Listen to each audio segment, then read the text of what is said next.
Anita ma'am, shall we start now?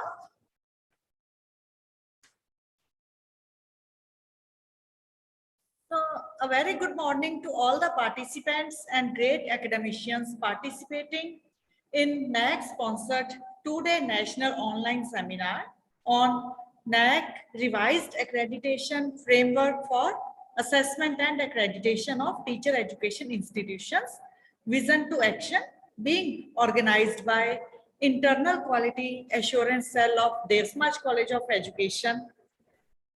I welcome you all on the second day of the seminar. In the first session today, we have with us a distinguished academicians and NAAC expert par excellence, Professor Deepak Nanavare, Head Department of English and IQAC Coordinator of DAV Valankar College of Commerce, Solapur. Sir has more than 20 years of teaching experience. He is member Board of Studies English, PA at Solapur University, University of Mumbai, and RJ Jhunjhunwala Autonomous College, Ghatakopar, Mumbai, member Board of Lifelong and Distance Education, Solapur University.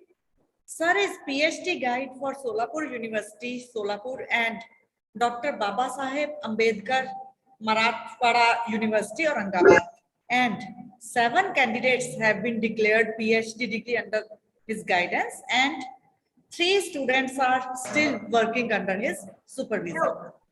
He has authored 16 reference books and textbooks and published 52 research articles in renowned journals. Sir has been the resource person at RUSA Maharashtra State Directorate for Faculty Development Program and delivered more than 35 lectures at national and state level seminars and workshops on NAAC and IQAC in different parts of Maharashtra. He has conducted mock NAAC visits and guided number of colleges for NAAC and SSR process. It is a matter of pride that recipient of 3 Best Teacher Awards, resource member of IQAC Cluster India, soft skills trainer, content developer, translator, and motivational speaker, editor of contemporary research in India and Wizcraft publication and distribution, Solapur, is amongst us today. So now I invite Sir to share your knowledge and expertise with us. Over to Professor Deepak Nanavare. Thank you. Welcome, sir.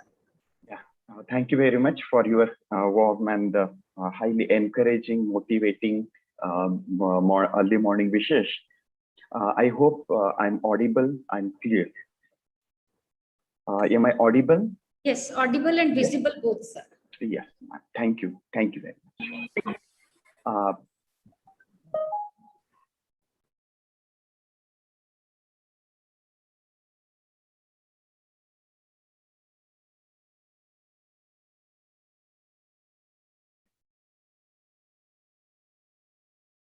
I have shared my screen, and yes, at the outset, very good morning to all of you.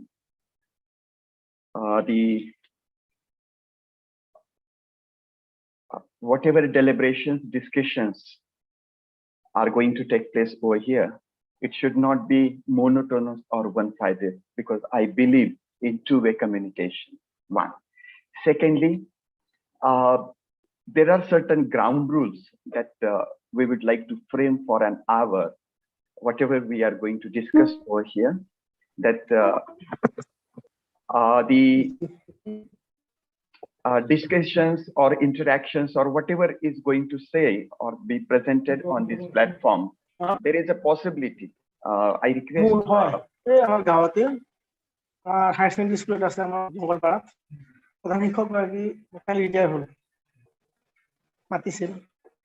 Can you mute the participants? My school staff,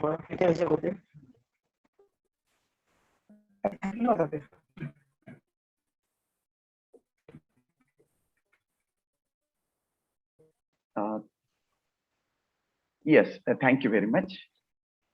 This is the rather blessing, I would say, of the virtual platform, that we have liberty to express out at the moment whenever we wish to.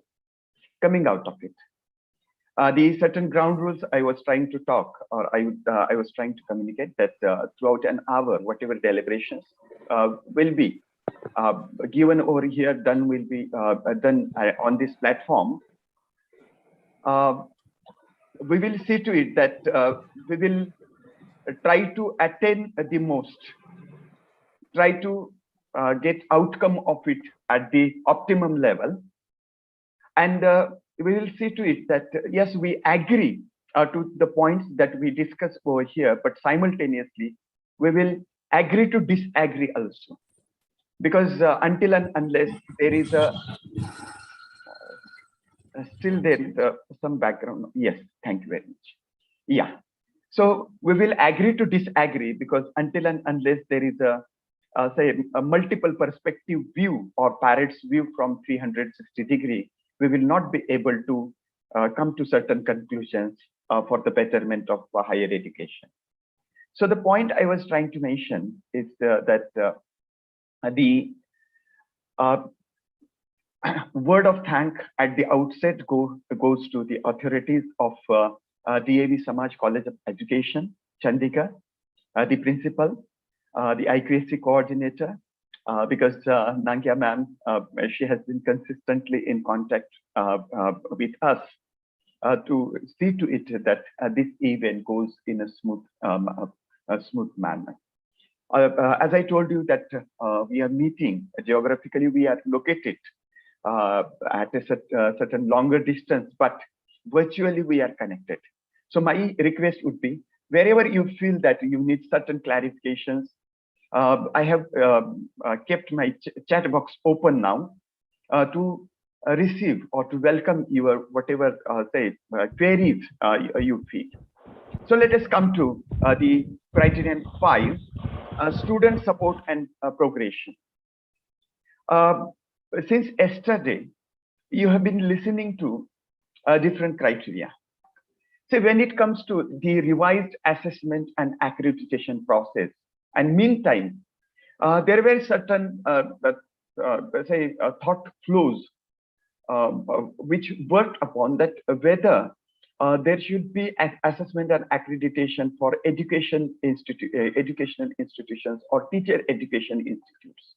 But now we are on the ground, or we are on the platform that yes, even teacher education institutes are going to go for assessment and accreditation process. And the best part of the revised assessment and accreditation process is that the manual, which was rather umbrella manual for all the institutions, all the types of programs, all the types of the universities, which was covered under single manual, it has been now specified for the specific programs. And all of you know that we are now here to discuss on the criterion 5, which focuses or take us to the specific area, or what you call pinpointing or micro area of student support and the progression.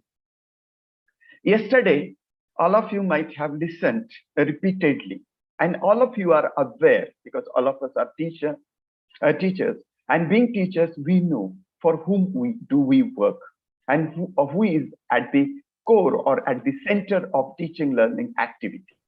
And no doubt that we are responsible for different stakeholders. NAAC has used the word stakeholder.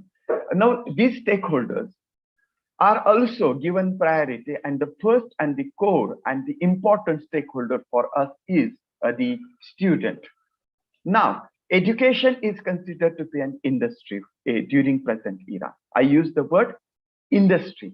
Now, when the concept of industry peeps in our mind, we are aware that the industry setup initiates with the purchase of, or what you call that, having a raw material, unprocessed material, and in our processing unit, we go on what you call processing the raw material, and finally, after what you call the post-production, at the post-production stage, we have in our hand our brand, what you call the benchmarked brand attributed with certain parameters, certain attributes, certain what you call characteristics, or what you call the certain the premeditated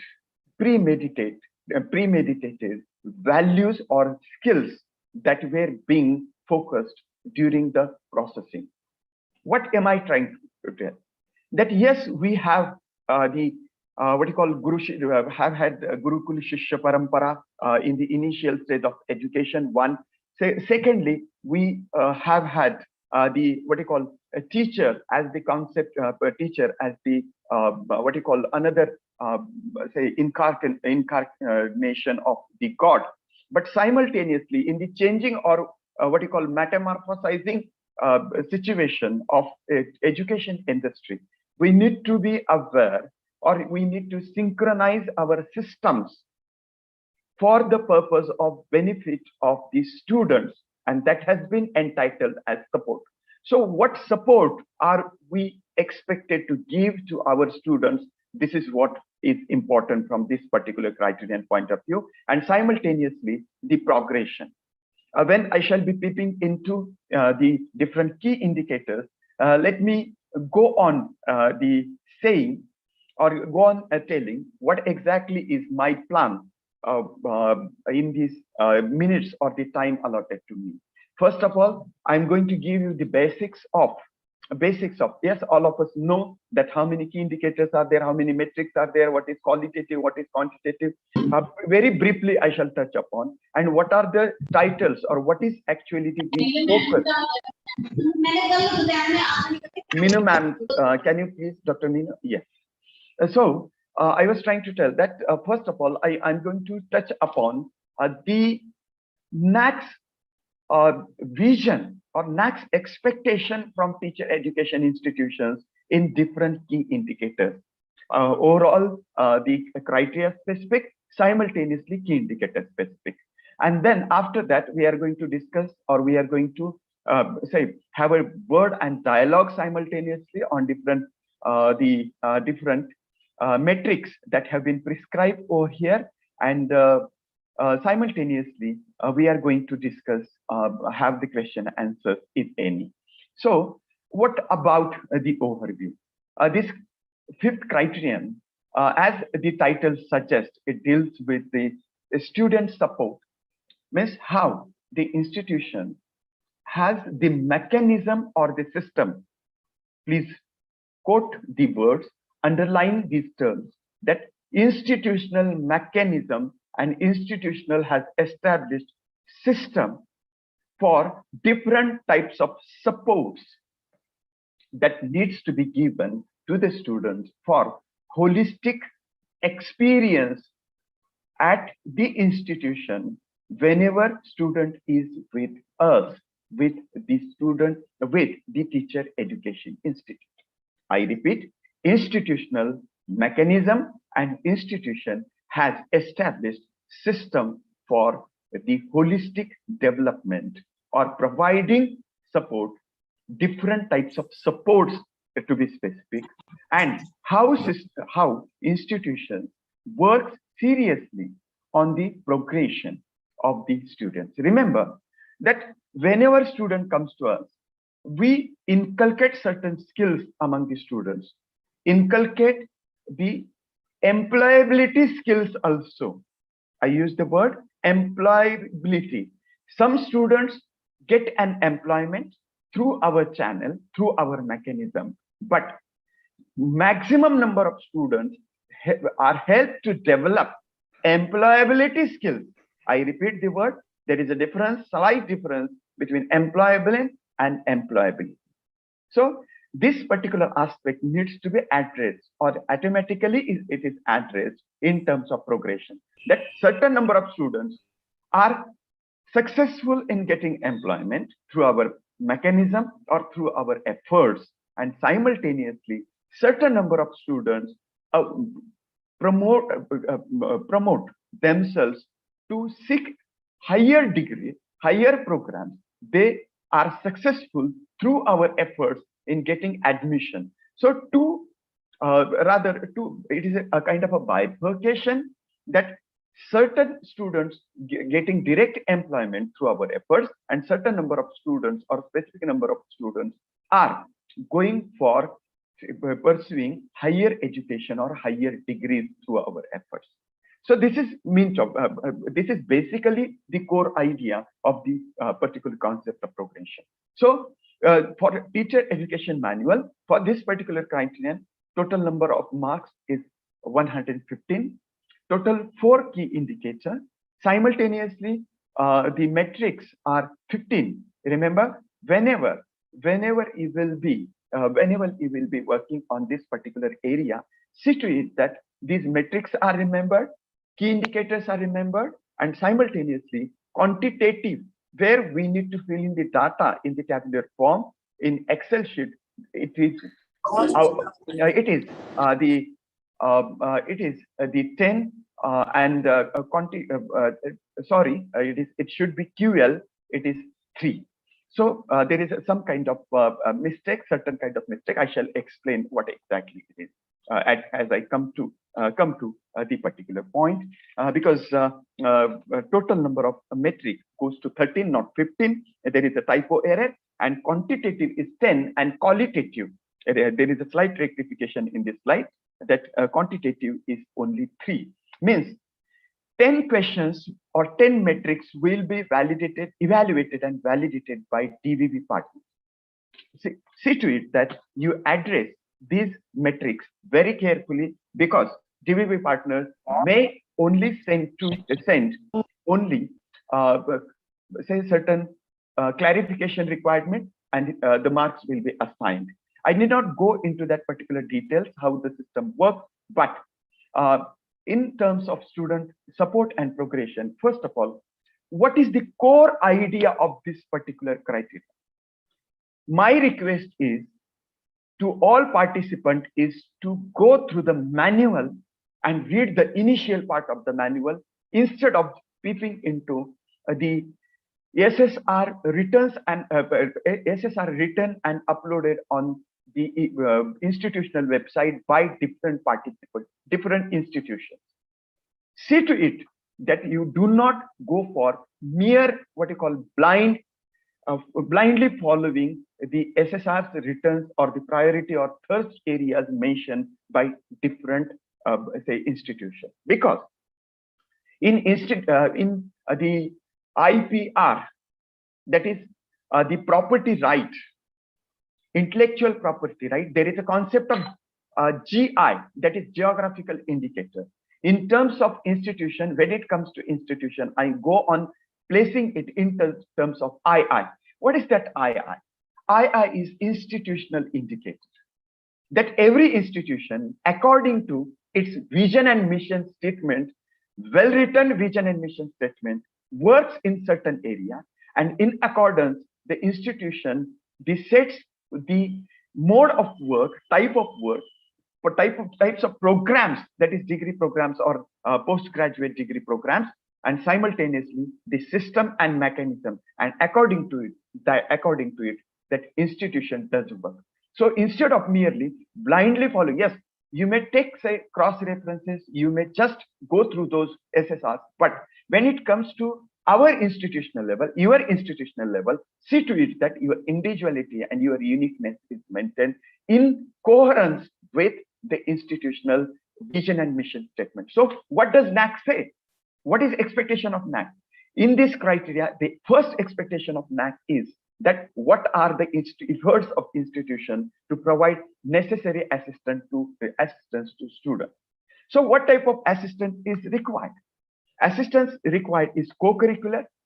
Simultaneously, assistance is required for extracurricular activities, co-curricular activities, simultaneously the activities which are responsible or which are helpful for the development of student from all point of view. So first thing is that what are the efforts of the institution to provide assistance to the student when he is at the institutional institution to pursue his degree. Secondly, how does institution enable student to acquire meaningful experience for teaching learning on the campus? We need to underline the word, first of all, experience of student. Experience of what? Learning experience. And NAAC expects that it should be meaningful. Lot of gravity, lot of connotation and denotation is peeping in this particular aspect. That is, NAAC expects us to give meaningful experience in terms of development of his personality, inculcating certain skill set, certain attributes among the students to develop him, to say emerge out as what you call balanced personality and well-trained personality for his employment or the settlement in his life. The third thing NAAC expects in this criterion is that how does institution facilitate the holistic development and progression of the student? That's what I focus upon, that the institutional mechanism for the holistic development of the student. In criterion 2, we were asked about specifically on curricular aspect and simultaneously our teaching learning patterns, and most important is that our assessment and evaluation. It means that was specifically in relation with the teaching, learning and evaluation. But here in fifth criterion, we are not only touching to the support given to the students only for teaching learning process, but simultaneously to the curricular, co-curricular, as well as extracurricular activities. Remember, then one of the factors that the NAAC has touched upon for the very specific number of marks is that alumni profile. Alumni is our past student who has entered into now either some profession or pursuing to certain higher degree. It means whatever is going to get to the student or whatever is going to be achieved by the student, certainly directly or indirectly, we are involved in it, because we try to give most of or the best of what we have at our institutional level, at our individual level, as teacher.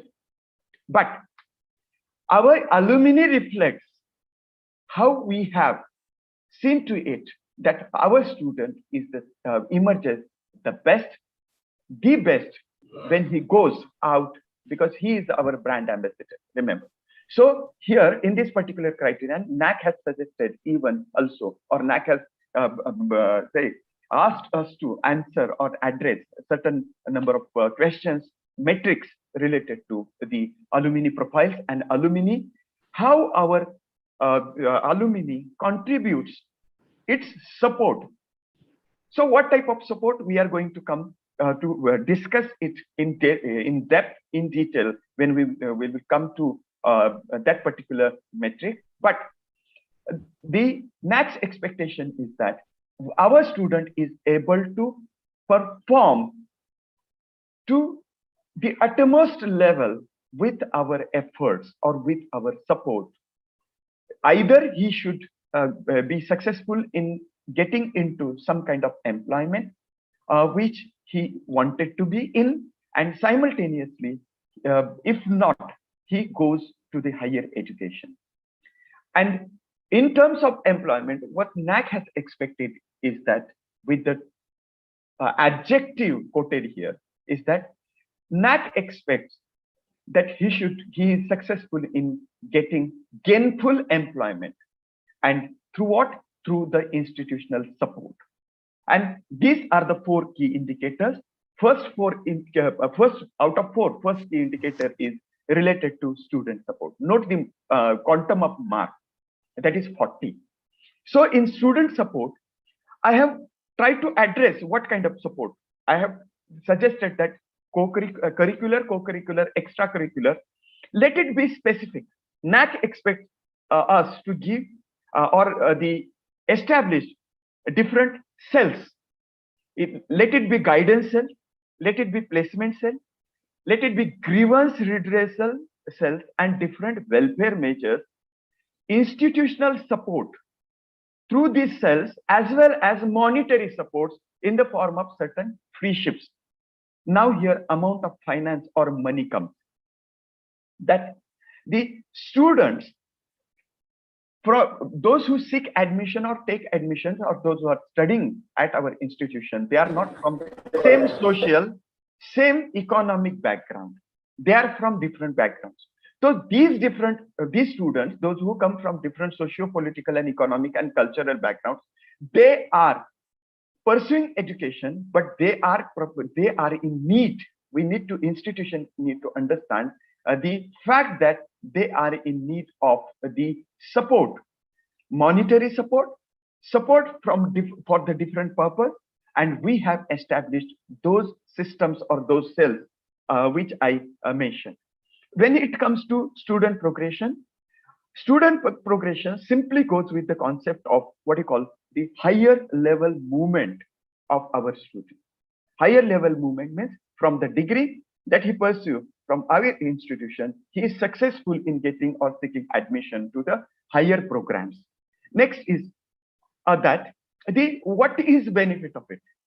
When student is successful in getting employment, either employment or he is successful in getting admission into the different programs, higher programs, most important is factor from our point of view is that it reflects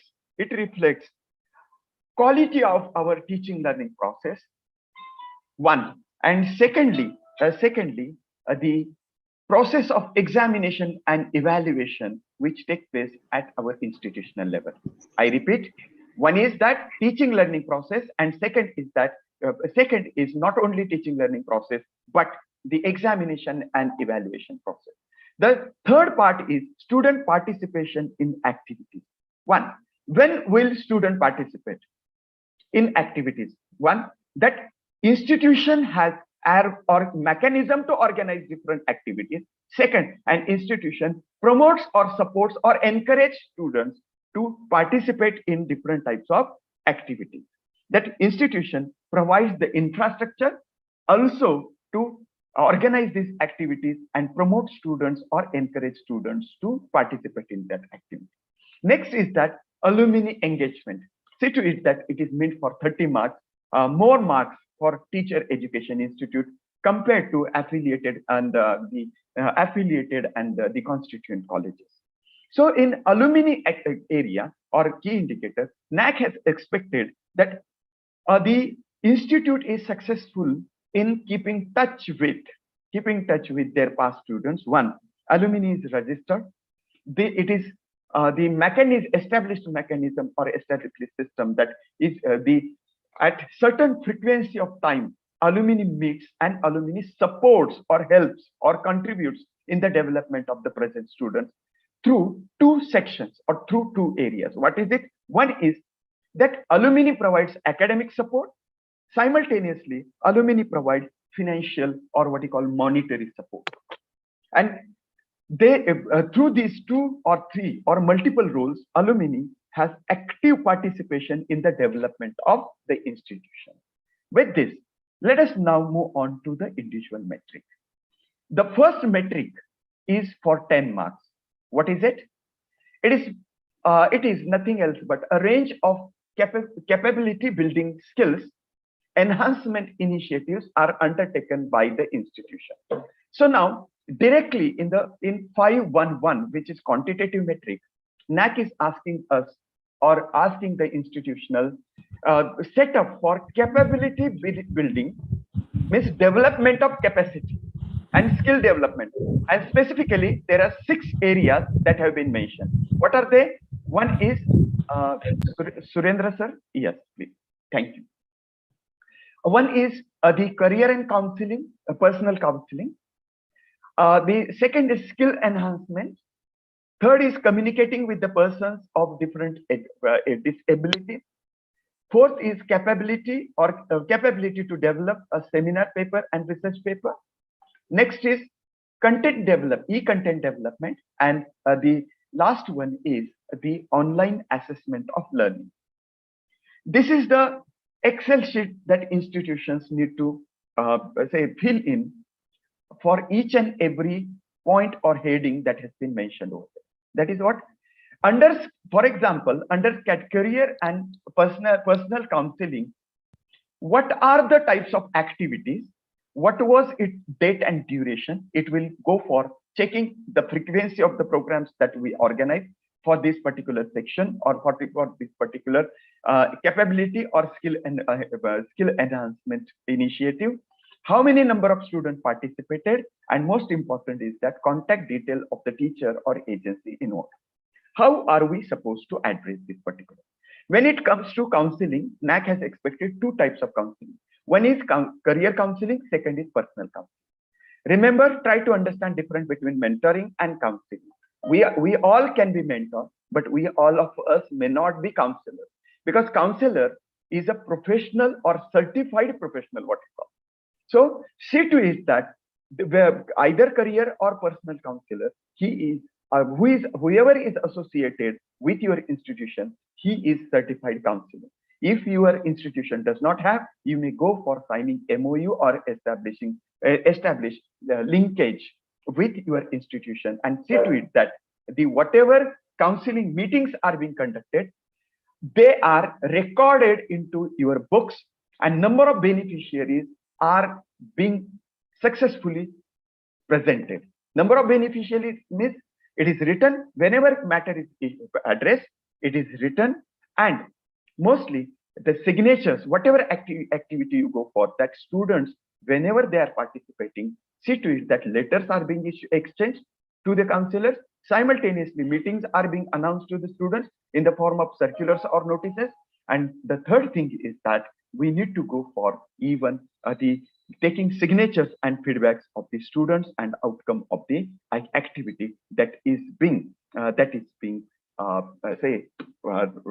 run at institutional aspect. That in terms of skill, let it be academic, technical, and organizational aspect. You may organize any program. You may come out with different, consistent programs related to teacher education. You may seek support of other organizations, but see to it that their contact numbers are with you when you upload this data. Then the aspect of communication, we need to go for what you call the NAAC has expected that you have purchased software, you have the sign language system and speech training system at institutional level, then capability to develop seminar papers or the research papers. When it comes to this particular aspect, means how to giving basic knowledge. It may be the workshop, it may be a seminar, it may be an expert session, or it may be a practical session on where students are trained to write the basic or what you call minimum acceptable seminar papers and different the headings or the areas that are involved, even giving citations also, plagiarism issue. So institution needs to organize the different activities related to it. E-content development throughout over the year, one and a half year, we have been developed. Now, say different platforms are there, and we go on uploading our e-content content for the betterment of our students. So you simultaneously, such types of sessions and workshops are being organized for our students also, and online assessment of learning also. It means there are different types of evaluation and assessment. What are they? One is that traditional method, we ask them to write, but summative formative assessment can also be done through either on screen or online. You can even institution for whom those who do not it's not possible monetarily to go for purchasing different softwares. Even the Google Forms can be used. Different what you call apps can be used, where quiz type question and answers and evaluations can be done. For example, Kahoot is one of the platforms also where you can go, although you are teaching online, simultaneously you go on checking students what you call attendance, but you need to maintain record of it, because NAAC has expected that we need to provide the report of each and every activity with the signature and stamp of principal. One. Secondly, we need to have signature sheets of all the participants in the activity. Next important is that you need to have taken the feedback of the activities, and if not Google what you call geotag photograph, you need to have upload simultaneously photographs also of the activity. It needs to be captioned. So these are the 3 documentary involvement that NAAC has expected. Now the next question is, or the next metric is very easy, rather, until and unless you have infrastructure support, infrastructure background of minimum standard, you will not be able to go for having the score of 10 marks or scoring 10 marks. That the available student support facilities. One, vehicle parking.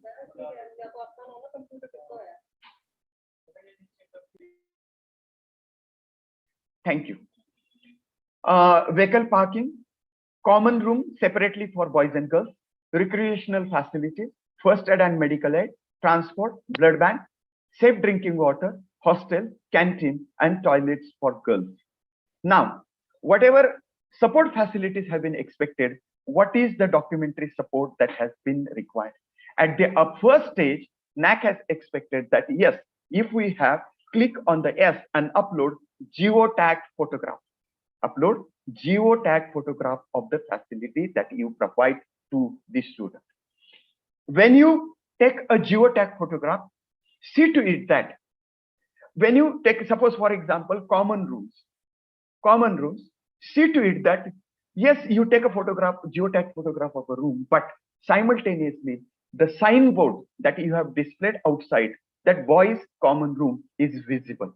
If not, see to it that you give caption on it that this is nothing else but the common room for boys. Means whatever facilities geotag photograph you go for, see to it that its signboard is visible. Means photograph naturally gives or supports our claim that yes, this is this particular facility. There is a possibility in standard operating procedure, NAAC has demanded for, or NAAC has stated that they need to have geotag photograph.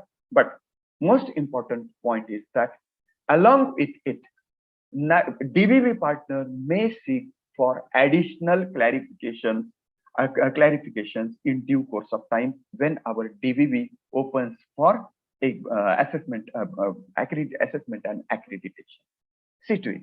There can be so many words or so many statements can be made, and this I'm trying to say very concretely emphatically put before you, because I have seen DVV of number of institutions, how DVV partners go on inquiring institutions, because in introduction itself it has been mentioned that the number of institutions have come in touch.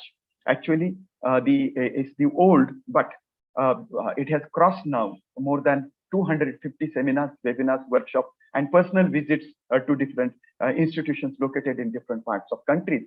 And we have even gone through different SSR presented, uploaded on institutional websites and their scores. And we are trying to judge that how DVV partners have expected.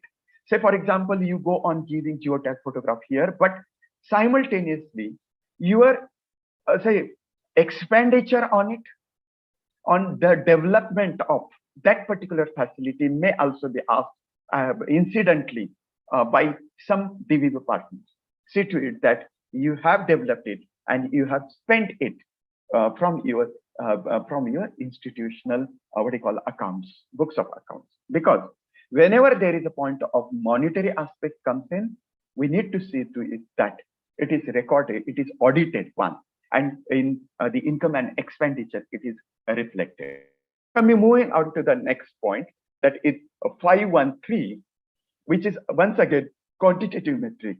we are asked about the institution has a transparent mechanism for timely redressal of student grievances, including sexual harassment and ragging cases, such as, what are those? The NAAC has stated different types of points over here. But before that, I would like to just mention, see, there are two types of bodies or two types of cells related to this particular, not only related to this particular aspect, but for smooth functioning of Dr. Sandhya, ma'am, please. Yes. At institutional level, we are queried or we are inquired about different types of statutory committees or statutory cells according to the University Act or UGC circulars. So regarding ICC, Internal Complaint Committee, then there is always a reference of, in our state, there is a reference to Vishaka case, and according to that, previously we used to have the committee for institutional statutory committee that was mentioned for addressing the grievances related to sexual, and the committee was called as a committee for prevention of sexual harassment of women, prevention of sexual harassment. Now it has been converted statutorily to Internal Complaint Committee, ICC, and it has to be formed or established as per the norms suggested in the circular. Simultaneously, all of us know UGC also has come out with the circulars on anti-ragging, and the institutional mechanism we have to set up anti-ragging committee, vigilance squad at institutional level, and simultaneously students are expected to give their undertaking also that they are not involved in ragging cases. What NAAC has expected, go through the matter which is visible on the right side of the screen. First of all, you can see the institution has guidelines regarding the redressal mechanism provided by the appropriate or statutory regulatory body. And this is what statutory and regulatory body means for addressing the issues related to or checking, curbing, or creating awareness also. This is also one of the functions of that particular committee or particular cell, that whatever committees we have set up at our institutional level, that what is the mechanism or how, whether they have been formed every year. One, whether they have been functional. Functional means regular meetings are conducted. Then secondly, related to harassment, whether some issue is registered, and what if it is registered, how institution has taken action, that is ATR, action taken report is to be presented, and related to ragging also the same, awareness, simultaneously vigilance, and if the issues are raised, what are the actions taken. And all these documents are expected by NAAC to provide in the form of link to all the documents that I have stated. Next is that details of number of grievance redressal committees are available on the university or institutional website. Means we need to form cell. We need to provide on our institutional website one tab where there is a link or the information related to the establishment. Then previous meetings minutes are also uploaded. Number of meetings are stated, and most important is that if institution wants, institution can provide one more tab of registering grievance through the link which is provided on our institutional website. Means the mechanism or related to even let it be the grievance related to sexual harassment or a ragging case, that institution is successful in providing the information or the support to the student to register their cases through our institutional website, or if not institutional website, in the administrative section at institutional level, we have provided the access point or the mechanism. We have introduced certain mechanism or the process to the student to register their grievances, and the details are uploaded on institutional website. Awareness programs related to grievances, sexual harassment, as well as ragging cases. Grievance redressal committee meetings That's what I mentioned in the first point. Also, and the students' grievances addressed within 7 days. Now, NAAC has expected that whatever grievances are raised, institution has taken a step within or addressed it within 7 days. And that's why there is a specific point mentioned when it comes to data uploading, that NAAC has expected us to answer that grievances addressed within 7 days, beyond 7 days, and the grievances which were not addressed. So regarding documentary support in this particular criterion, I have been trying to tell you repeatedly that we will have to keep record of all the meetings, write minutes, prepare action taken report of that committee. One. Secondly, the statutory provisions that have been made, we can design and define code of conduct for the prevention of sexual harassment at institutional level. Simultaneously, the signboards or instructions to students and the committee formation displayed on website as well as on the campus, so that students become aware. Then different programs organized for creating awareness and its implications. Then most important part is that we need to even provide details related to links. If the program issues are being raised, what is time span followed, and simultaneously what are the steps taken by the institution, and this needs to be documented. It means the point I was trying to mention was that one, the institutional guidelines that I mentioned to you. Next is that composition of the cells and committees. Next point is that samples of grievances which were submitted offline also. NAAC may ask for this particular aspect. So better if you have not kept the record of it, now go for establishing mechanism that whatever grievances were submitted to you, that you go on addressing to it, and you maintain the record of it. Then incident management of grievance, that is whether it has been done within 7 days or after 7 days or not addressed at all. That what institution has done, because these are the statutory bodies, right? Or whether you have worked according to your SOP that you have established for these particular cells, and the mechanism redressal should be available in the form of document.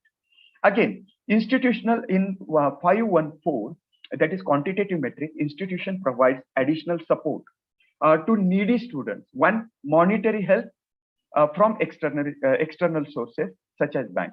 Means you have appealed to the student, appealed to outside agencies, and the agencies have deposited money in the accounts of the institution, and through the institution, students are those who are needy students, they are more benefited monetarily. It means if you claim this, bank transaction and audited statement of your institutions are needed. Next is outside accommodation has been provided or on a reasonable rent, that you have taken a step, that you have written to certain agencies or certain, and you are responsible for providing the accommodation at reasonable level.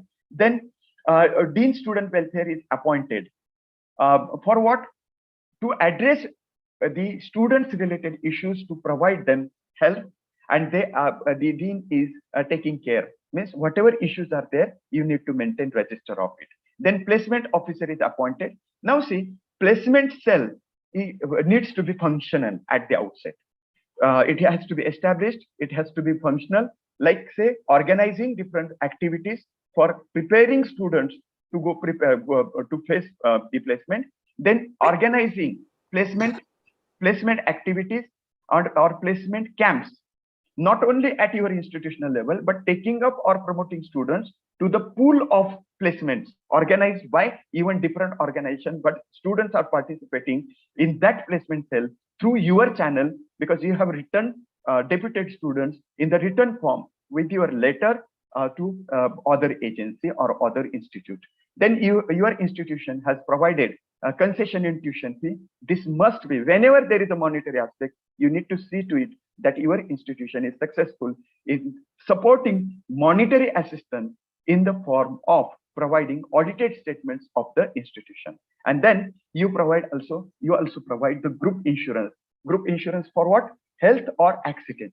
So everywhere the certain amount is deposited for providing this facility. Your institution might have established agreement with the some company. If not, your say affiliating university has these days have provision to provide the group insurance, health and accidental insurance. So what has been demanded?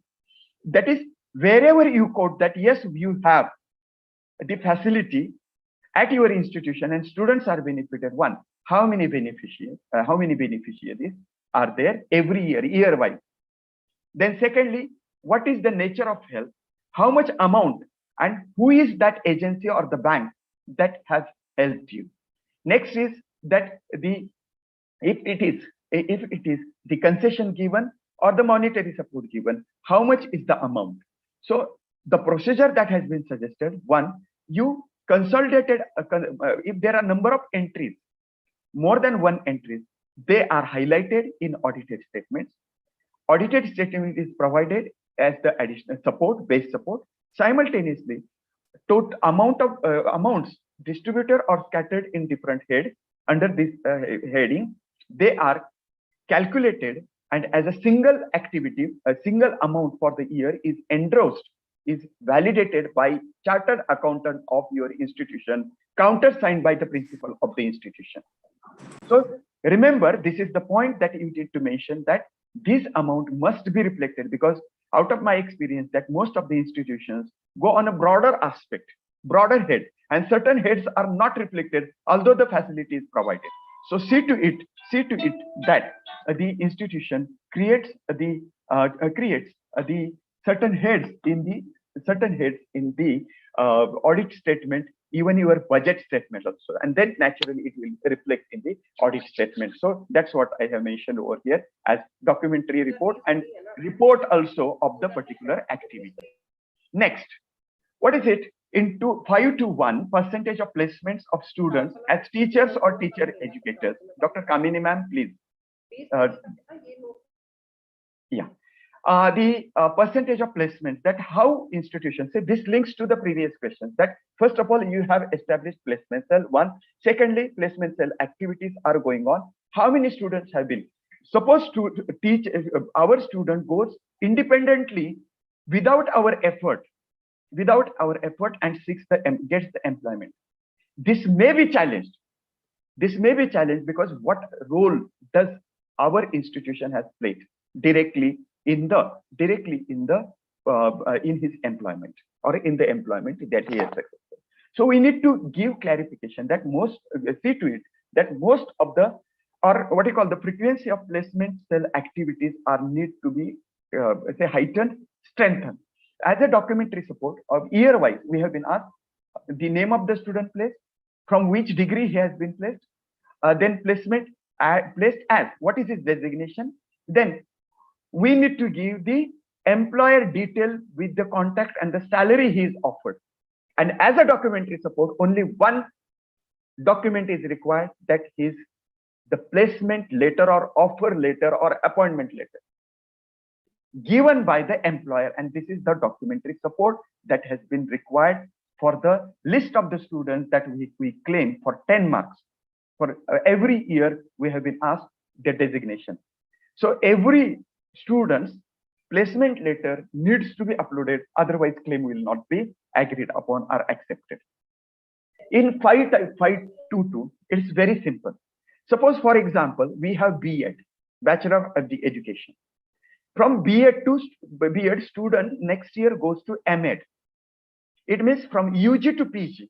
And this is what? That is A1 is Bachelor to PG progression. Because some students in 521, students went for employment, because we inculcated or inducted employability skills. Second skill is tested for how many marks? For 8 marks. That is, he is successful in higher progression or from PG to MPhil, A2 category, and for PG to MPhil or to PhD category. Remember, for A3 category, there might not be maximum number of students.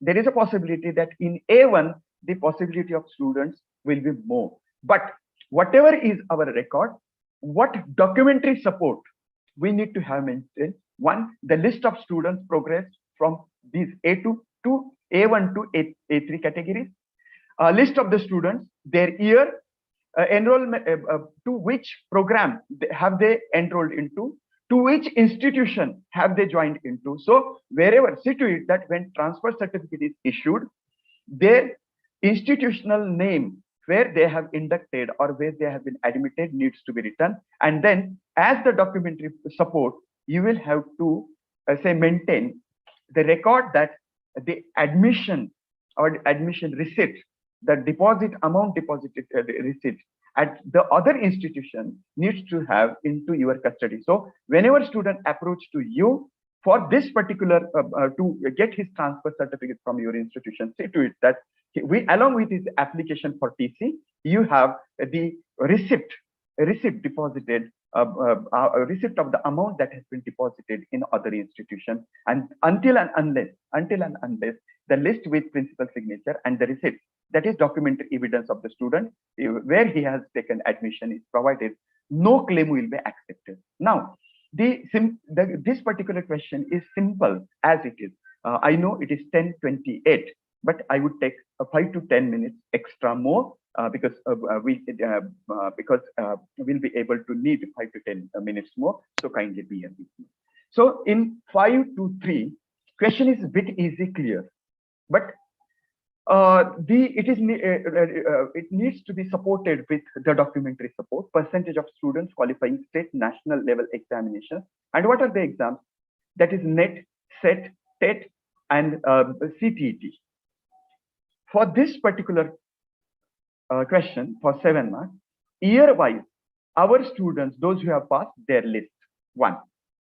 Not only list, but along with that, we need to have the passing certificate of the student. Passing certificate of the student in that particular examination. Then next is whether he is qualified or not, yes or no, then certificate. And naturally, the certificate carries the registration number. So until and unless we provide the registration number of the student, it will not be accepted as a claim from our side.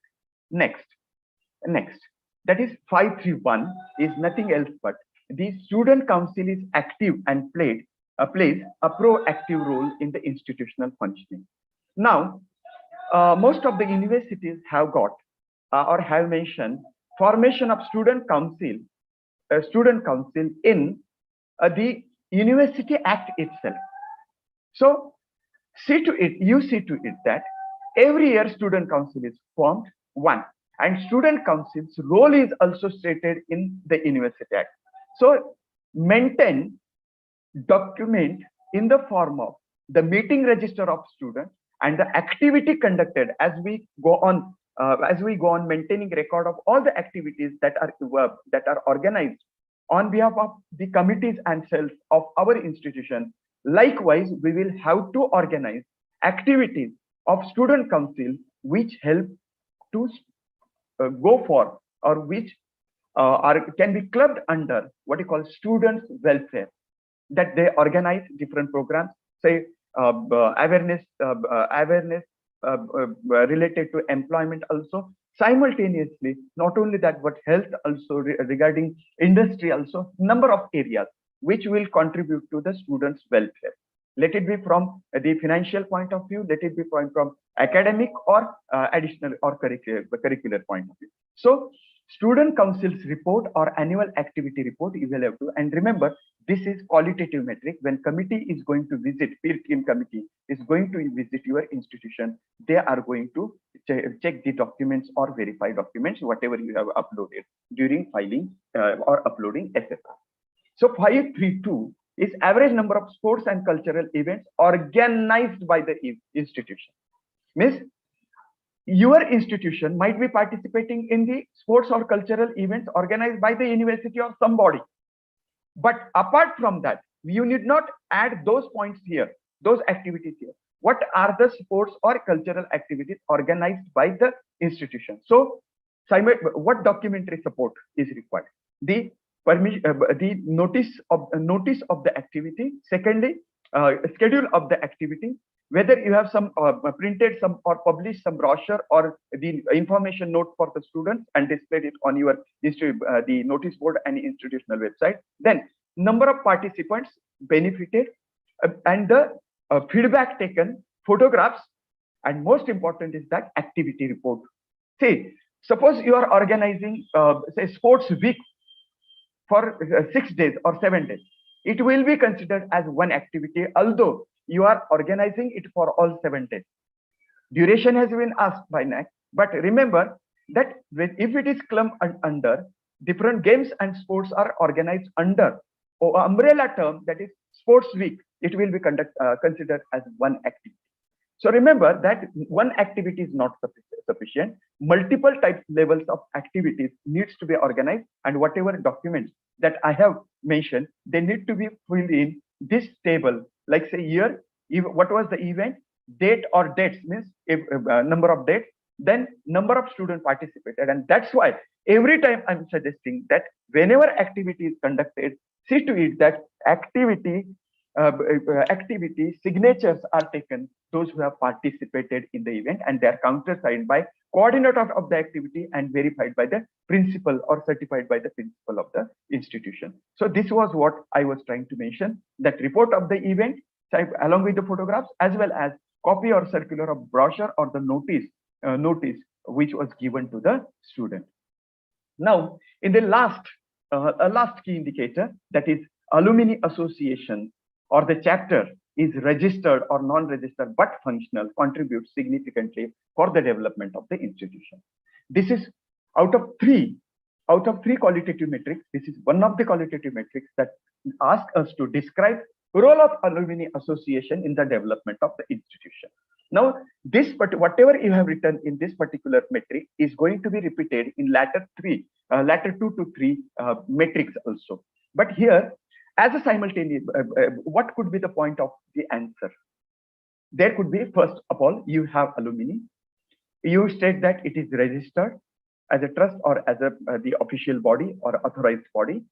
If it is not registered, but it is functional. How many meetings are conducted? It has the constitution established. It works according to constitution. Then the alumni association is consistently involved in what type of activities? That is one, alumni is unified. Alumni helps to uplift existing students in the form of the different types of activities which are organized at institutional level. And that's what I had mentioned initially, that alumni is involved in academic support as well as financial contribution from their side to the existing student. And the alumni is functional or organizing activities actively for the development of the institution. So here you will have to give 2 contributions, 2 examples along with documentary support, proving that yes, this was the activity organized out, and these are the 2 activities out of number of activities, and that supports the claim that the alumni is functional or alumni is active. So their records of minutes simultaneously, their formation, then the support given, if it is a monetary support, again the amount is deposited in the institutional account. Amount from alumni account is deposited to the institutional account, or amount by the alumni is deposited to the institutional account, and it is in the purpose, it is clearly stated that this is what the purpose is. This will stand the most. And simultaneously, alumni actively participate in the activity. Second question is related to the alumni has an active role in the regular institutional functioning. What are the functions? One, that first is whenever students are enrolled, the most important factor is that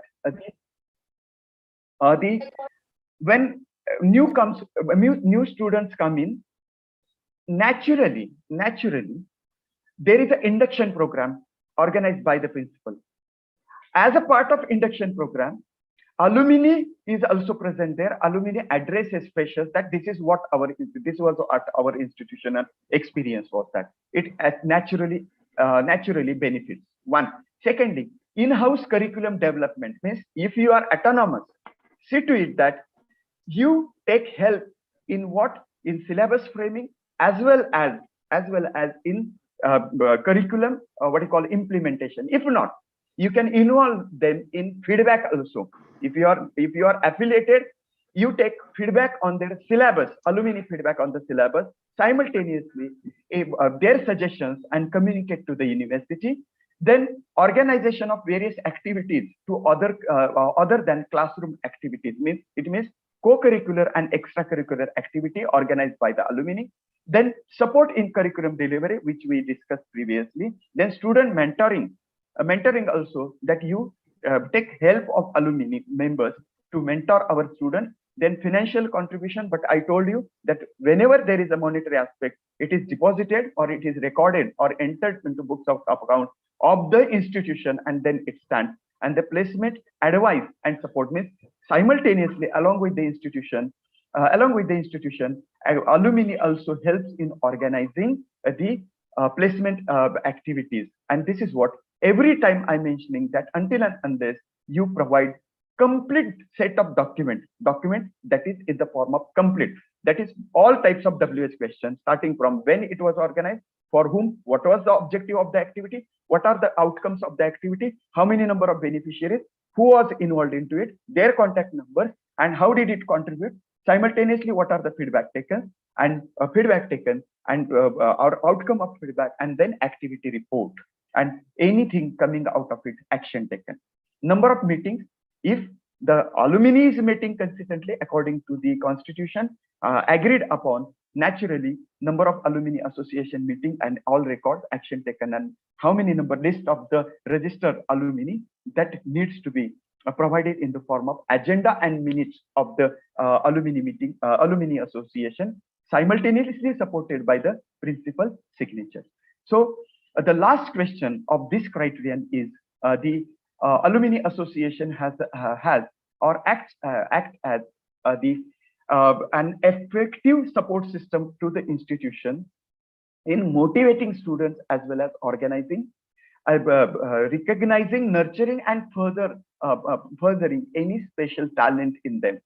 Now say this is a third qualitative metric in the criterion, and in this particular metric, if the activities are emphatically organized in previous three metrics, naturally we will be able to write that they motivate during induction program, they help in the certificate courses, then value added or add-on courses, then they organize different specialized activities based on research or culture or the teaching learning processes, which help them in developing their employability skills or holistic development of the institution. So as a documentary support, you will have to, before you go for documentary support, you will have to say that how they go for, how your alumni go for philanthropy, how they become go for community engagement through their efforts, not only touching to local issue, but global outreach also developing among the students, then student recruitment, how they widen the student participation in different activities, student employability skills, student representation, professional development, and student recognition also, how whether they recognize some our what you call the specific students or talented or gifted students. And most important is that through this, they are showing their philanthropy. So just to take a recap within a minute, in all, we have 13 4 key indicators, 13 metrics. Out of 10 are quantitative and only 3 are qualitative. And I have repeatedly mentioning that NAAC has expected these 2 different type of the support for the holistic development of the activity, and institution has created the mechanism and its what you call the system for providing students, or not only for academics, but for curricular, co-curricular, and extracurricular and financial support, as well as what you call intellectual support to students.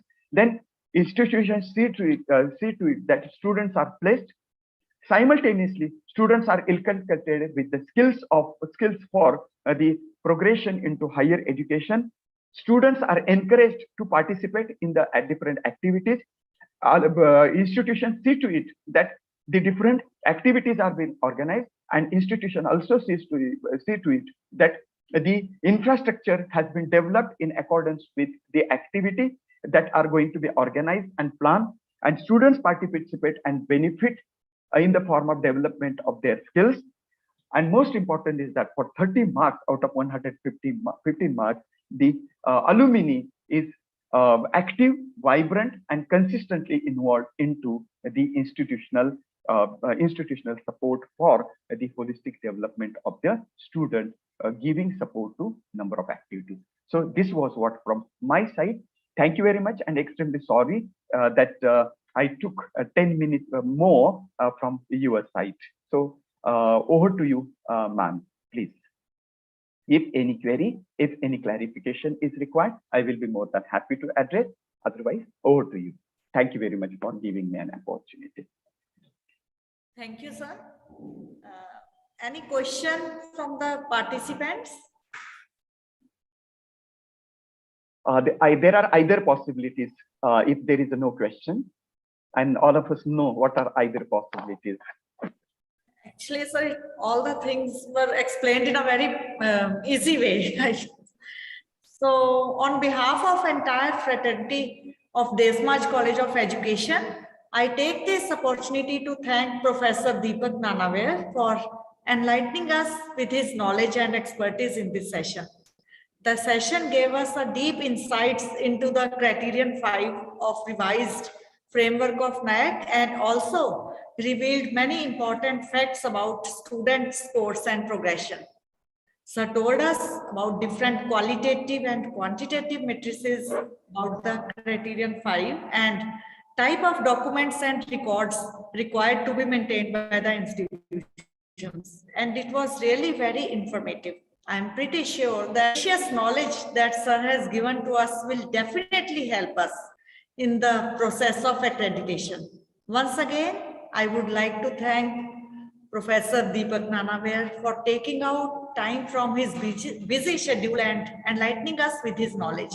Thank you so much, sir. Thank you, Seema ma'am. And once again, thank you all of you. Actually, because of time constraint, because there are, again, this is a rather broader view. There are very micro aspects when it comes to practically working and maintaining documentation, because I was given time of 60 minutes, that was my limit. I have tried to give most of it, but see, we can in future also we can see to it that when we can have a detailed interaction, because when it starts to actual working on the area, we come out to, or we start facing a lot of problems or a lot of challenges. So whatever time permits, I have tried to explain and try to be self-explanatory. But again, once again, it was a wonderful experience to be here with you all on the virtual platform. And once again, thank you very much for all of you for your patient listening, and the Anita ma'am specifically, and principal and the management of Dev Samaj institution for giving me or considering me to be of the capacity to deliver you on this occasion and on this topic. Thank you very much. Thank you, sir. So our next resource person, Professor Neena Seth Pajni, has joined us. I welcome you, ma'am, in this webinar. And now I request Madam Rajbir to introduce us with our next resource person, Professor Neena Seth Pajni. Over to Madam Rajbir. Thank you, ma'am. Thank you. Thank you, Seema ma'am. A very good morning to all of you on behalf of the principal, staff and students of Dev Samaj College of Education. I welcome you in today's second session. This session is about criteria third, that is research, innovations and extension. This is a subject in which we should all be deeply interested, because high quality research and outreach activities are widely acknowledged to be the most important factors influencing student achievement and institution development. It is an honor and a privilege for me to introduce and welcome our resource person, Dr. Neena Seth Pajni ji, Principal, Gobindgarh Public College, Khanna, who will be talking about the important aspects related to research and outreach activities. Dr. Neena is gold medalist in BSc and MSc. She's B.Ed, MA in Education, PhD in Human Genetics, PGD in Bioinformatics, and moved from world-famous universities like Harvard University and University of California. Dr. Nina is the best resource person for this session as she has 26 years of experience in research, teaching, and administration. More than 25 research papers and 3 books to her credit, and she's trained National Assessment and Accreditation Assessor. She's holding various key positions such as North Zone Vice President of All India Association of College Principals, Vice President of Punjab University Principal Association, President of Punjab University Sports Council, Member of Academic Council, various inspection and selection committees. She's actively engaged with several NGOs working for women empowerment and financially weak students. Dr. Nina secured many prestigious fellowships like Silver Jubilee Fellowship by Haryana government for scoring highest marks in zoology at UG level, University Research Fellowship, JRF and SRF. She was awarded the postdoctoral fellowship of CSIR New Delhi, and later she was awarded fellowship under Scientist Pool Scheme. Dr. Pajni has also completed sponsored research projects at Punjabi University Patiala. She was awarded Sir D.C. Cooper Young Scientist Award for the best research paper at national level in 1998 at Gulbarga University, Karnataka. Awarded with coveted Bharat Shiksha Ratna Award, and felicitated of many of Ministry of Education for One City, One Green Campus Award by the university as sports promoter, chief editor of YW Magazine, convener youth leadership camp, etc. Above all, Dr. Nina is prolific speaker, excellent teacher, and a viable, successful administrator. Let us hear from her. I wish all a productive and fruitful session. Thank you. Over to you, ma'am. Thank you, Professor Rajbir ji. Thanks for the kind words and the best wishes for today's session. Nice to meet you all virtually. I'm thankful to the principal, Dr. Agnes Thilanji, for giving me opportunity to be the part of this quality initiative.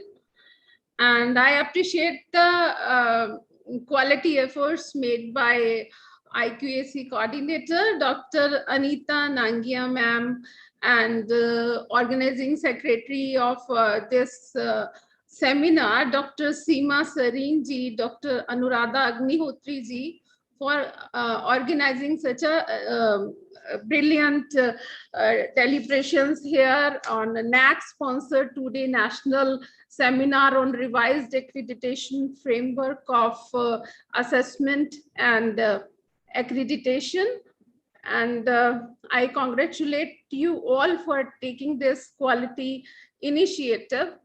And here I would like to express my views based on my little experience, exposure, and expertise, and allow me to share my slide.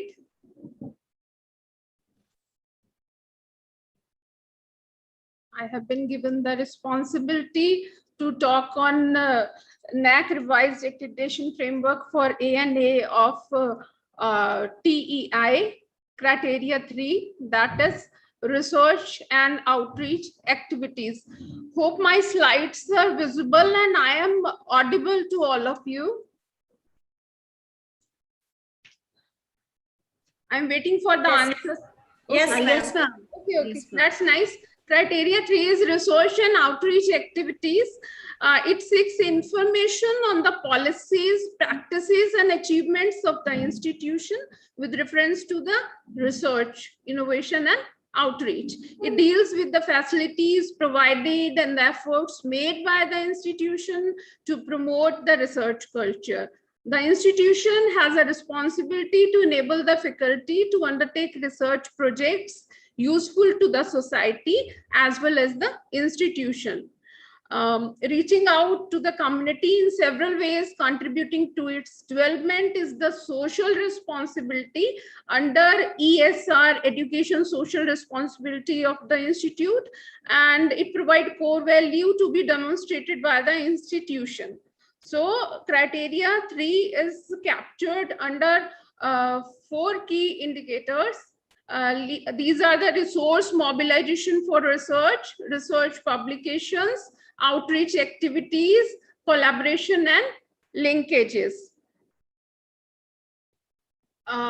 If you see that this criteria has a weightage of 100, and these 100, if you see, you might be aware by the previous lecture that the 2 types of matrices are there, quantitative and the qualitative one, and you will be surprised to know that here in this criteria, out of the 100 weightage, 92.86 weightage has been given to the quantitative matrix and 7.14% weightage has been given to the qualitative matrix. Only one qualitative matrix is here where you have to answer within 500 words, means 92.86% are in the hands of third party validation by the DVV partner and only 7.14% in the hands of the peer team. And normally peer team on the first day of the visit before the lunch keep 1 to 1.5 hours to look into the research facilities provided by the institution. If we go to the key indicator, is there any query? If we go to the key indicator 3.1, that is the resource mobilization for research. Here the promotion of research, as you all know, is a significant responsibility of the higher education, and you all are aware that without the research culture, the campus cannot be realized in actual sense. The higher education have to be actively engaged in research through evolving appropriate policies and practices, making adequate resources available, encouraging active research involvement of teachers, students, and scholars in research, as well as recognizing any research achievement of the teacher. It also includes responsiveness and administrative support of the institution in utilizing the financial support and resource of the government agencies and other agencies.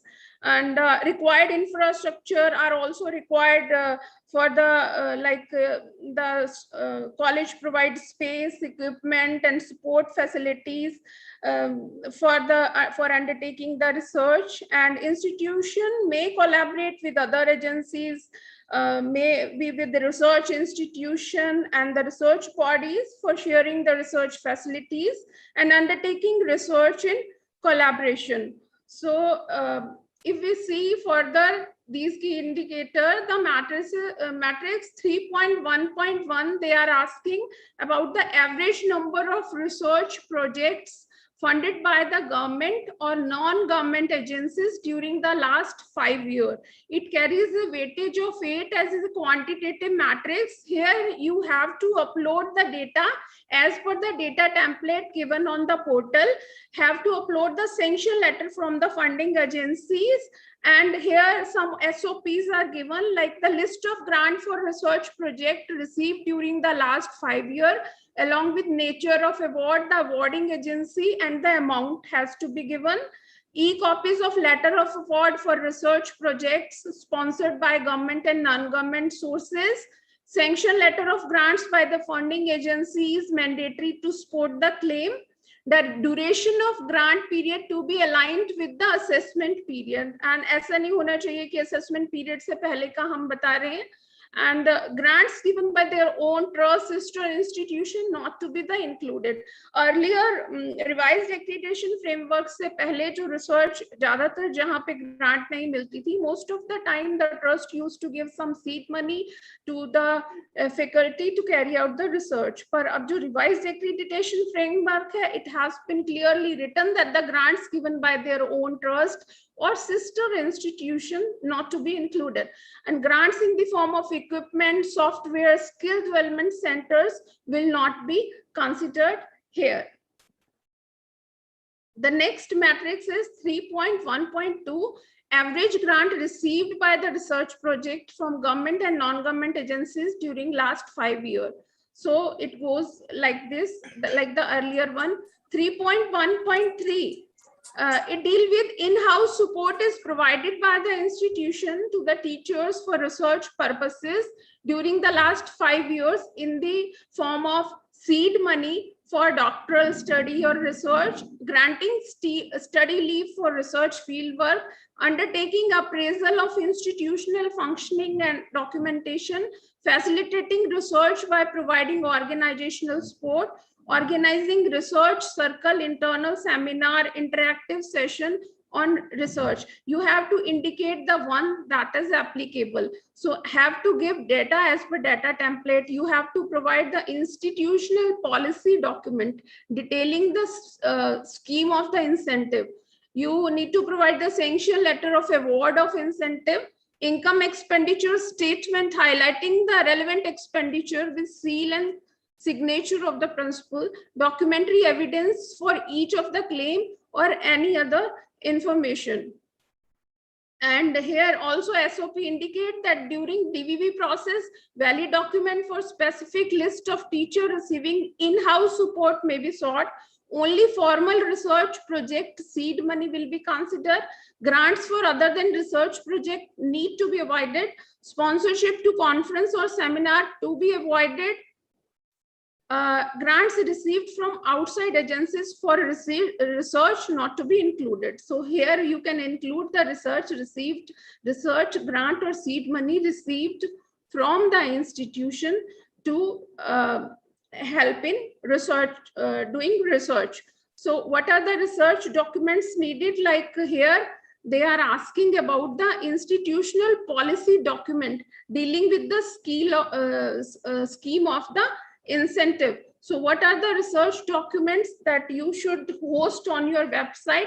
Like you should inform them about the research committee. Like I have seen your website, you have a very good research policy and research committee, because AMET students are undergoing various type of research there. So research committee, like research committee to formulate the policy on all research related matters which impact on the strategic objective of the college, and to consider and make the recommendation on the matter of policy relating to the research.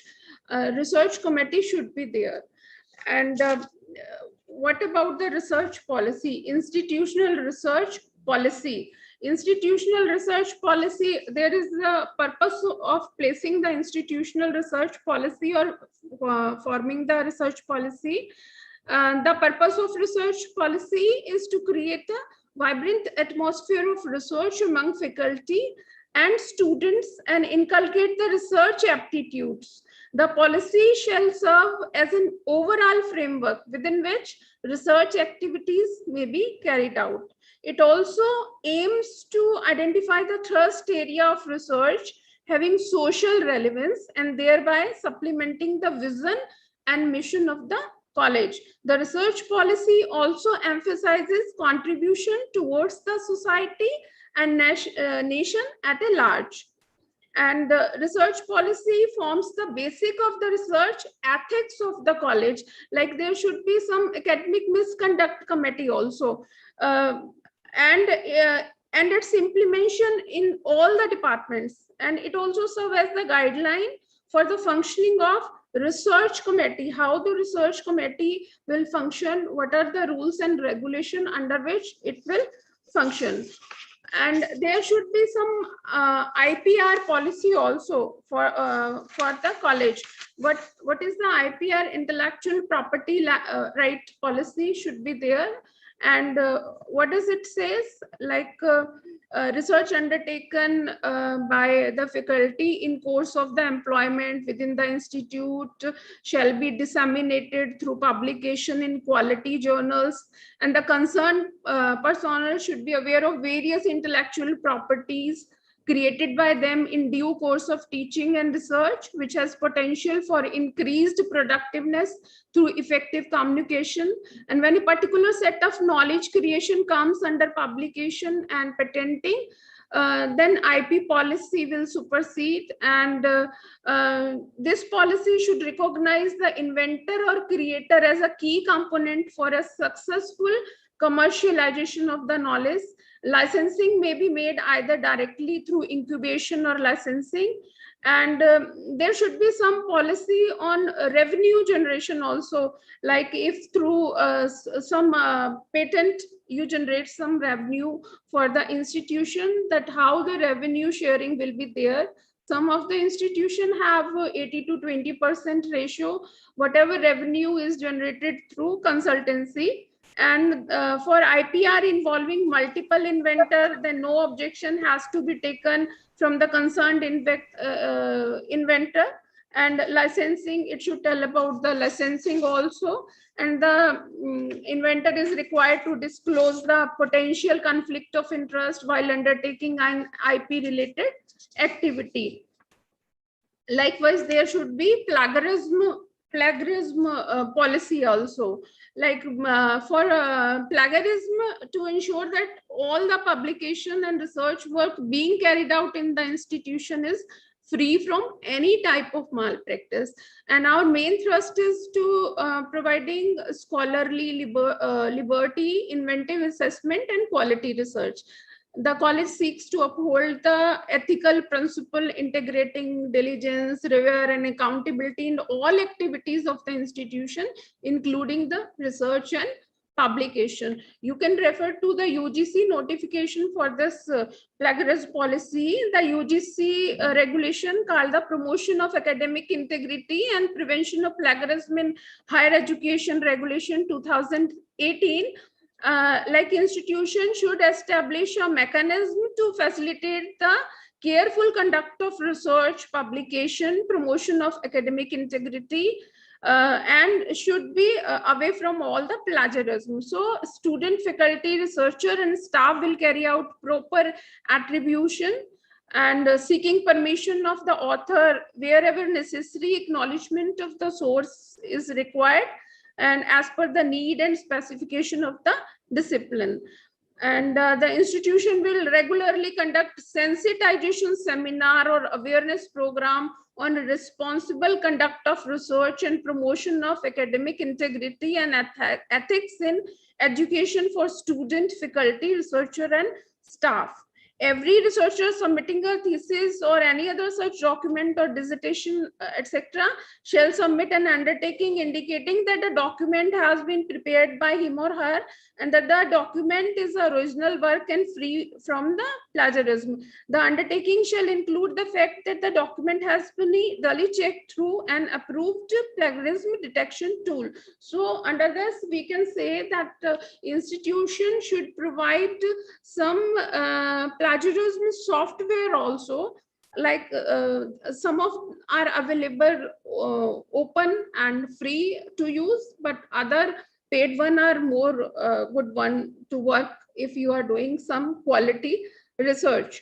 And about the plagiarism, you might be aware, like we were conducting open book examination nowadays, and you might have checked, all the teachers might have checked the answer books and might have seen how copy paste the students have made, because they are not aware about all this, like how much they can and how they can use all the material. So we should make them aware about all the through this policy. We should have a UGC care list journal link on our website, so that they should aware that they have to publish the paper in the care list. And there should be some academic misconduct committee also, like how much punishment to give if someone is caught using plagiarism and all that.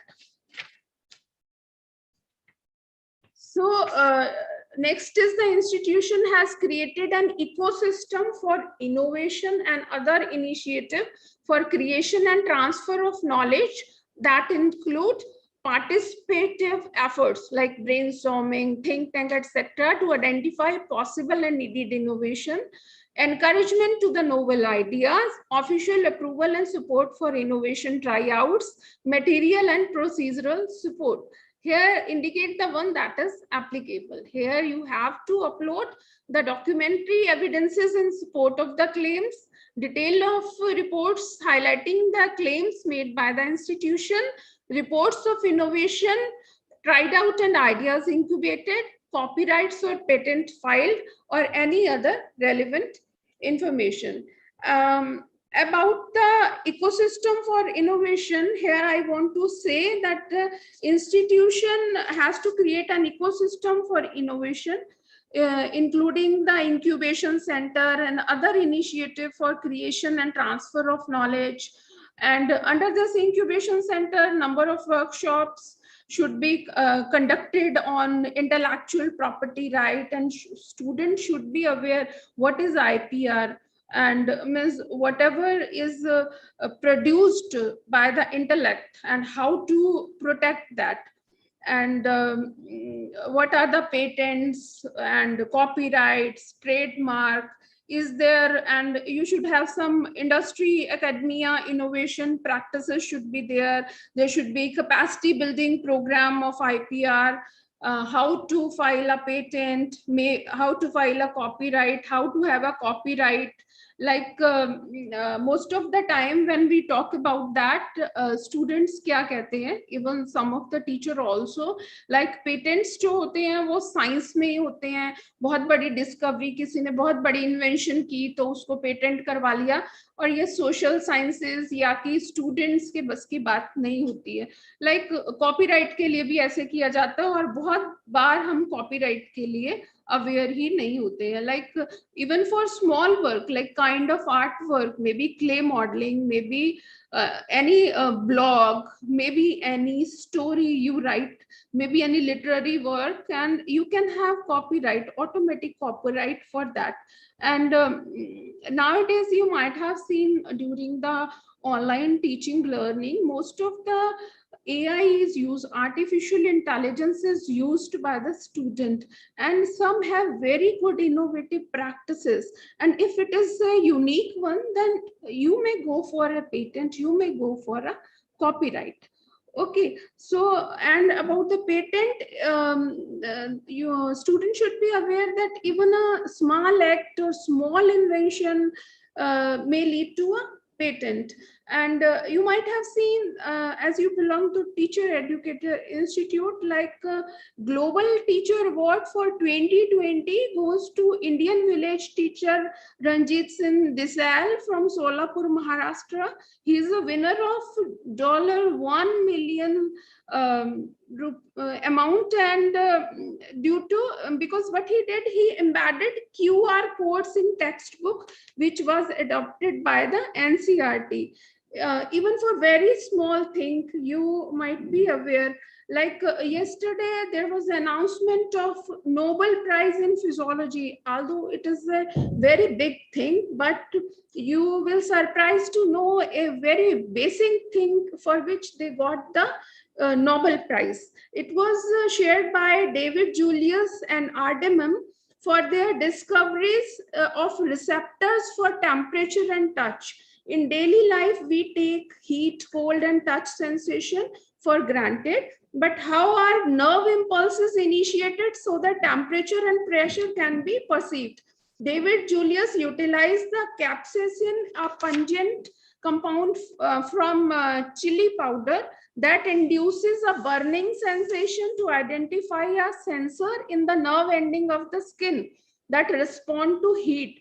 And Ardemum utilized the pressure sensitive cells to discover a novel class of sensors that respond to mechanical stimuli in skin and internal organs. These Nobel laureate identify a critical missing link in our understanding of complex interplay between our sense and environment. अब आप कहेंगे ये बात तो हमें पहले से पता था. अब मिर्च काटने के बाद उंगली को आप अपने जीभ पे लगाएंगे तो पता चलेगा ना कैसी सेंसेशन होती है.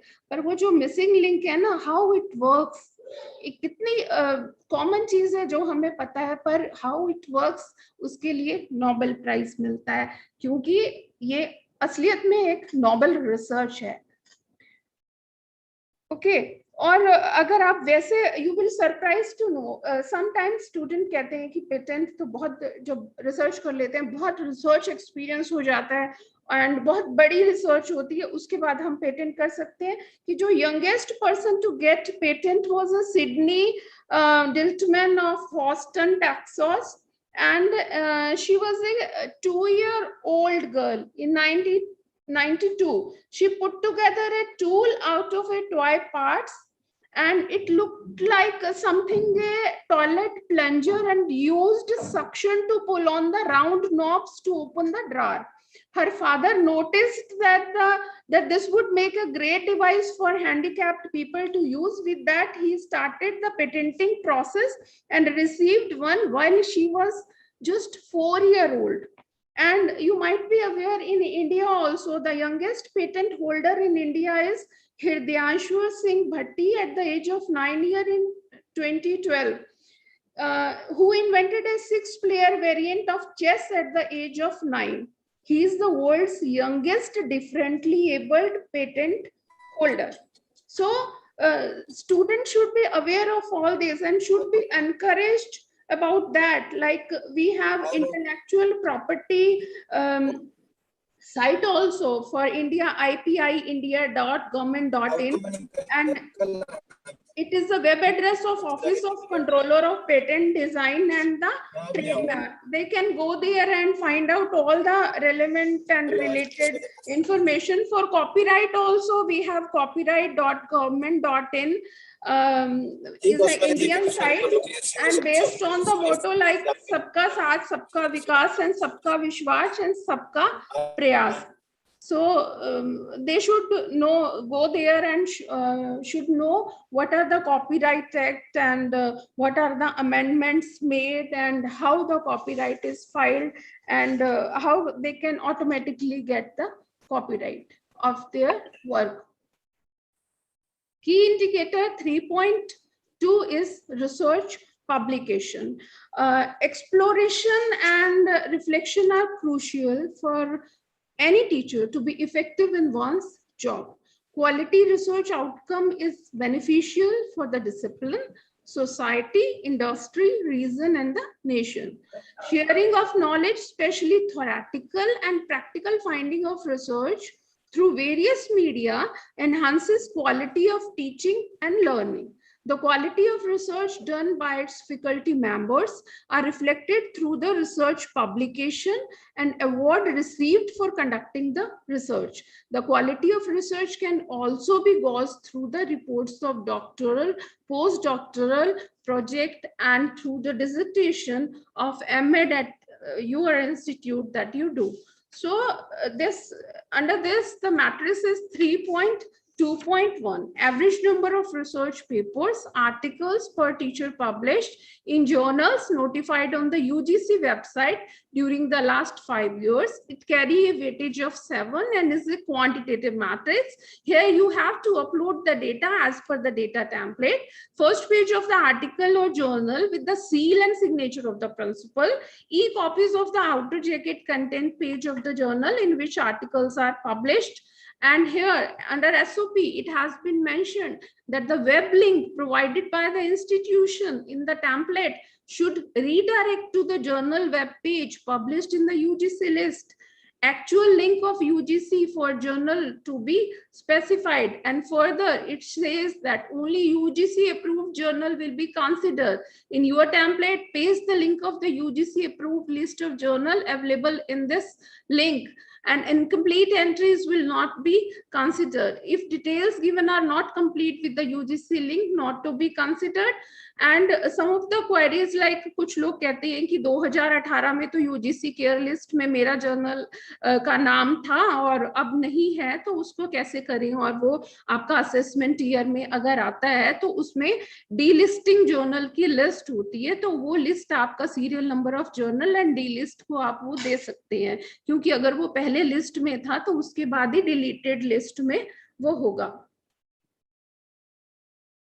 Next is the average number of books and chapters in edited book published and papers is national and international conference proceeding per teacher during last 5 years carry a weightage of 8 as a quantitative matrix. Here total number of books and chapters in edited book, you have to upload the data as per data template.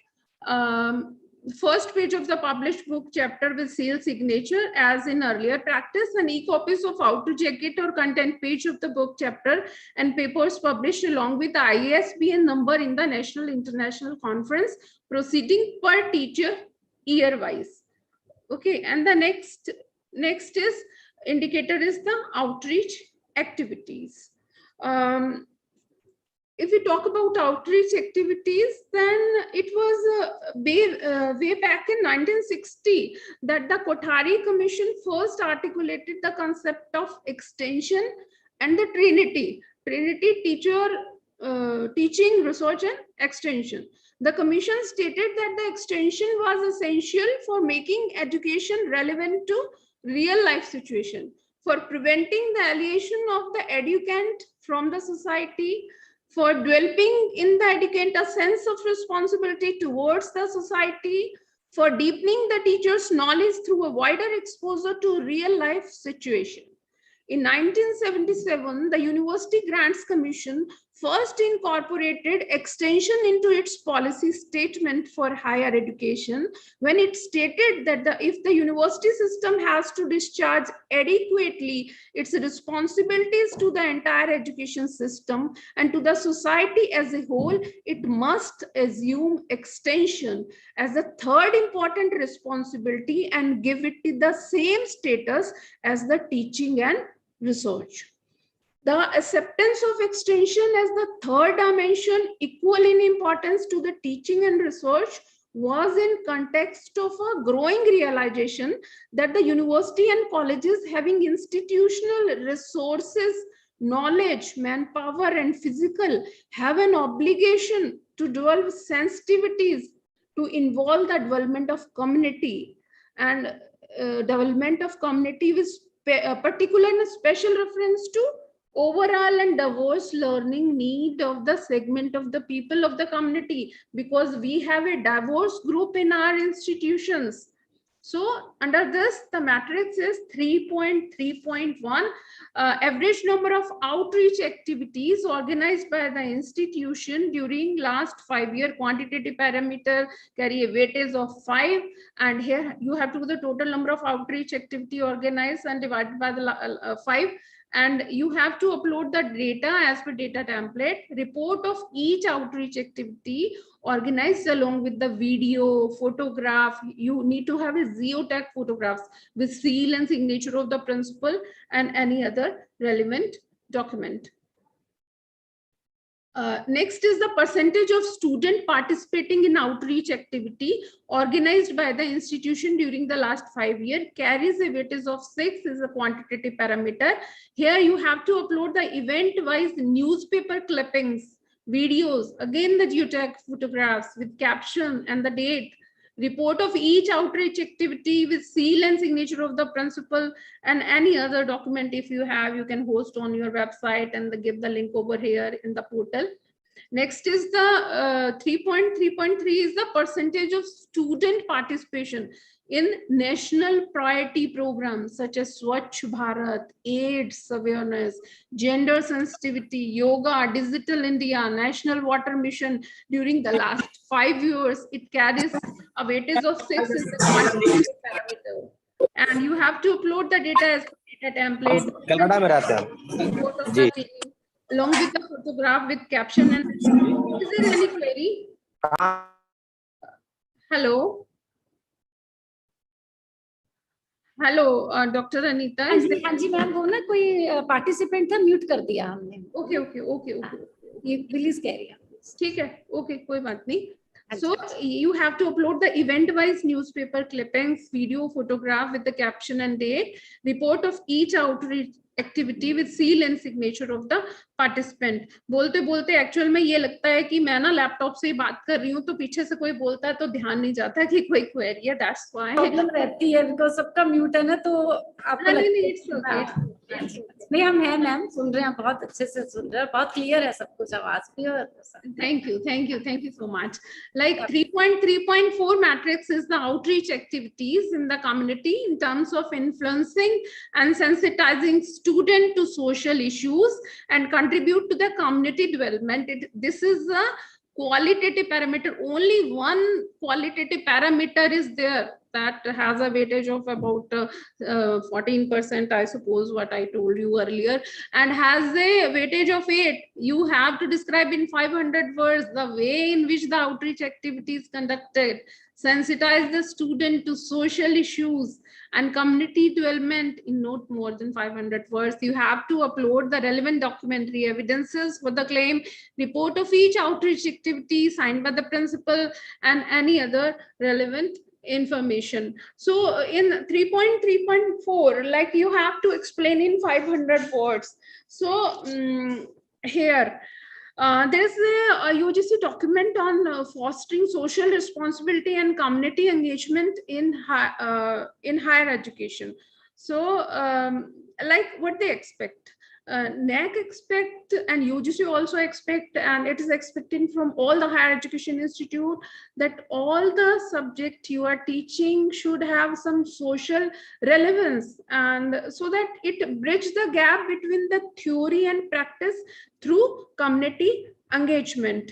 And the whatever research you choose should be socially relevant, along with the solution, and the topic you should take from the local community.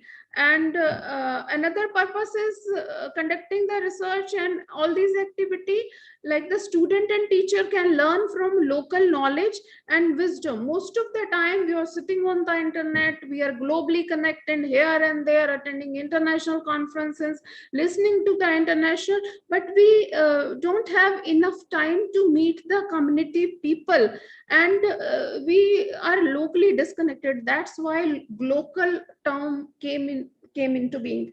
Like we need to connect with the community and local community in order to make the curriculum, course, and pedagogies more appropriate to achieve the goal of national development.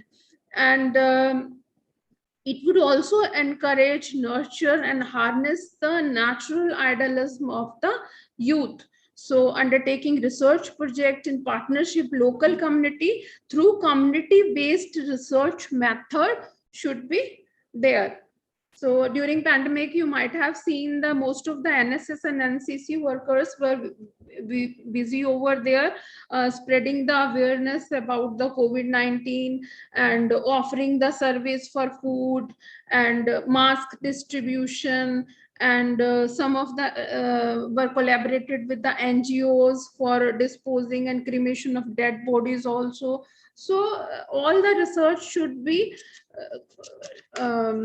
should have some social relevance, what they want to say. And so in this, so that's why they want to ask that how it has influenced and sensitized the student to social issues and contribute to the community development. Next is 3.5, number of awards, honors received for outreach activities from government recognized agency during last 5 years. Total number of award and honor received has a weightage of 5, is the quantitative parameter. Have to upload the data as per the data template, appropriate certificate from the awarding agency. And you have to take care under SOP that these awards are to be to the institution and not to the individual, and for the extension activity. Like Dev College was awarded with NSS Best Teacher, Best Award, Best Unit Award in 2017-18. I was there in the function.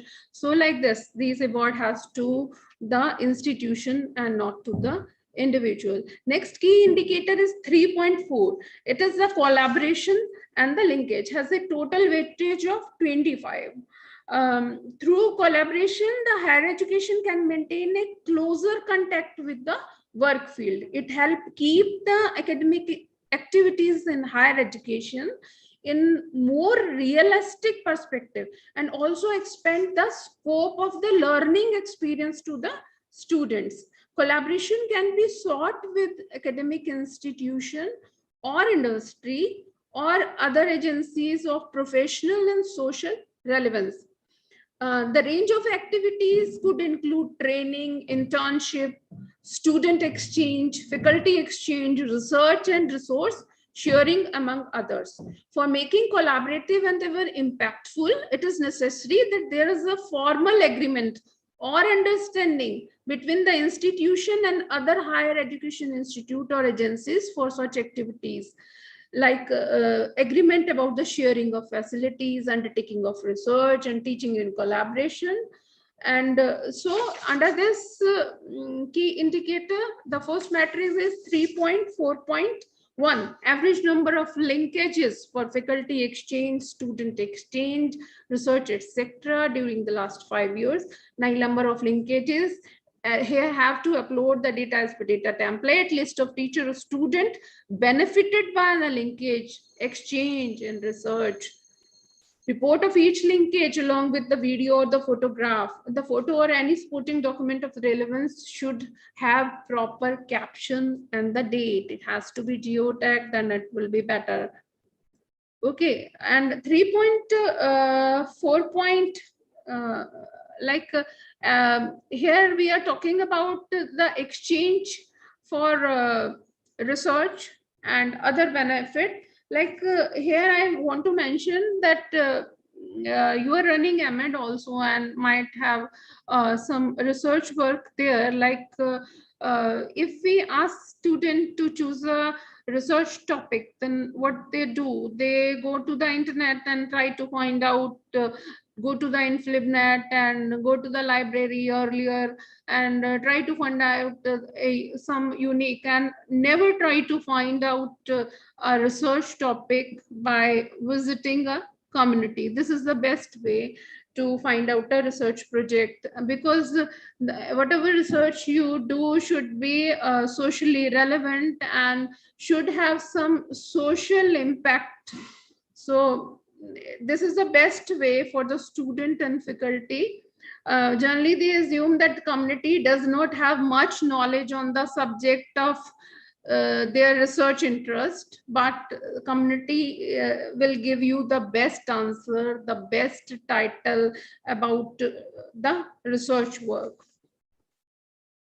Next is 3.4.2 is the functional MOUs with the institution of national and international importance, other university, industry, and the corporate houses, etc. During the last 5 years, the quantitative parameter has a weightage of 8, have to upload the data as per data template, copies of MOU with the institution, and copies with the institution or industry or the corporate houses. The MOU should be functional during the assessment period. If MOU is for 3 years, that is 2019 to 21, it shall be counted only once. Like अगर हम 2019 में 3 साल के लिए एक MOU sign करते हैं, तो हर साल नहीं, वो उसे एक ही बार काउंट करेंगे. और most of the time what we see कि MOU को एक ऐसा डॉक्यूमेंट ले लिया जाता है जिसमें 2 जने खड़े होके अपना डॉक्यूमेंट एक्सचेंज करते हैं, फोटो खिंचाते हैं और एक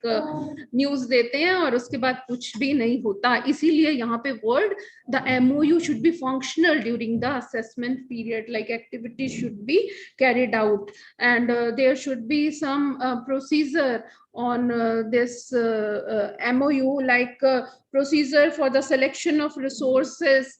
Whenever you are signing MOU, there should be, like in under research policy, there should be procedure for the selection of the resources that the 2 parties will share, about the details of collaboration to improve the quality of teaching, research and training, should write about the facilities to be provided by the host institution, should give detail of expected outcomes, and should give the mechanism of monitoring the outcome of the collaboration, that who is going to monitor that this activity has been done.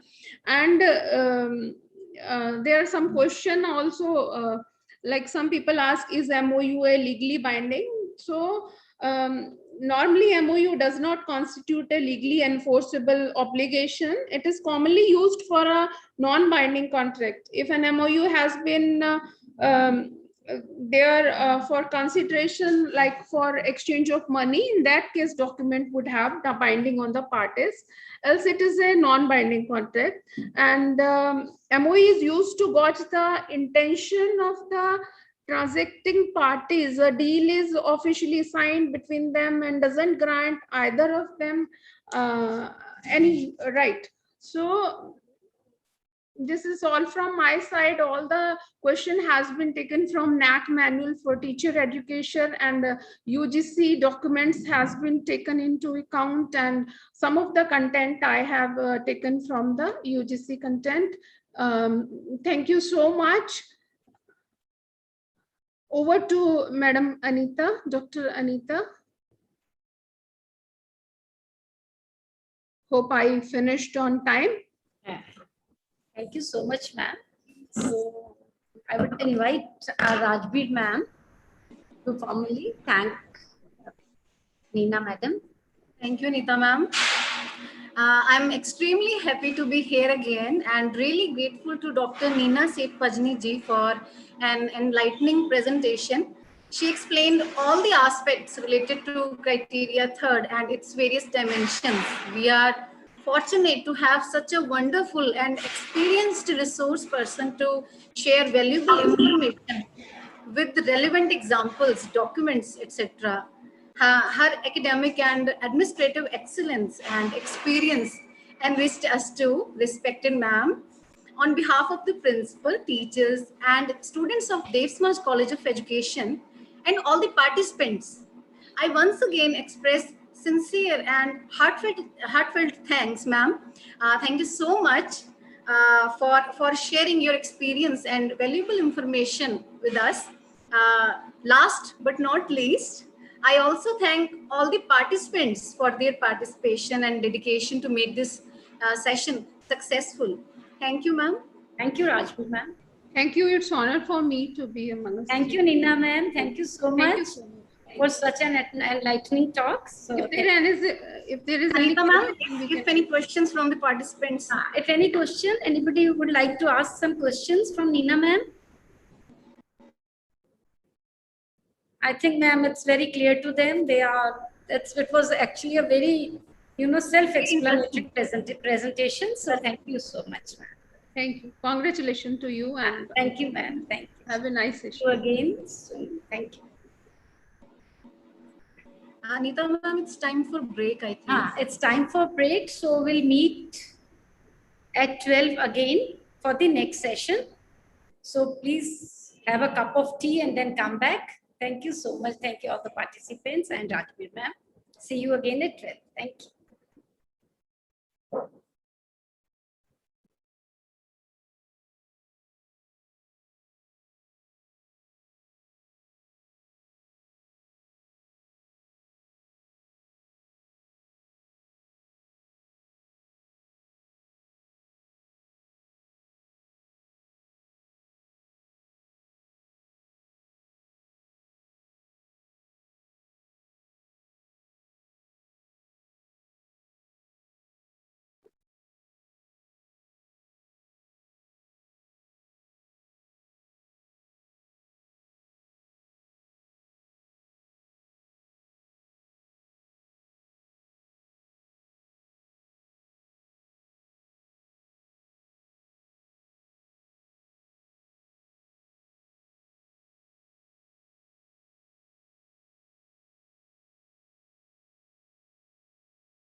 Welcome, sir. Namaskar, sir. Namaskar.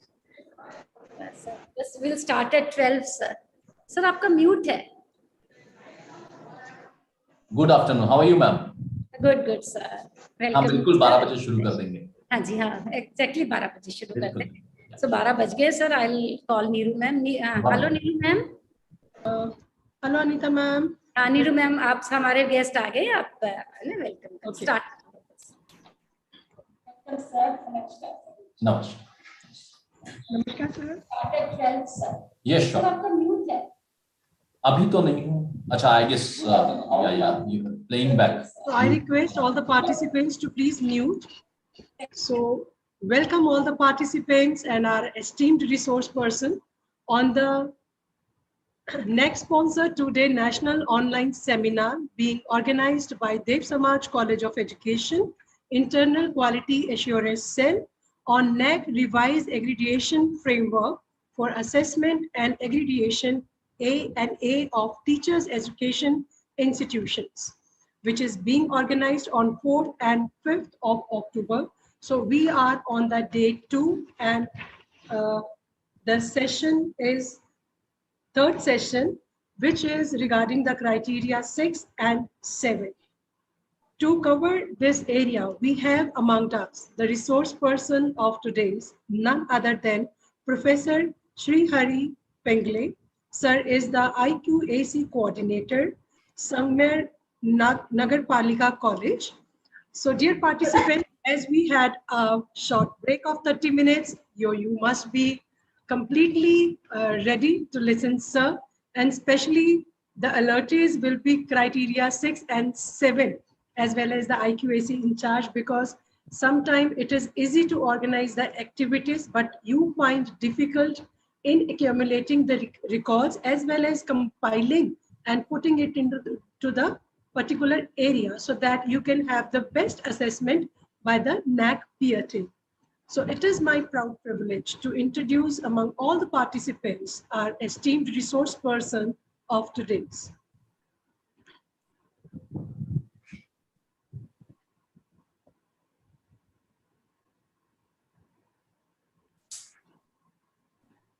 So we have among us the resource person, Sri Hari Ashok Pengle. Sir is the trustee IQAC cluster and working as an assistant professor in geology, IQAC coordinator, Sangamanar Nagarpalika Arts and D.J.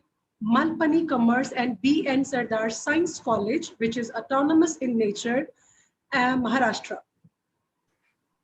To his credit, as a teacher and administrator in the college, Professor Pengle is presently working as assistant professor and coordinator IQAC at the college, as well as Sir is one of the founder member of IQAC cluster of India. In his short career of 14 years of teaching experience, Sir has already served as an IQAC coordinator in his own college for past 10 years and also held the administrative responsibility by acting as a vice principal of the college for 2 years. Sir is a member of CDC, LMC, and governing council of his college under autonomous status.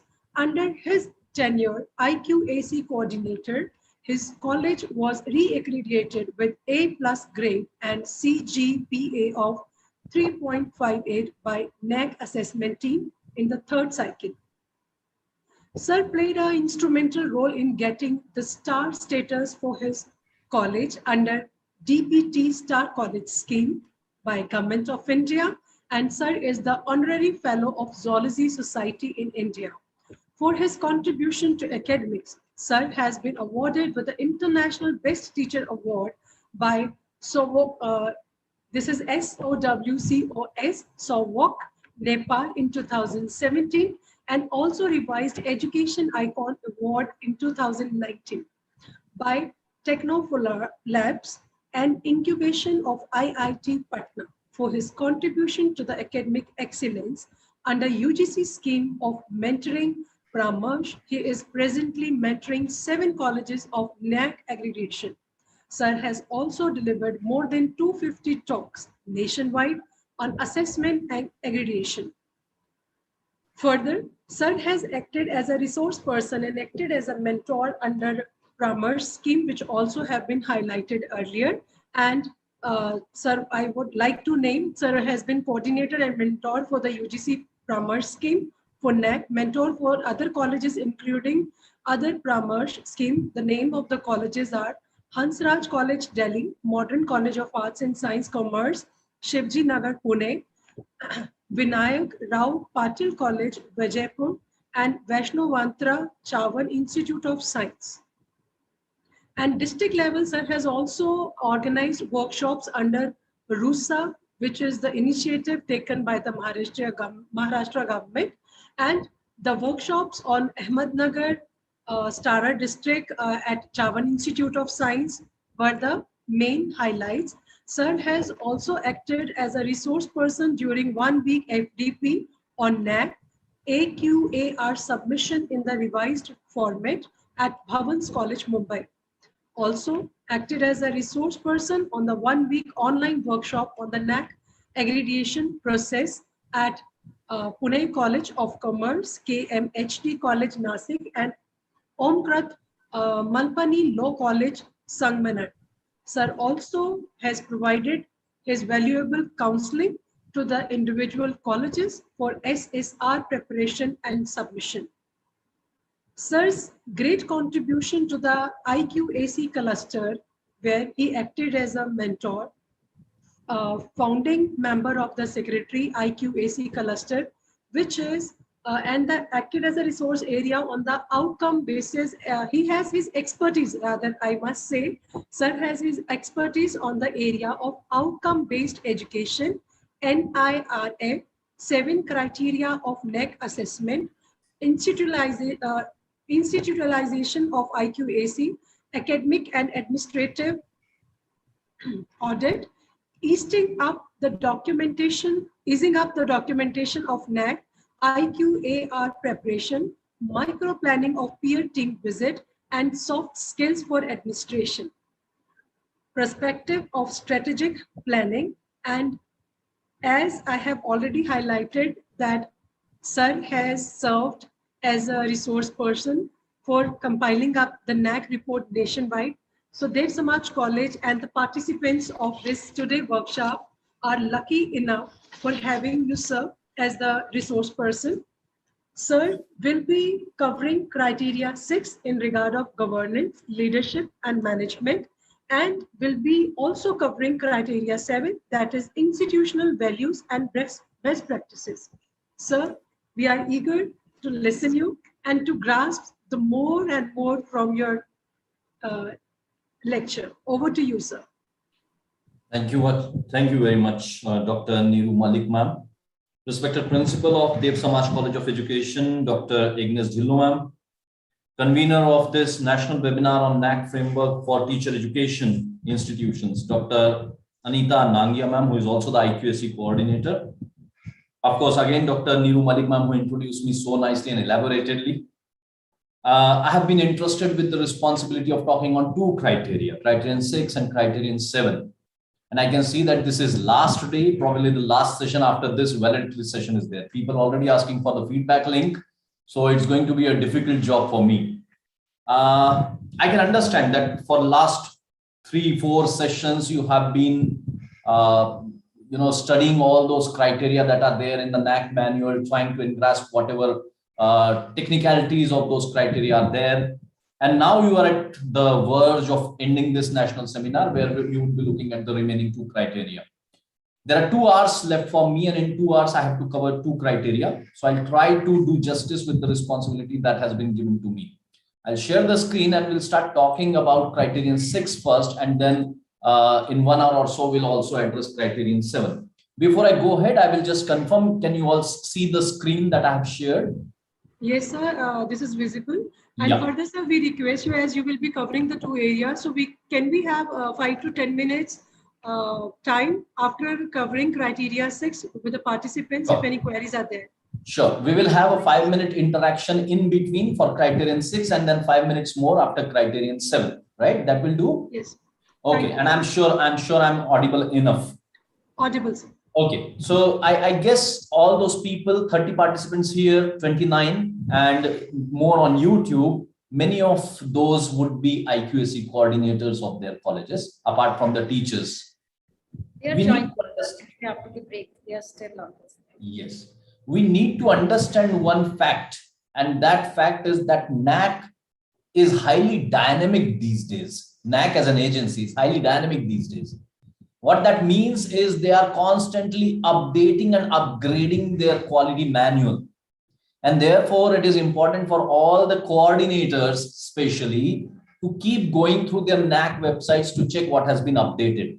So whatever I'm going to talk on Criterion 6 and Criterion 7 today is with respect to the manual that is updated on 1st April 2021, the latest update that we have.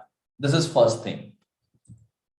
Second thing is, as we go into Criterion 6, the first responsibility that I have to shoulder today, the criterion is governance, leadership, and management.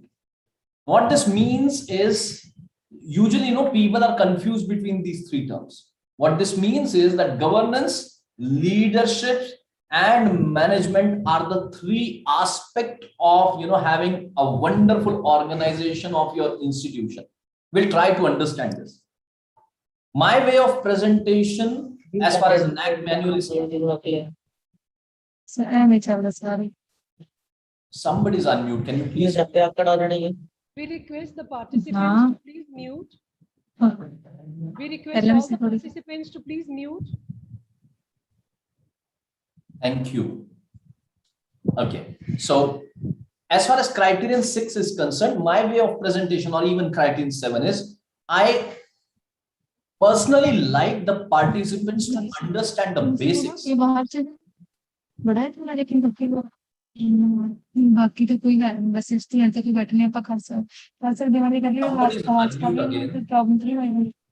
Anita ma'am? Yeah, thank you. So I personally like that the one should understand the basics first, and if you understand the basics well, you are off to a good start, and then to actually bring in the output that is desired from this NAAC manual. Looking at Criterion 6 at a glance, you will see that it has got a weightage of 100 marks. There are 5 indicators. By now, in the second day of this national webinar, you would have understood what key indicators are. So there are 5 broad areas. In those 5 broad areas, you have total 20 questions in Criterion 6. This is in contrast to what is there for other affiliated colleges. Teacher education institutions have 20 questions. These are more in number in contrast to what affiliated colleges have. You now know what are qualitative and what are quantitative metrics. So you have 13 descriptive questions and 7 quantitative. That means either you have to choose the right option or you have to provide statistical data, information in terms of numbers in support of these questions. Now, what are these 5 key indicators? The 5 key indicators are institutional vision and leadership carrying 15 marks, strategy development and deployment carrying 25 marks, faculty empowerment strategies 30 marks, financial management and resource mobilization 20, and internal quality assurance system IQAS 30 marks. So you can see that faculty empowerment and IQAS has got maximum weightage, and otherwise the weightage is almost uniformly distributed. Fine. Having said that, we'll now go into the details of what these key indicators are about and what are the various metrics included in these key indicators. Talking about institutional vision and leadership, which is the first key indicator, having a weightage of 15 marks, there are 3 questions. All the 3 questions are of qualitative nature in this first key indicator, 6.1 key indicator. All the questions are of qualitative nature. That means you have to answer it in a descriptive manner, write an essay of around 500 words. So first question, which carries 5 marks, asks you to explain how the governance of the institution is reflective of an effective leadership in tune with the vision and mission of the institution. So whenever you are addressing any question in the NAAC manual, you have to really read every word carefully so that you understand what exactly NAAC is asking you to come up with. So when you read this particular question, you focus on one word, governance. You focus on another word, effective leadership. And then you focus on something else, which is vision and mission. So your governance and leadership will be effective when the activities of the institution are in tune with the vision and mission. For example, I can see your brochure, Dev Samaj College of Education, and it is mentioning vision in action, right? So your vision, whatever you dream, it should come into action. And that action should be reflected in this answer in a descriptive form for 5 marks. Now, what is mission? For that matter, you have to understand what is vision and what is a mission. Vision is a statement that focuses on tomorrow. For example, my college has a vision which says that Sangamner College, from the place from where I'm coming from, it says that spread knowledge unto the last. Now, this is my vision, spread knowledge unto the last. That means I want my students to come across the knowledge wherever that student is, probably in the rural most part of Maharashtra or even in the urban part of, whether it is from the deprived section, whether it is from well-to-do section. Every student of mine should get knowledge. That is my vision. But having said that, spread knowledge unto the last, I do not know how I will achieve that. So the way that is taught to achieve the vision is called as mission. So mission statement focuses on today. What am I going to do today to achieve the vision? That is called as mission, right? So you need to clearly have clear understanding of what a vision is and what a mission is. I'll give you another example. Since I'm delivering a talk in Chandigarh, I thought that I will give you example from North India alone. And therefore, this example from Delhi. Now, people would be acquainted more to it. In Delhi, you know, there is a very famous College of Commerce, Sri Ram College of Commerce. In 2013, I guess Narendra Modi ji visited this college for a famous speech which he had given 3 years. So Sri Ram College of Commerce, Delhi, has this vision, a very short, crisp statement. It says a college of global choice. Now, what do you understand from this very small statement is that Sri Ram College of Commerce wants to be a college of global choice. Whether the student is from Canada, whether the student is from Germany, the student should be attracted to Sri Ram College of Commerce. But the question is, how will you make Sri Ram College of Commerce as a college of global choice? That is not mentioned here in the vision statement. So another statement which explains how Sri Ram College of Commerce will become a college of global choice will be called as the mission statement. The mission of Sri Ram College of Commerce is to achieve and sustain excellence. Vijay Lakshmi ji, can you please mute yourself? Vijay Lakshmi ji, can you please mute yourself? Thank you. So the mission statement of Sri Ram College of Commerce says that to achieve and sustain excellence in teaching and research and enriching local, national, and international communities through our research, the skills of alumni, and the publishing of academic and educational materials. Fantastic, good. But as I said, the vision and mission should be hand in hand. Because if you clearly know what steps are you going to take, then only you are going to meet your vision. So I have highlighted global in red color here. If you read the mission, all these things in red, for example, international. If you're talking about going global, you are talking about international standards. And how can you achieve those international standards? If I'm doing good research, my research should be communicated to people across the world. And one way of doing it is publishing. So publishing is not about, journals in Punjab alone or journal in Maharashtra alone. Publishing is about, spreading your research across the globe. That makes you global. So two things highlighted here are in terms of being the global choice. Another, if you want to be a choice, like for example, if you go to a grocery store and you want a detergent powder, what detergent powder do you have or do you want? You go for Ariel, you go for Surf, you go for Nirma. lesser number of people probably will go for Tide or any other detergent powder.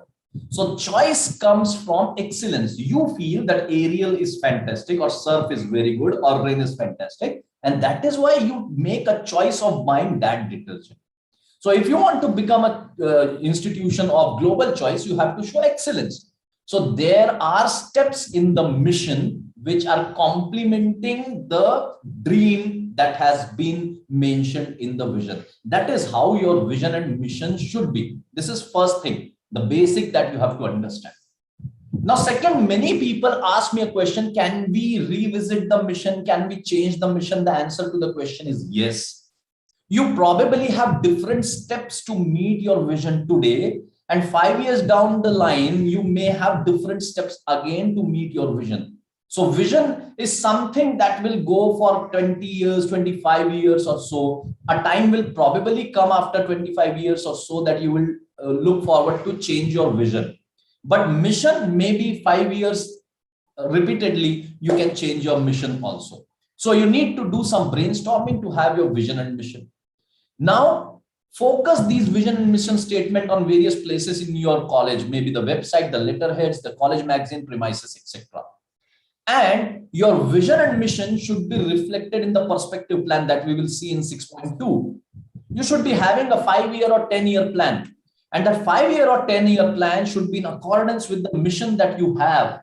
For example, you want to make, you want to have holistic development of the students. So what steps are you going to take for, holistic development of the students? Are you conducting some soft skills program? Are you giving them some vocational career-oriented programs or something like that? Are you encouraging them to go for extracurricular and co-curricular activities and so on? So your perspective plan, your mission, and your vision, they should go hand in hand. And on that basis, if that is happening in your institution, you will be able to write not 500 words, but 1,000 words and more in accordance with the activities that you are conducting in your institution. So what I meant from, having said this, that you should have a clear vision, you should have a clear mission statement, you should have activities aligned with the vision and mission, and then you can prove that your leadership is effective, in tune with the vision and mission of the institution. So start writing this answer, writing the vision first, mission first, and then writing an essay on the activities which are in tune with the vision and mission that your institution is having. This is first question. Now, second question is one more step ahead that talks about the leadership of the institution. It asks you whether the institution practices decentralization and participative management. Now, what is decentralization and what is participative management? You have to write again an essay describing the processes that you practice in your institution, showing or demonstrating decentralization and participation. So we'll try to understand what decentralization and participation is. Now here in this picture, the figure on the left-hand side is centralization. Many institutions, they work in a centralized manner. That means there are one or few people making the decisions. But under decentralized way of working, there is a center of power, definitely, but then center is distributing its powers to many other centers, as you can see here. So there might be a principal, but then there can be few vice principals as well. Maybe under the vice principals, you might be having head of the departments. You might also be having coordinators for few programs. This is called as decentralization. But having decentralized way of working does not ensure another aspect, which is called as participative management, unless you do not provide them with the liberty and power to take decisions. They should be given freedom to make the decisions so that they can have freedom to work and enjoy that work. Okay, so I hope you understand what decentralization is, and then you also understand what is participative management is. So for that matter, the principal is shouldering the responsibility along with the vice principals or head of the departments, and head of the departments are shouldering responsibilities with probably the departmental coordinators or committee coordinators or in charges and whatever. Same in case of students, you might be having a student council which is headed by the university representative or student representative or a girls representative. and they are taking, the complaints from the students and communicating with the principal. So the working efficiency of the institution in a nutshell increases. Now, what are the places where you can see these examples, decentralization and participative management working? The simplest example for that matter is IQAC, Internal Quality Assurance Cell. According to the norms of NAAC, IQAC should be having principal, a teacher who is coordinator, secretary, then teacher representative 3 to 8, then stakeholders from societies, representative of students, so on. So you have representatives from all strata. Now, if you have to clearly see a picture of participative management, each one of these should be participating with their ideas, with their suggestions in the quality enhancement of the institution. If that is happening in your institution, then you can mention it. Similarly, talking about examinations. An institution like mine, which is having around 5,800 students, there are 200 odd teachers, the campus is 50 acres. So almost every month or so, exams are going on. So this conduct examination of such big campus, such big number of students is a difficult job. But then we decentralize with everybody having clear idea about their responsibilities. So you have principals supported by college examination officer, CEO, supported by 3 deputy examination officer, DEO, supported by senior supervisors, internal and external, supported by junior supervisors, supported by the clerks who are there in the examination cell, supported by the IT personnel who is supporting the online examination, supported by the PON and class 4 employee who are, taking care of the water and other provisions in the examination hall. What is this? This is decentralization and participative management. So you can have n number of such exercises happening in your institution. The only thing is you have to describe it well. And what evidence is, because this is a qualitative question. So by now, in the second day of this national webinar, you would have understood that qualitative questions are those which are evaluated by the peer team when they visit your institution. So peer team would be happy to see if, when you explain, for example, exam committee. So they would be happy to see the circulars, the roles and responsibilities that you have made clear through some ordinances. They would be happy to see the minutes of the meetings, whether people are participating in those minutes. Are they really participating, or are they just physically participating? So many times you see that people come to meeting, they do not utter a single word, they just sign the proceedings and they go. So this is lull participation. You do not want it. You want people, even the student representatives, to share their opinion, to share their ideas for the improvement of quality in your education. So what can you show to the peer team? You can show the minutes of the meetings. You can show the action taken reports, ATR. When you're planning certain things, you also have to take a review that whether those things which have been planned are actually happening or not. If they're happening, good. If they are not happening, what is the reason that the things are not happening, and when should they be completed? That has to be noted again. That is called as action taken report. So I've already given you a few examples. For example, a college development committee, IQAC, admission committee for that matter. So you have vice principals of representative faculties, like in our college, arts vice principal, commerce vice principal, science vice principal. Then you have admission committee, first year, second year, third year. Then you have members of the admission committee. Then you have, steno, account section, etc., who are looking forward to submission of fee, etc. This is decentralization and participative management. So I hope you have understood it clearly. The peer team will verify the things when they come on site to your institution. And if they are satisfied, you will get 5 marks for that.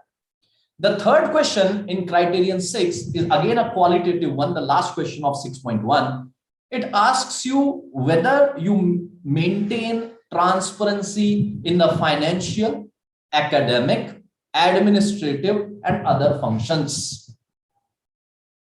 Now, how will you do that? What is transparency? You need to understand what transparency is. Transparency is rather a subject which is confusing in nature. Generally, people consider that transparency is, keeping everything open. You cannot keep everything open, right? You just cannot give the signature, digital signature of the principal to any staff member. No? Transparency, everything is open, so that he will copy the signature and issue fake certificates. No, you cannot do it.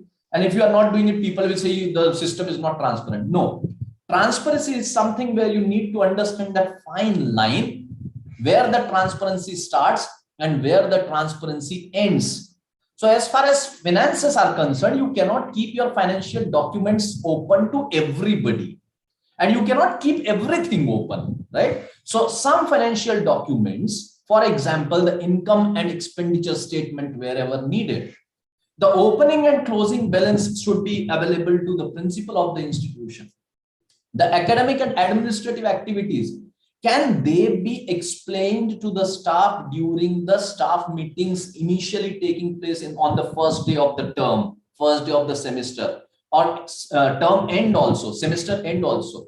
So for example, in our institution, the teachers and the staffs are updated with the overall happening of the institution during the staff meetings as to how much amount of grants we have received, how much amount of grants have been spent, how many teachers have been inducted, new teachers have been appointed, what is the overall workload of the institution, what is the new government policy that is coming into place, what are the various activities that the institution is planning.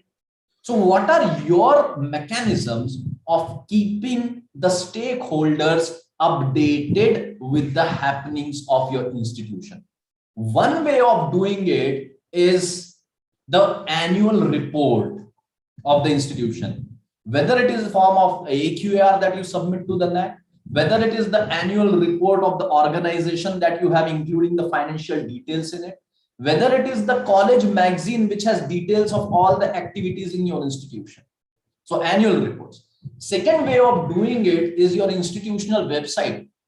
All the happenings, news and events, these are uploaded onto the institutional website, not only for the teachers and students of the college, but for the masses in general, society in general. Third thing can be the prospective information prospectus, the information brochure of your institution, which has the details of the code of conduct and other things that are included. So these are the avenues where you can provide as much of information about the institution as is possible in the quote unquote word transparency. So write an essay on it, and I don't think it is a difficult question to address. You can get 5 marks with it. Coming to next, which is 6.2, strategy development and deployment, key indicator number 2. It has slightly more weightage than the first one, 25 marks. There are 4 questions, 3 are qualitative and 1 is quantitative. The first qualitative, that means descriptive question, it asks you about whether you are having a strategic and perspective plan effectively deployed. And can you explain with the help of one activity successfully conducted in your institution? For 8 marks, remember. Now, what is strategic and perspective plan? You have to understand difference between plan and strategy. Plan and strategy. Plan, for example, Gurpreet ma'am, please can you unmute, mute yourself? Thank you. Plan, for example, I plan to earn 1 crore rupees. Now that is my plan. I plan to earn 1 crore rupees. Fantastic. But does this plan of mine makes it clear how I would earn 1 crore rupees? The answer is no. The ways of earning or implementing the plan are called as strategies. So I can earn money by working hard, or I can earn money by robbery. This is strategy, robbing and working hard. These are the strategies. So you might be having plans, but what is the strategy to implement those plans? Make a document for it. And that document will help you excel in various fields of your day-to-day functioning. Can you take one example out of it, and with the help of that example, convince your peer team that whatever is happening in your institution is on the basis of a concrete plan along with the strategies that you are having probably for a span of 5 years or 10 years. How would you come across this plan? ये plan बनेगा कैसे? The first step of having a plan is a baseline assessment. It is important for me to know who am I. And for that matter, if you go through NAAC manual, you might have seen something called a SWOT analysis. To know myself, I need to do SWOT analysis. And what that SWOT analysis let me understand is what are my strengths, what are my weaknesses, what are my opportunities, where can I improve, and what are the challenges. On the basis of these strengths, weaknesses, opportunities, and challenges that I may face, I will plan my future way of working.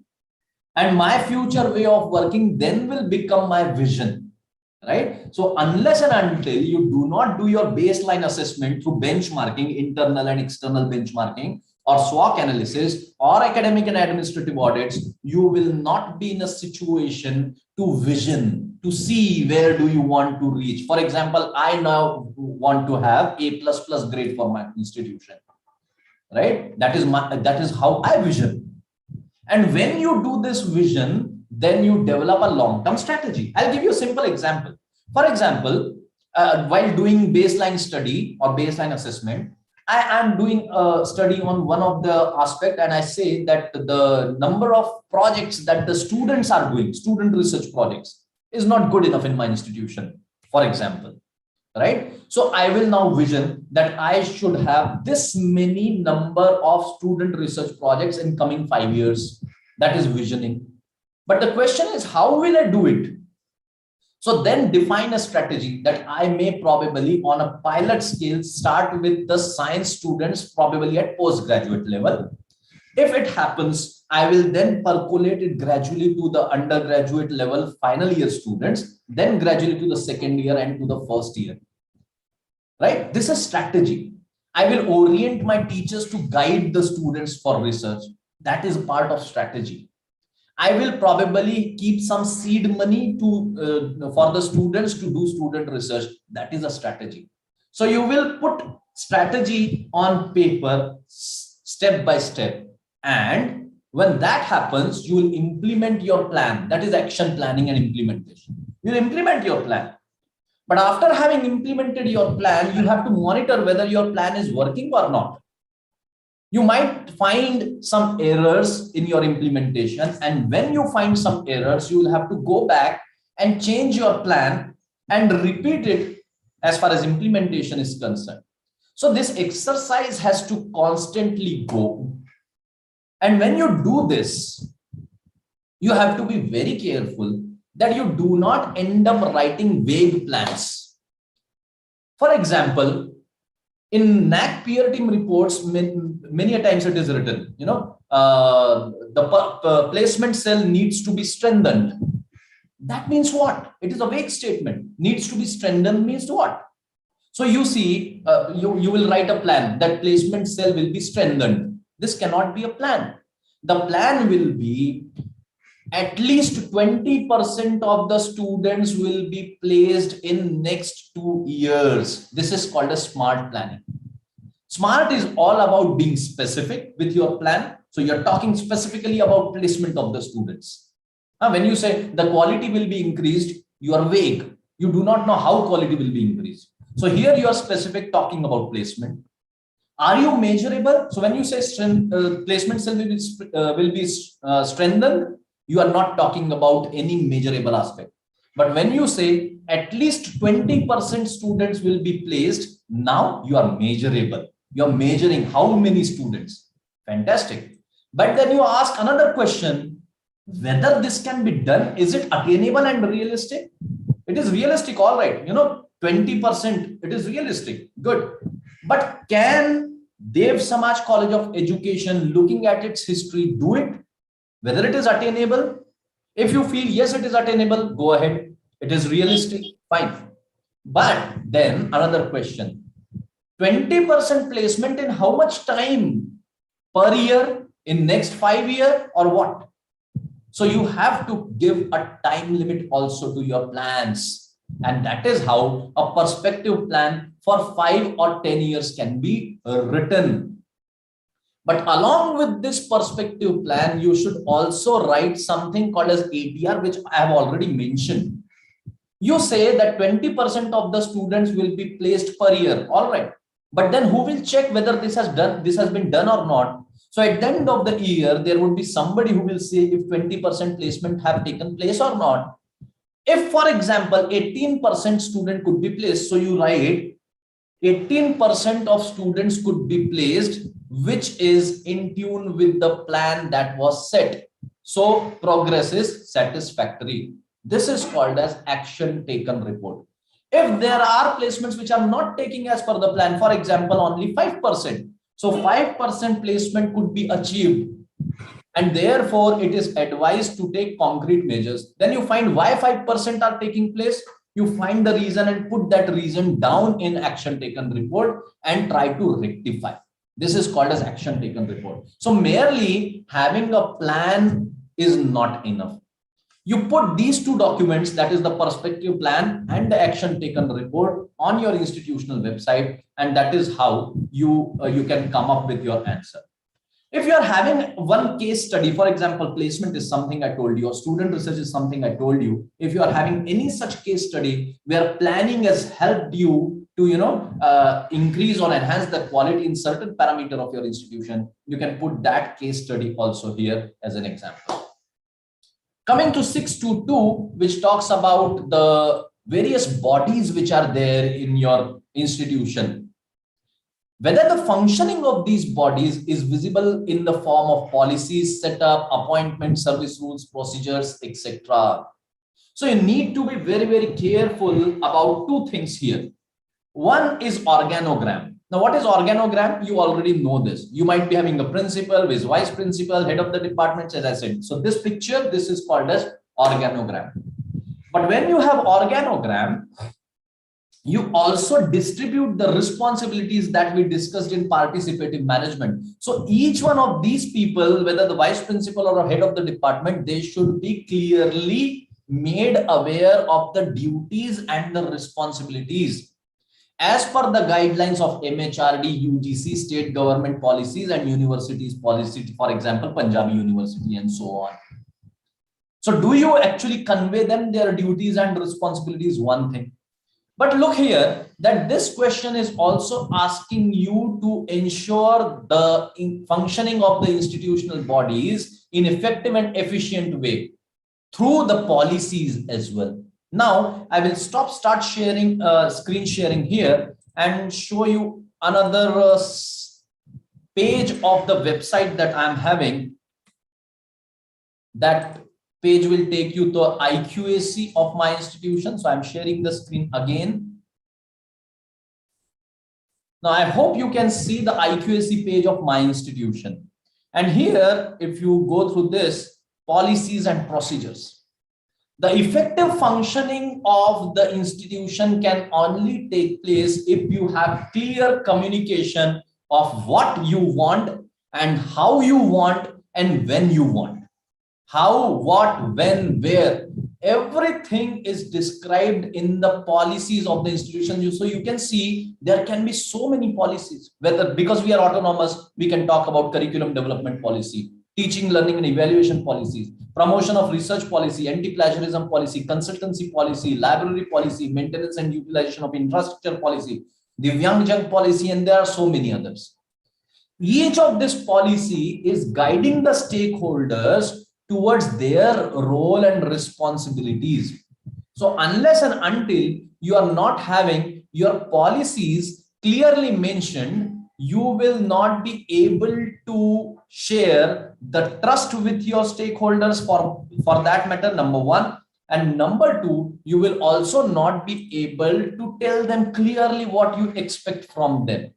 So all these policies in the form of a document, organogram, service rules, their files, their procedures, etc. If you can show it to the peer team members and you can have a quality manual with all those policies written, then you'll be able to convince the peer team to get these 5 marks.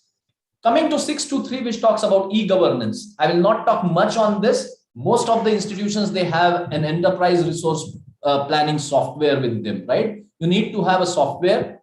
which takes care of planning and development of the institution, administration of the, whether it is leave, whether it is any other communication that has been done to and fro between the administration and the staff, finances and accounts, fees and honorarium, etc., student admission, online student admission, scholarships, etc., examination system, generation of hall tickets or admit cards, block system during the examination, registration of the student, online examination forms that has to be submitted, attendance of the staff and attendance of the students as well through biometric face reading or the fingerprint reading, whatever you might be having, digital attendance for the staff and the students. So however, number of these activities are implemented through an ERP software or a face reading or a biometric machine, you have to choose these and get 6 marks. But what are the evidences that you would be providing is, you need to provide evidences such as the ERP document, the software that you have purchased, the screenshots, the geo-tagged photographs of those screenshots also.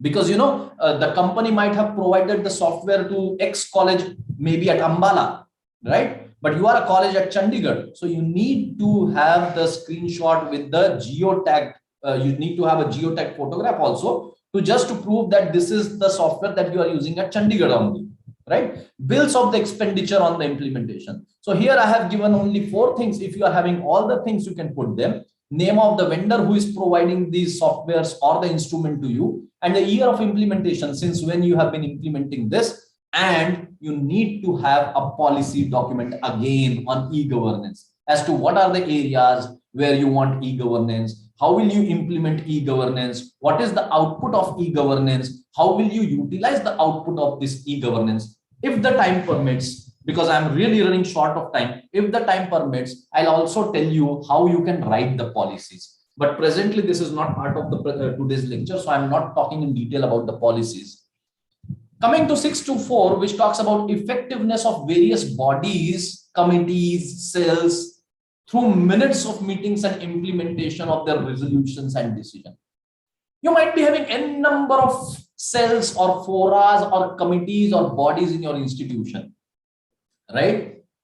But whether these committees are working effectively or not, and what is the meaning of working the committees effectively? Number 1, the frequency of the committees should be defined. When would they meet? Say, for example, IQAC, they say that it should meet quarterly, right? So, saal mein ek baar mil liye, once in a year will not serve the purpose, right? You have to meet frequently. You have to decide the frequency of the meetings. 2, you have to decide the quorum of the meetings. How many participants are important to complete the quorum? Unless the quorum is completed, the meetings will not take place.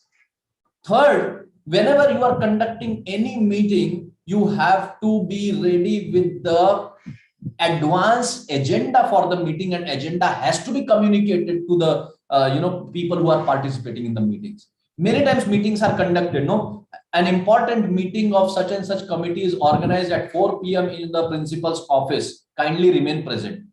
But unless you are communicating the agenda, the participants will not come up with the understanding, prior studies, homework, and ideas for the meetings. And therefore, the reason why people do not utter or participate in the meetings is because they come unprepared. And they come unprepared because they are not mostly aware of the agenda and what is going to happen in the meeting. So agenda is very important.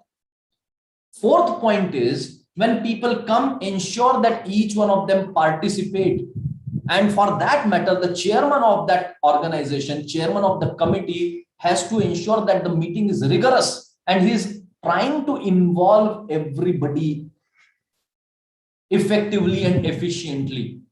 And then the meeting has to be formally recorded in the form of proceeding. So you see, you write that a meeting of internal quality assurance was organized on such and such date, such and such time, at such and such place. Following members were present and following members were absent as they requested for the leave. The points on agenda 1, 2, 3, 4, 5. The first point should always be review and approval of the previous meeting minutes. What happened in the earlier meeting? What was discussed? And is everybody fine with that? So record those minutes and get them approved in the coming meeting. Second, then follows the agenda, whatever you are having. So somebody would be there to propose the resolution and somebody would be to second the resolution and then approval. Then you go with agenda number 3, 4, 5, 6, 7. And then before you finish up the meeting, you should be having future plan. Now, what are you going to do in the meantime? And when is the next meeting plan? And when you come up for the next meeting, what is the plan for that next meeting? That has to be mentioned, and then vote of thanks. So you write all of these with respect to at least one committee described here, activity of one committee described here for 500 works and get 6 marks. So what are the evidences that you can show to peer team is minutes of the meetings or proceedings of the meetings with seal and signature of the principal, and again action taken report. So mere conduct of meeting that IQAC will take the feedback from the students for 2020-21. You have written. It was suggested by principal to take feedback of the students for 2020-21. That is recorded in IQAC's proceedings of meetings. Good. But whether the feedback was taken or not, so that will be recorded in another table, and that is called as action taken report, as I have already described. So I will not describe it again. Coming to 6.3, which is faculty empowerment strategy, carrying 30 marks. So important one. You need to keep your teaching and non-teaching staff always in a feeling that they belong to your family. And that feeling will come when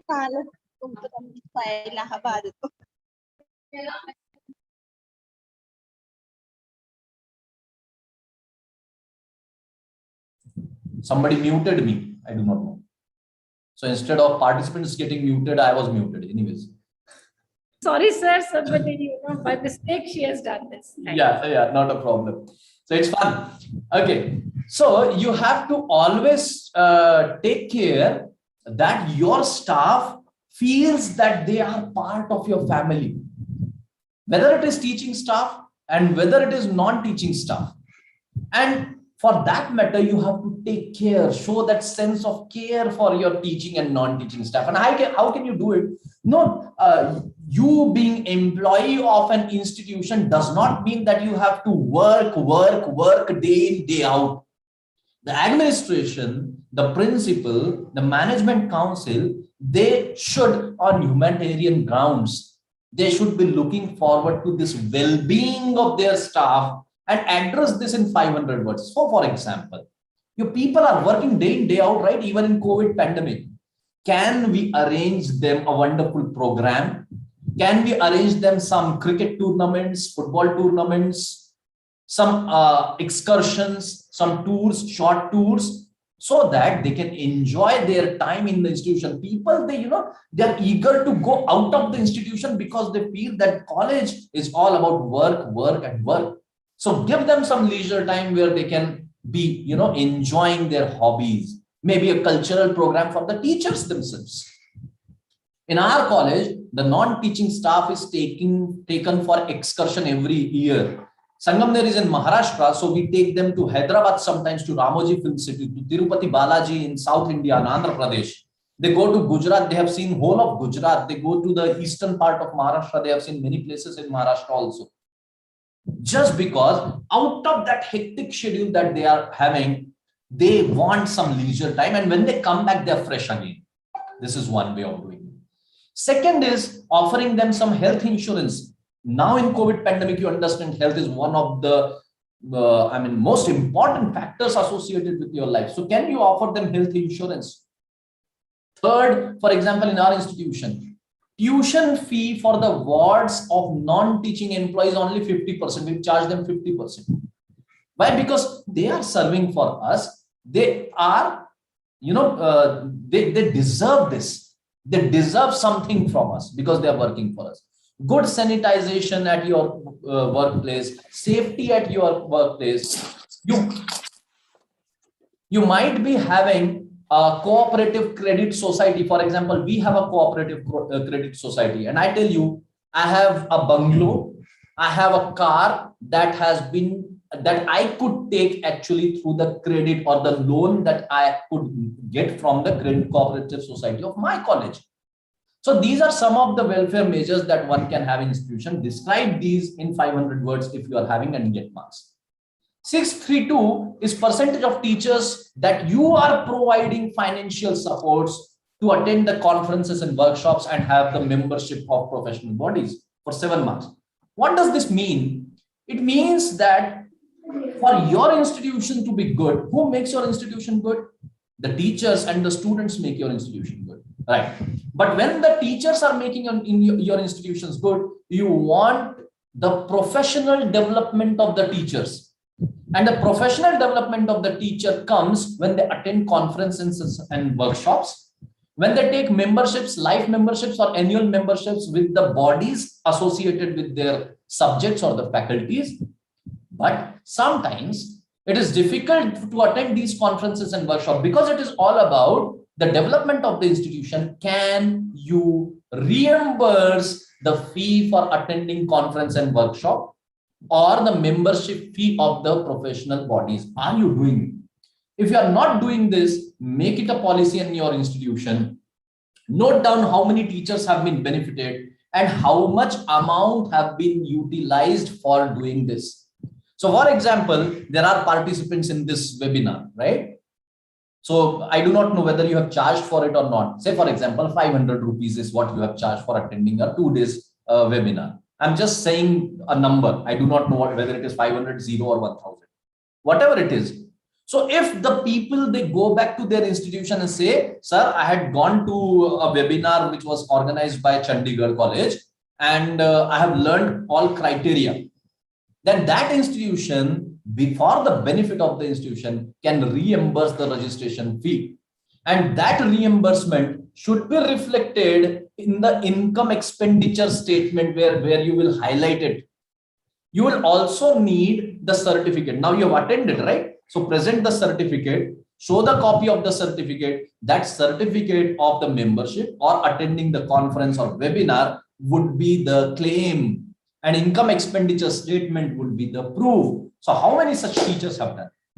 But as I said, if you are not in the practice of doing this, then you need to make it as a policy. In the policy, we'll write that this much amount, 70% amount, 50% amount, once in a year, etc., that can be noted down in a policy. That policy will be also utilized as an evidence for the DVV. And of course, the copy of the letter. For example, that teacher has got a membership from some organization, copy of that membership letter can be used. If you are giving certain amount to the teacher, you will write to Shri Hari Pingle with respect to attending the conference at Chandigarh, the amount of registration fee ₹500 has been reimbursed, signed by the principal and the secretary of the organization. So that letter can also be used as evidence here. Coming to next, 633. Apart from the regular programs, the faculty development programs which are organized by the HRDCs and academic staff colleges and the Ramanujan College and Pandit Madan Mohan Malviya scheme for training the teachers, etc., are you taking care of training your staff, human resource development of your staff, especially through IQAC? For example, I'll tell you a simple thing. The communication in Maharashtra, even with the government bodies and universities, in Marathi. But those people there in universities and the people here, the steno and class 4 employees here, they are not acquainted with typing in Marathi. So I conducted a training program how to type using Google input tools in Marathi. Where does this idea come from? This idea comes from something that we called as need assessment. You know, we talk about, where our college should fetch funds, our college should get grants from the government, but we are not able to get grants. Why? Because your proposal is not good. So if you want to get grants from the government, can you train your teachers in writing the grant proposal? That is need assessment. You have to find where do you want the training and then conduct the training for your staff alone in your institution. And that is what we call professional development or administrative training programs for the teaching and non-teaching staff by your institution. Another simple example for that matter. There are many emails which keep coming from University and Government of Maharashtra. Now, my class 4 employee or even office superintendent or registrar should know how to respond to those emails. Dear sir, respected sir, please find attached this and this document with this email. Thank you for your email. Greetings of the day. So this training has to be given to your administrative staff also, including the registrar or office superintendent as well. How to draft email, right? Professional development, whether it is subject specific area or general area. For example, using of animations in PowerPoint presentation. Can you teach this to your teachers? Depending upon what is the requirement. Use of Google Drive for effective documentation. I have conducted huge session, 3-hour session on documentation also for that matter. So conducting training programs as per the requirements of the institution.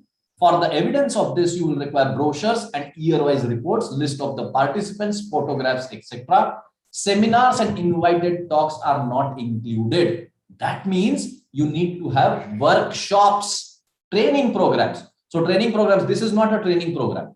This is an invited talk. This is a webinar. This is not a training program. Training program is when I'll ask you to keep a notebook and pen with you. And I will tell that today we will learn to write a policy. So I say, draw a table with 2 columns. In column number 1, write down policy name.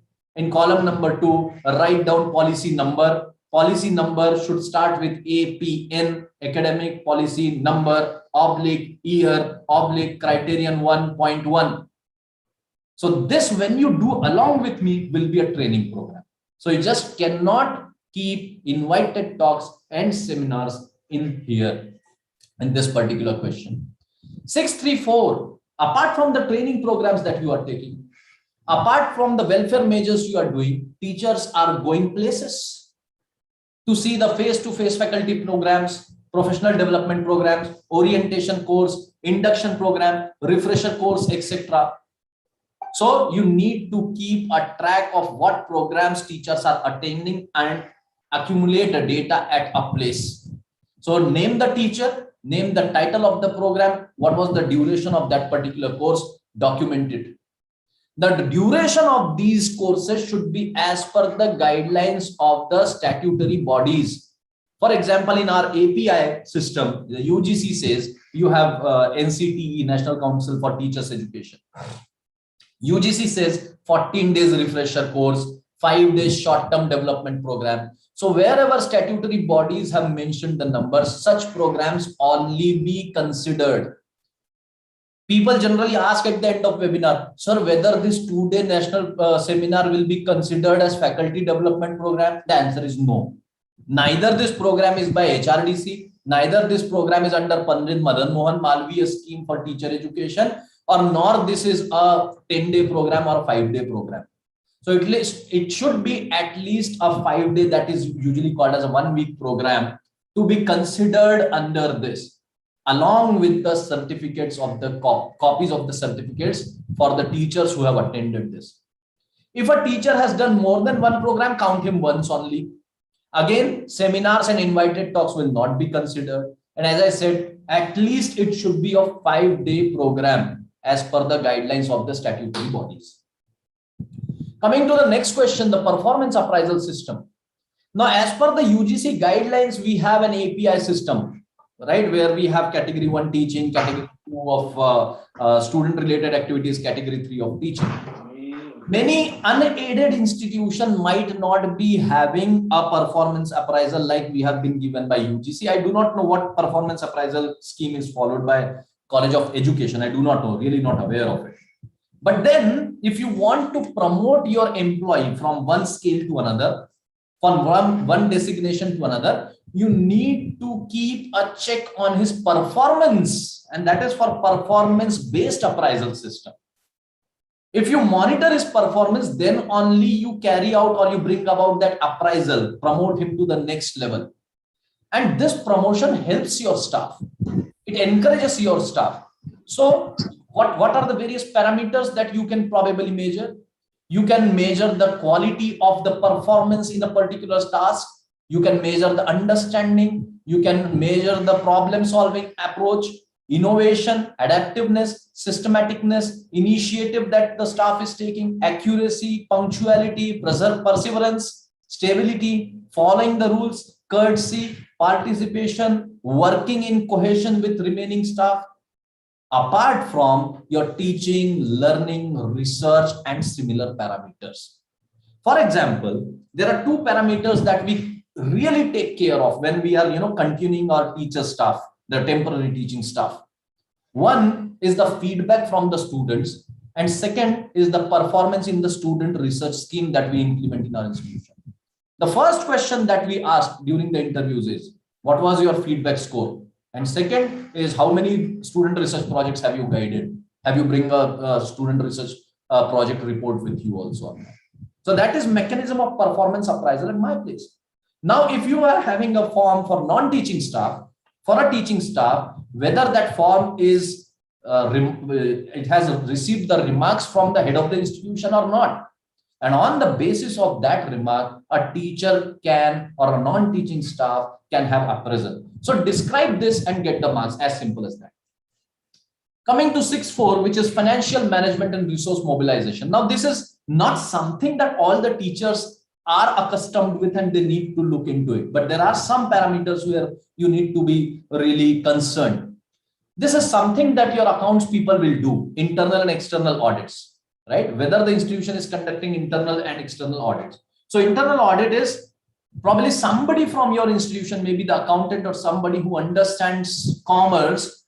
He should look into the sheets, the ledgers, etc. of your institution and see if the transactions are transparent and according to the government norms. That is called as internal audit. But at the same time, chartered accountant audits, they are called as external audits. There is another which is done by the government audit. So government audit and the chartered accountant audit, they are called as external financial audit. And whenever certain audits are conducted, whether it is academic audit, whether it is financial audit, whether it is gender audit, whether it is green audit, whenever audits are conducted, there are bound to be objections and observations. For example, you might conduct an audit on how the 2 days national seminar has gone, and you will see that speaker number 1, speaker number 2, speaker number 3. Then you have your moderators also. What was the performance of moderators? So moderator this, moderator that, this was the performance, that was the performance. So you have observations and you have objections whenever any audit is conducted. So when the financial audits will be conducted, the accountant or the chartered accountant or the auditor, he will raise some objections. What are those objections? What is the report of the auditor? And how you have complied with the objection. For example, in the objection, it is written that TDS for certain thing has not been submitted for the year this and that. So what is the compliance? According to the objection raised by the chartered accountant, TDS of rupees such and such was deposited on such and such date, signed by the principal. So auditor's report signed by the CA and the principal, objections settled, signed by the principal. These will come as a proof for this particular question. But the first thing that you have to do is get your audits done, internal as well as external audits. Then comes 642, funds or donations received from non-government bodies. You have to realize that there are funds that government is giving you, probably the salary grant, the scholarships, the research grants, and so on, the infrastructural grants, and so on. But these days, when you see that funds are, freezing, the government is also not providing funds. You still want some money. If you have a reputation in Chandigarh, for example, for that college or other participants from different parts of India, if people trust you, they will come up with donations, right? So how much donations have you received from individuals, from funding agencies, from non-government bodies, NGOs during last 3 years? And these are not those grants which are included in criteria. So that carries 7 marks. And again, for this, you will require an income expenditure statement signed by the chartered accountant and the principal, along with the letters that the NGO or the philanthropist means people who donate for good causes, right? For example, Tatas, they donate for Ambanis, they donate for good good causes. This is called as being philanthropist. So NGOs, philanthropists, etc., who have given you a letter, I wish to donate rupees 1,21,000 rupees to the college for this and that. That letter, along with the income expenditure statement, is a proof for this. But many institutions, what do they do is from one sister institution to the parent institution to sister institution, just for the sake of getting marks in this question. This will not work. Donation in the form of equipment or software will also not work. So I will donate a computer to you and you will say I have received the donation. It will not. So monetary donations only will be considered in this particular question. Coming to 643, it talks about mobilization funds. Now this is a difficult question.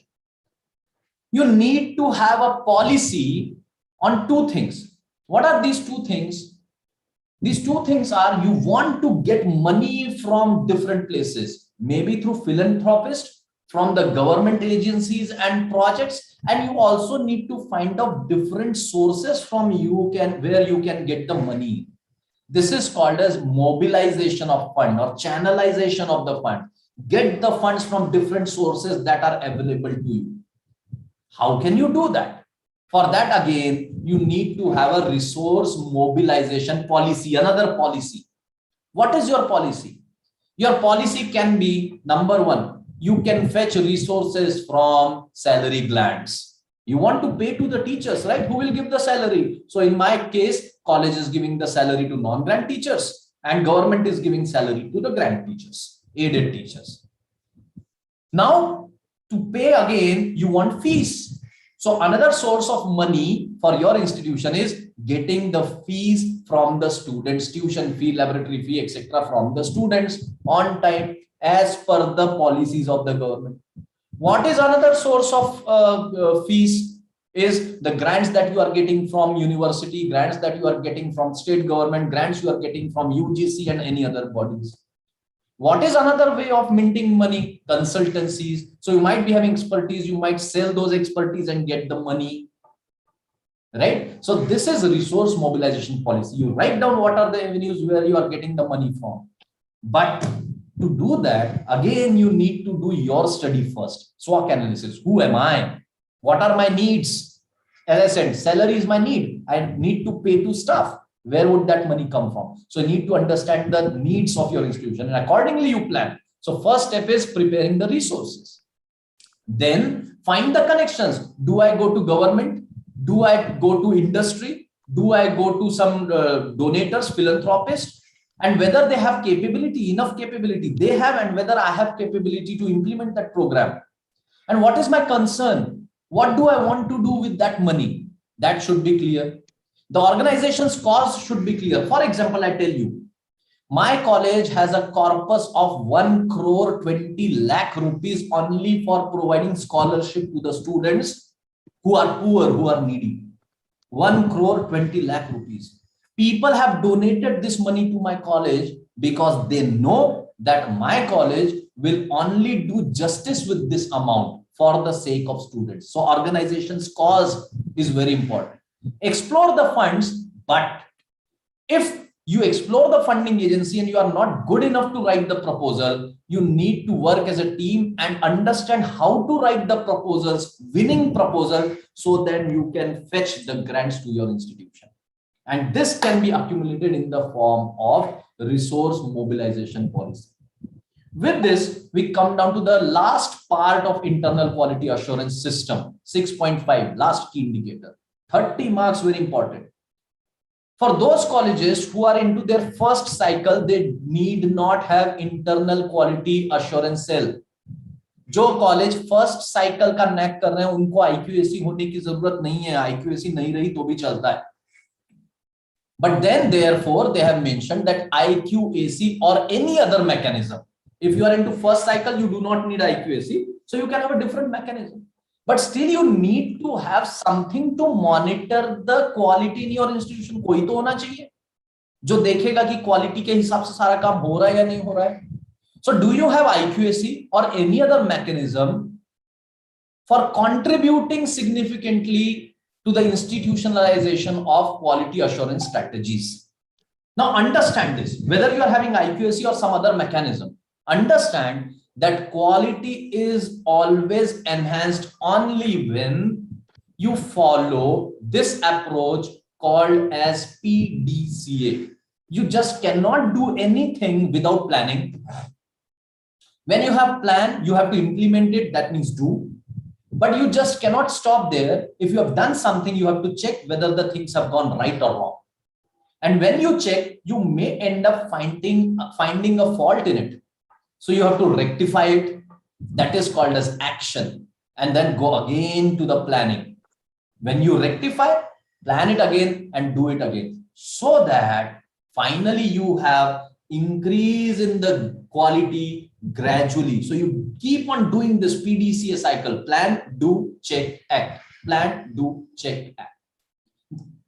Can you describe a process? For example, you have an IQAC in your institution. IQAC meets regularly. IQAC ka composition ye hai. IQAC people or the personnel in the IQAC give their suggestion. IQAC follows the core values given by the NAAC. On the basis of the core values, perspective plan of the institution is made in line with the vision and mission and so on. You write it down in 500 words, and when the peer team comes, then you explain that quality assurance is all about defining your requirements first. Main kya chahta hu? What do I want? Then inspection, what is my status right now? Then what is the effectiveness of the things that you are doing? Are you happy with it? How your institution is working? Analyze it. Report it. No, the research publication are less, or the number of meritorious students are less. Then work on it to increase the number of research publication or increase the number of meritorious students. And this cycle goes on and on, finally bringing the quality assurance. And that is what you have to describe. Coming to 652, one of the important job of IQAC is to review teaching learning process periodically. Today we have a meeting, College Development Committee meeting. And in every College Development Committee meeting, we'll submit a report of IQAC's functioning. And I've submitted. Since the last meeting of CDC, our college teachers had planned around 64,000 lectures, out of which 65,000 lectures have been conducted. I can tell you these numbers without any confusion, because I have that report with me. How can I tell you these numbers? Because I have a mechanism to monitor how many lectures have been planned. And you are all B.Ed, M.Ed people, right? From teacher education. So you know your teaching should be planned along with all the processes, pedagogical details, etc. that to mention. How many lectures were planned? How many have been conducted? What teaching methods, what learning methods, what evaluation methods have been taking place? Has to be communicated to the IQAC. IQAC will verify and it will be signed by a principal. So all those methods and way of doing it should be recorded and you get the 7 marks. So I have scanned records of everything in my Google Drive. Do you have this? Can you institute a mechanism for this? Then coming to probably penultimate question, 653. Average number of quality assurance initiatives by IQAC.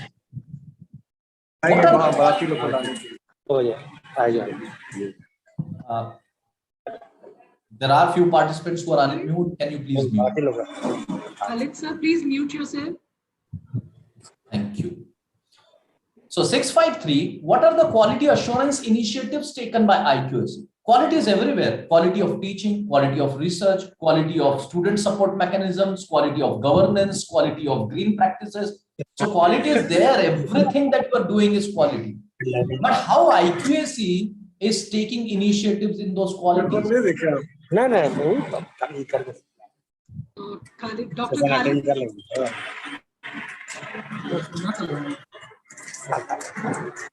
Dr. Khalid sir, may we please request you? हम मेरे पास airport है तो घर में हम जानू से नहीं लाया है वो उतना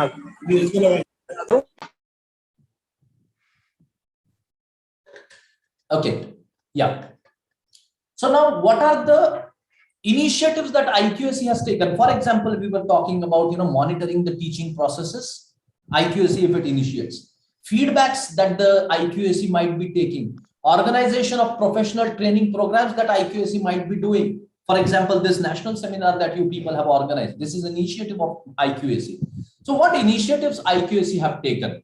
It can include those initiatives, as I said just now, dates of the activities that have been conducted, duration, for example, you have 4th October to 5 October, what number of participants have taken part, number of teachers, number of students. And if IQAC has conducted such activity, you can provide a report of IQAC's activity and upload it on the IQAC's portal on your institutional website and give a link to that IQAC activity here. So this is the data template that you have for 7 months.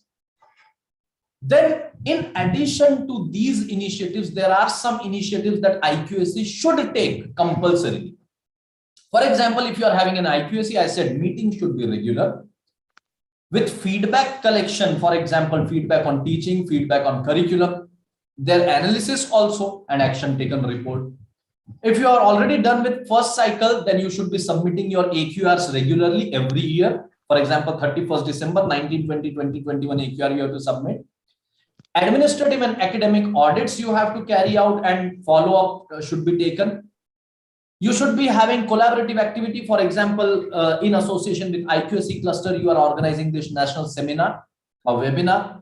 I do not know whether many of you are participating in NIRF or not. North Indians College, they are doing well in NIRF. Miranda House, Delhi is number 1. Ramanujan College is number 5. So participation in NIRF, if you are taking part in these activities, you have to provide relevant evidences. So if you are conducting IQAC meetings, dates of the IQAC meetings, minutes of the meeting should be uploaded on the institutional website and link to that has to be given. AQR should be regularly updated and link to the AQR should be given. The AQR should be uploaded on your institutional website. If you have conducted academic and administrative audits, who were the committee members, what recommendations have been made, what follow-up action has been taken, that has to be clearly mentioned here. If you are taking some collaborative initiatives like organization of seminars or organization of some quality initiatives, activities, then who are the collaborative institution and what is the name of the initiative? Whether you have participated in NRF, yes or no, and if yes, what is the rank? And any other audit, for example, ISO audit or some other audit you have conducted, then give the details of those audits also. For that, you have to upload, as I said, the meetings minutes of IQAC, AQARs, AAA report, and accreditation certificates, e-copies, NIRF supporting documents, feedback analysis report that is also sought in criterion 1 in feedback to curriculum. And then we move down to the last question of criterion 655. Institution keeps track of incremental improvements. This is again very, very important. So, for example, you've already done your first cycle, second cycle, or third cycle of NAAC assessment. Many of the colleges probably would be in the first cycle because on and off teacher education colleges are on and off in NAAC manual. So, in last 5 years, were you monitoring your progress in some domains? For example, number of teachers with PhDs, number of students, number of programs, number of female students, number of research publications, number of research centers, for that matter. So these are some of the parameters where you need to keep track about your improvement, and that should be incremental. So number of students increasing, number of staff increasing, number of classroom increasing, and so on. So for first cycle, you have to show incremental improvements during last 5 years with two examples in not more than 500 words each. So effectively you have got 1000 words, 500 words for one activity and 500 words for another activity. So for example, as I said, research publication has increased in 5 years. So what have you done to ensure that in last 5 years, research publications should increase from maybe 10 to 100? Then another, for example, ensuring that the staff is PhD. What efforts have you taken to ensure that the number of PhD holders in your institution increases? Describe in 500 words. And similarly, if you are doing second and subsequent cycles, another two examples that you can take on the basis of pre-accreditation or post-accreditation and initiatives that you are having. So for example, you have done the first cycle, and after the first cycle, what initiatives you have taken? to ensure that at least in 2 areas you have improved, shown incremental improvement. So I've given you a few examples, and with this we have completed criterion 6. We are half hour late with criterion 6. Nevertheless, if there are any question for criterion 6, I will take 2 or 3 questions, and maybe at the end of criterion 7 I will take remaining questions. Yes, any questions? Dear participants, sir has finished with the criteria 6. If anybody has any query, any question, please do ask, or just leave your question in the chat box. Right time to get unmuted now. Thank you.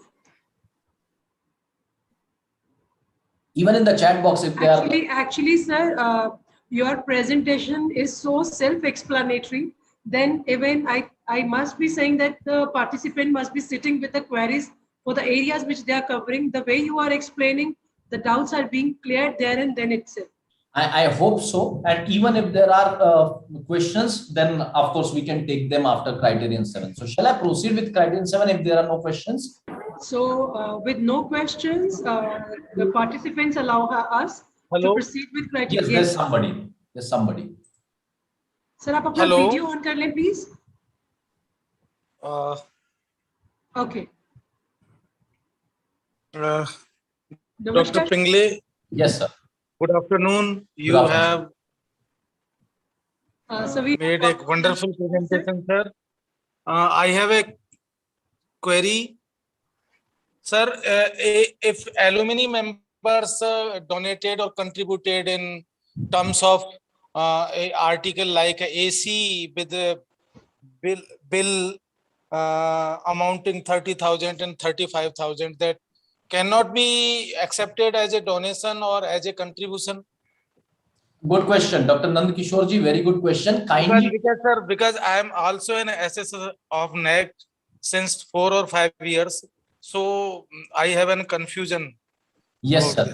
Yes, sir. आप assessor हैं already, तो आपसे ज़्यादा मैं जवाब दूँ ये ठीक नहीं लगता. लेकिन even for that matter, alumni, even monetary or non-monetary donations, they are considered in 5.4.2. That is student support and progression. So that can be taken in 5.4.2 alumni contribution. Thank you, boss. Thank you, sir. Thank you so much. Thank you very much, sir. We are rather thankful to Nand Kishore sir. He's a name of repute in the principal lobby as well as among the teachers in Punjab University. So, sir, thank you so much for clearing the doubt. In fact, enlightening us over कि आपको वो amount किस head के अंदर डालना है. So you have given the reference of 5.4.2 students probation. Yes. So with no inquiry further, we are proceeding towards criteria 7. Over to you, sir. Yeah, thank you so much. So now we are shifting gears, right? I told you in the beginning कि 2 घंटे में 2 criteria थोड़ा मुश्किल हो जाता है. But nevertheless, governance, leadership, and management is something which is mostly associated with the people in administration. But now we are coming to criterion 7, which is of everybody's interest. ये सबको ही करना है, सबको ध्यान में रखना है, right? The criterion 7 is institutional values and best practices. As you can see in this picture, you talk about values, right? You talk about community, you talk about love, you talk about responsibilities and peace and so on. So we'll see what are the questions.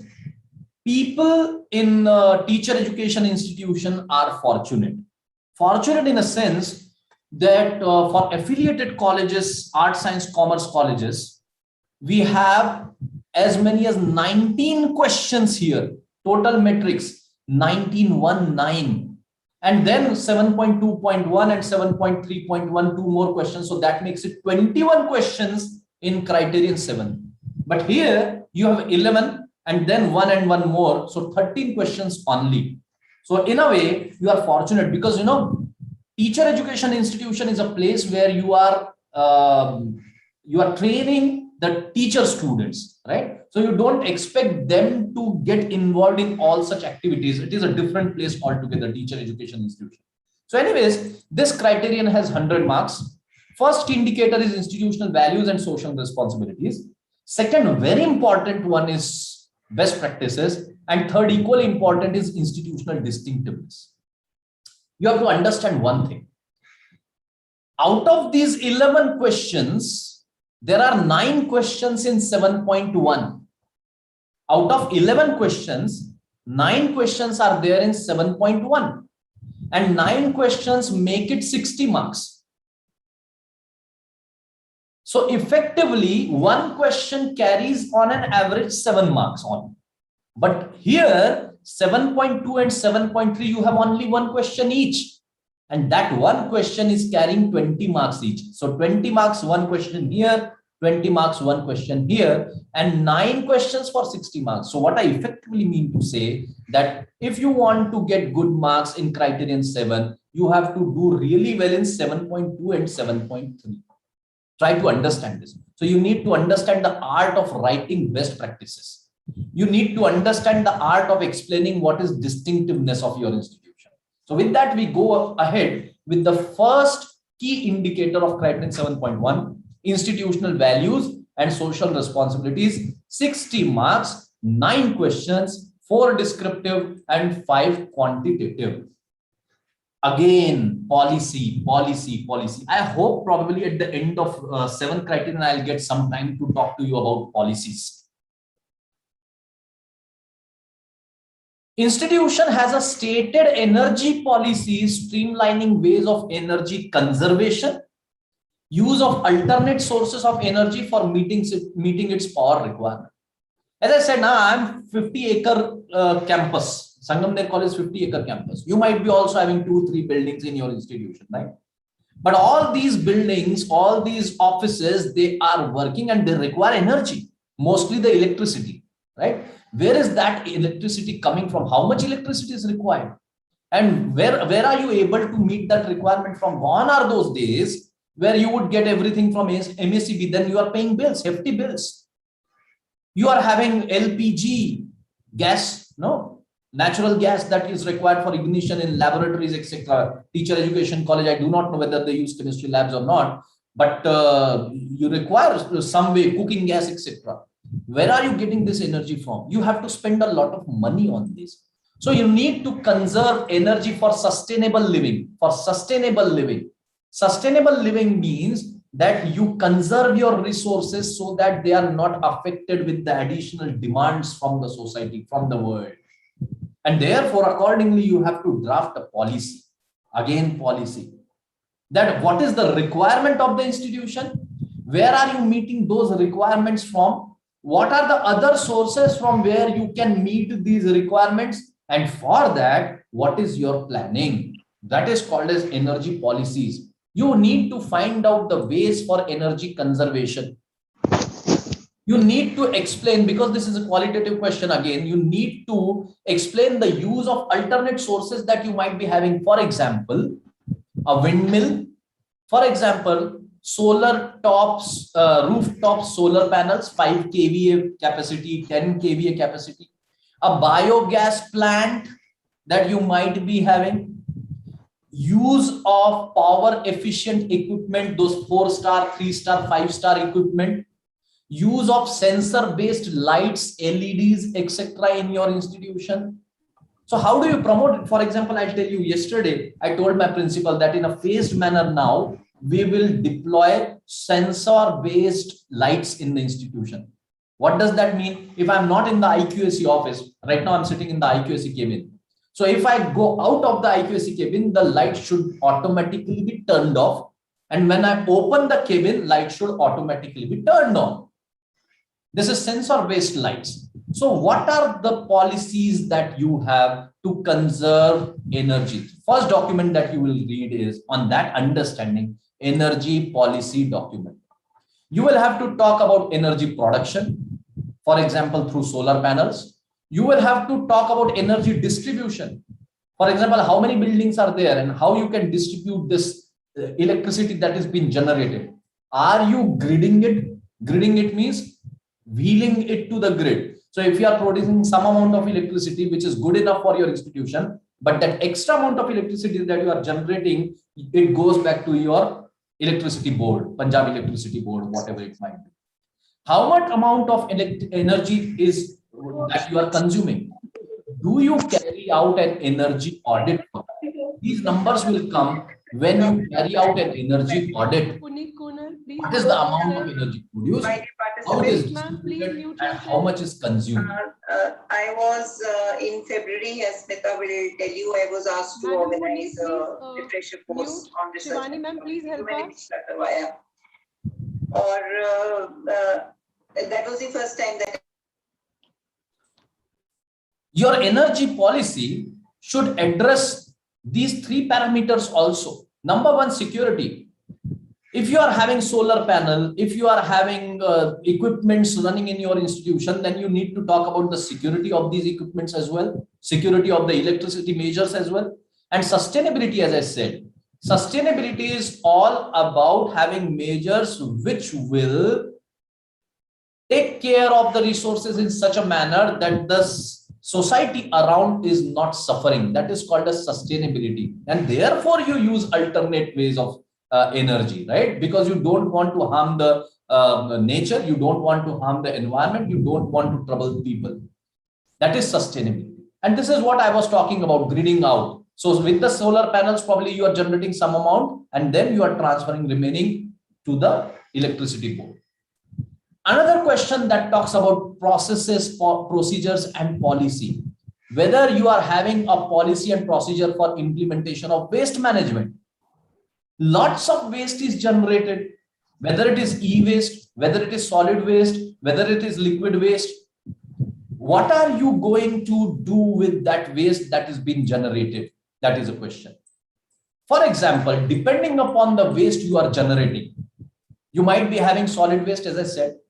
You might be having e-waste, computer, keyboards, resistance, capacitors, webcams, wires, charging wires. So many things are getting generated in the institution and at home. What is your policy? I tell you a simple example. After 5 years, the answer sheets of the students are discarded. What are we going to do with those answer sheets? Or the journals, so much of paperwork the students do in teacher education institutions. What are you going to do it after they are evaluated? So you decide a policy, and according to that policy, in my institution, what is done is we have a shredding machine. Shredding machine means when you put the papers inside it, they get shredded. Pieces of paper are created.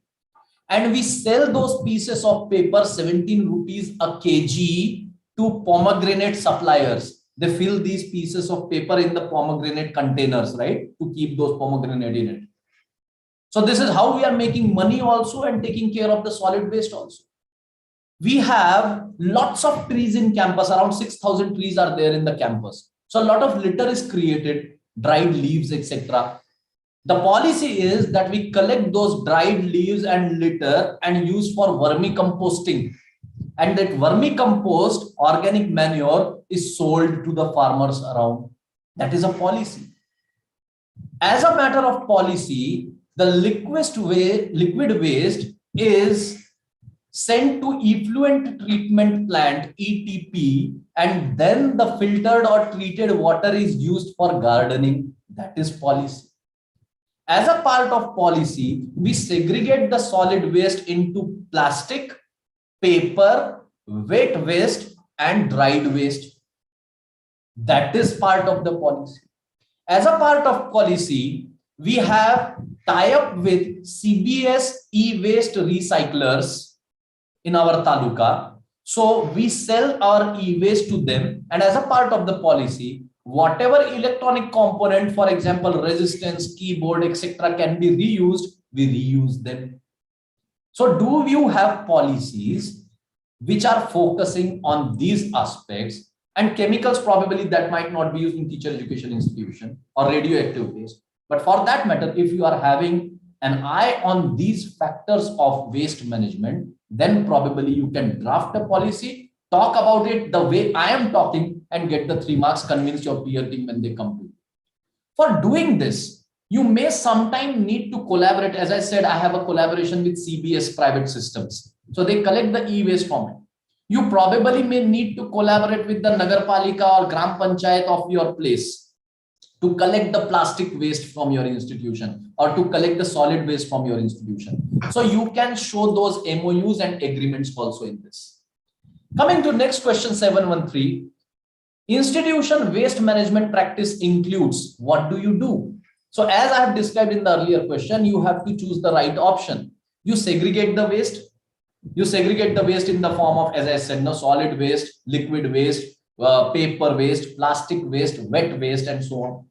You do the e-waste management, as I just now said. I've also already explained vermicompost, where the litter is converted into vermicompost, the manure. You may have a biogas plant, provided you have a lot of waste that has been generated from the kitchen. We do not have a biogas plant, but we do have kitchen mess in our hostels. You can have a sewage treatment plant, where all the waste coming from the toilets that can be used for generation of energy. Treatment plant. So if any of these are available in your institution, you can choose the right option and get the marks. For this, you will require geotagged photograph. The reason for having geotagged photograph is that, again, as I said, I do not know, you might have taken photographs from some of the college from the neighborhood, and therefore geotagged photographs give you the latitude and longitude of your institution. That means this instrument or this thing is there in your institution only. If you are having a biogas plant or you are having e-waste management, that e-waste management company will pay you something, right? You give them your old computers, they will pay you something. So all those transactions will be reflected in the income expenditure statement, and therefore income expenditure statement will be used as one of the evidence. Now, this is the picture of the vermicomposting that we do in our institution. So all that litter that has been created, we do makka kheti. Makka, Punjabi people know makke da saag, so they know it very well. So makke ki kheti हमारे यहाँ होती है 7 एकड़ में. Campus बड़ा है, so बच्चे खेती करते हैं, and they earn money out of it. 40 rupees per hour there. So you can see here, those makka leaves are there. We use it for conversion into the vermicompost, and we sell this vermicompost. Segregation of waste. So paper, they have different dustbins. Plastic, different colored dustbin. Glass, different colored dustbin. And other remaining things, different colored dustbins. So this is how you can segregate your waste. So this is the answer. This is the effluent treatment plant. So all the chemicals, etc., they are sent to this effluent treatment plant. They get treated, and then water can be reused for gardening, etc.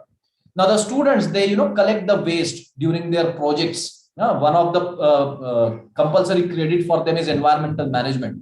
So we involve the students also in this activity. And now all this plastic waste, as you can see here, Bisleri bottles are there. All this plastic waste then is handed over to the municipal corporation. So again, a tie-up is needed for this matter. So lots of tie-ups, they will help you in engaging. This is the vermicompost unit that we have in our institution. The picture of the vermicompost unit. Now, another important natural resource that you might be having in your institution is water. How do you manage and conserve the water that you are having in your institution? Are you doing rainwater harvesting? Now, rainwater harvesting and groundwater recharge are two different things. Rainwater harvesting, as I'll show in the next picture, is collecting the water, rainwater from the rooftop and then filtering it for reuse again. In groundwater recharge, from the rooftop, the water directly goes into the ground or to the bore wells, right? So the difference between groundwater recharge and rainwater harvesting. Wastewater recycling, as I discussed just now, you treat the water and then use for gardening or some other purpose. For that matter, you can have bore wells or reservoirs or tanks in your institution. And we will also talk about economical usage or reduced wastage, how we can do that. Now, you have to choose the right options here. What are you doing in your institution for these things? These are the pictures of the rainwater harvesting. So you can see here, these pipes are coming from the rooftop, water is getting collected, and when the water getting collected, the filters are applied here, and then from the filters, the water goes into the storage tanks. The storage tanks are constructed here. So water from the rain is filtered and stored here that can be used later on, right? So you can get in touch with some company who will do rainwater harvesting things for you. And for that, you will again, because you are doing rainwater harvesting, so you might have spent some money. So you need income expenditure statement and documentary support in support of the documentary evidence in support of the claim, along with geotagged photograph. The question that can come to your mind is looking at these pictures. Are these the pictures from Sangamner College? Can I claim that these are the pictures from Sangamner College? No, these are not the pictures from Sangamner College. These are the pictures from Abeda Inamdar College, Pune. And why I'm telling this, because Putting a picture does not guarantee that these are the pictures of the presenters, and therefore you have to geotag these photographs, right? My college does not have rainwater harvesting, but my college has something like this, which most colleges don't have. Look at this, 8 lakh liters of water, and this is 32 lakh liters of water, making it 40 lakh rupees of 40 lakh liters of water. So we have storage dams, storage bunds, I would call it as. We have purchased units of river water from the city authorities, and here you can see the motor is being fixed here, the water which is carried here, then water is stored, and then this water is again used for the watering the plants. As I said, around 6,000 plants or trees in our campus. So this is how we meet the requirement of water at our campus. Last part of the question was economic usage of water. Now, how can you do it? Economic usage. So wherever basins and toilets are there, can you put signages there? Many people, brush कर रहे हैं, पानी चालू है, ध्यान नहीं रहता है. जब पड़ता है 4 बार सामने तो दे रिकॉल कि हाँ ये बंद करना चाहिए नल, या ड्रिप कर रहा है. People do not take care of it. Even dripping 1 drop of water is a wastage, right? So put a signages near basins and toilets. Use water efficient plumbing. नल आते हैं, चालू कर दिए, बहुत सारा पानी गिरता है. आजकल वो बटन वाले नल आते हैं तो पानी बहुत देर तक गिरता रहता है. मैंने तो हाथ धो लिए, but still the water is coming out. So it is wastage of water. Can you use such plumbing fixtures or aerators which will help you using less water, required amount of water, and they immediately get off the water, the tap puts off? That can be used. Find and detect the leakages wherever they are and repair them. This is another economic way of usage of water. Avoid flushing unnecessary. दबा के रख दिया है flush. Unnecessary. सारा का सारा पानी जाना ही है. If you are not using, if the amount of water is not needed, why do you need to unnecessary flush? And then this is an important practice. There are some drought tolerant plant. I have been to Haryana and Delhi and some part of Punjab. So when you travel from Delhi to Panipat, Kurukshetra and Ludhiana on that route, so remember, on the dividers and on both the sides of the roads, there are poplar trees. Poplar bolte hain usko wahan pe. So poplar trees, these are succulent plants. They absorb all the pollutants from the environment. 0-5 plants, kanher ka ped bolte hain usko. So 0-5 plants, they are also very good. They remain in that polluted area also. They survive over there and they are drought tolerant. Pani kam bhi raha to bhi they survive. So on the dividers on highway, that GT road, no, Delhi Panipat road, Kurukshetra road, you would find these trees and they are doing well. Pani nahi mila to bhi chalta hai. Mulching is that, black cover near the stem of the plant to retain the moisture. So can you take care of plants so that they will retain the moisture and less amount of water will be utilized, or less amount of water will be needed? So these are some of the ways of having economic usage of water. Then coming to 715, talking about how you are committed to the maintenance of cleanliness, sanitization, green cover, providing a pollution-free, healthy environment. Are you committed? So already peer team by the time reads your answer in 7.1.4, they are aware whether you are committed or not. If you are doing that, you are already committed. So for that, you will have to describe your efforts that you are taking. So it is as good as the summary of 7.1 to 7.4. If you write everything in the form of one paragraph, you are convincing enough to tell you that you are committed for cleanliness. If you are doing waste segregation, if you are segregating solid waste, liquid waste, you are treating water, you are filtering water, you are having rainwater harvesting, you are having check dams, you are conserving your resources, that means you are ensuring cleanliness, sanitization.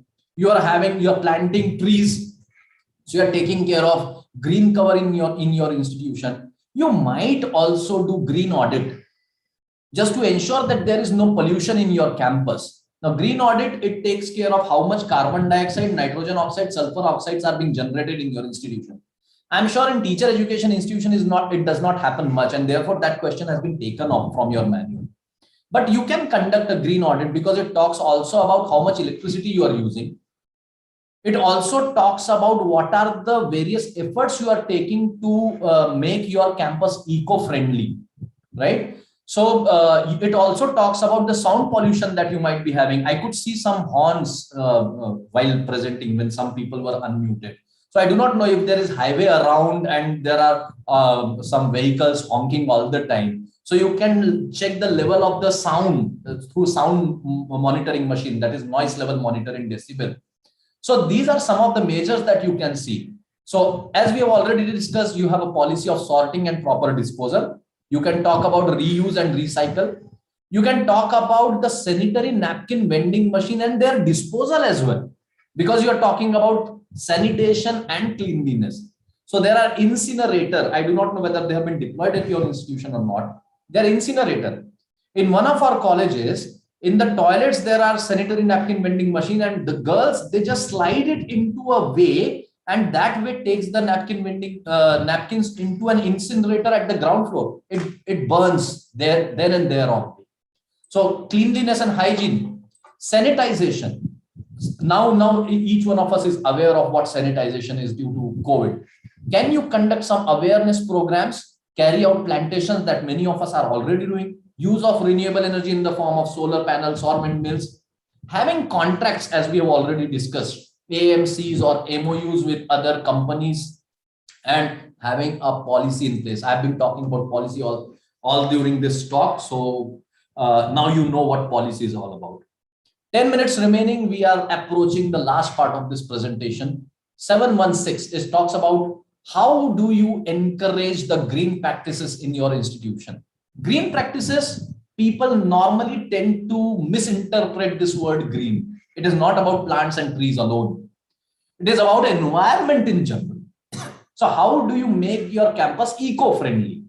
One way of doing is encouraging people to use bicycles and e-vehicles. Now you see many people have their e-bikes. Ola has come up with the e-bikes costing around 1 lakh rupees. You can ask your students and teachers to come up with bicycles.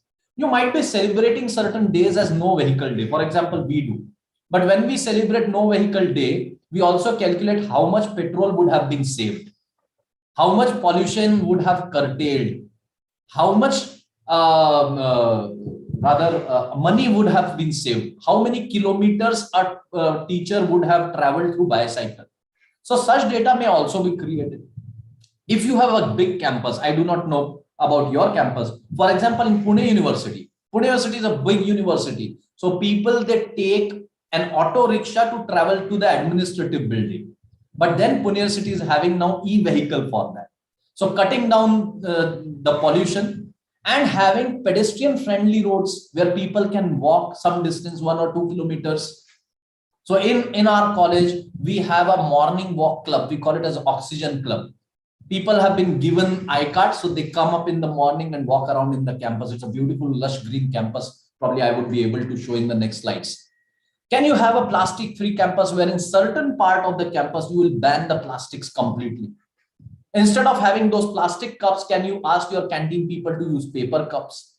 Can you ban the chips, etc., which are used in canteens, generating lots of plastic waste, etc.? Can you take those plastics waste which are being generated and hand it over to the responsible organization? Moving towards the paperless office, very important thing. Can you reduce the use of paper and green landscaping? What are the number of trees in your institution? What is the information of the trees? Can you put a QR code on the trees? When you scan the QR code, the name of the tree, the utilization of the tree, their botanical nomenclature, etc. come up, and people come to know what trees you are having. Just randomly planting trees will not help.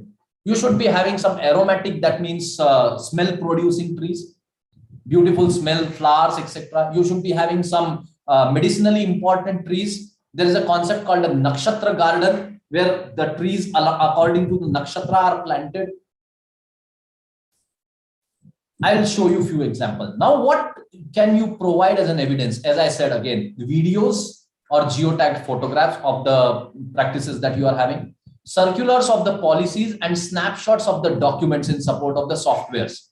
For example, if you are using paperless office, you might be having certain softwares. So what are the softwares that you are using? You can, and again, income expenditure statement. So if you have spent something, income expenditure statement will be needed. Somebody is annotating now on the screen. Oh my God. disable annotation for others, and I will clear the annotation again.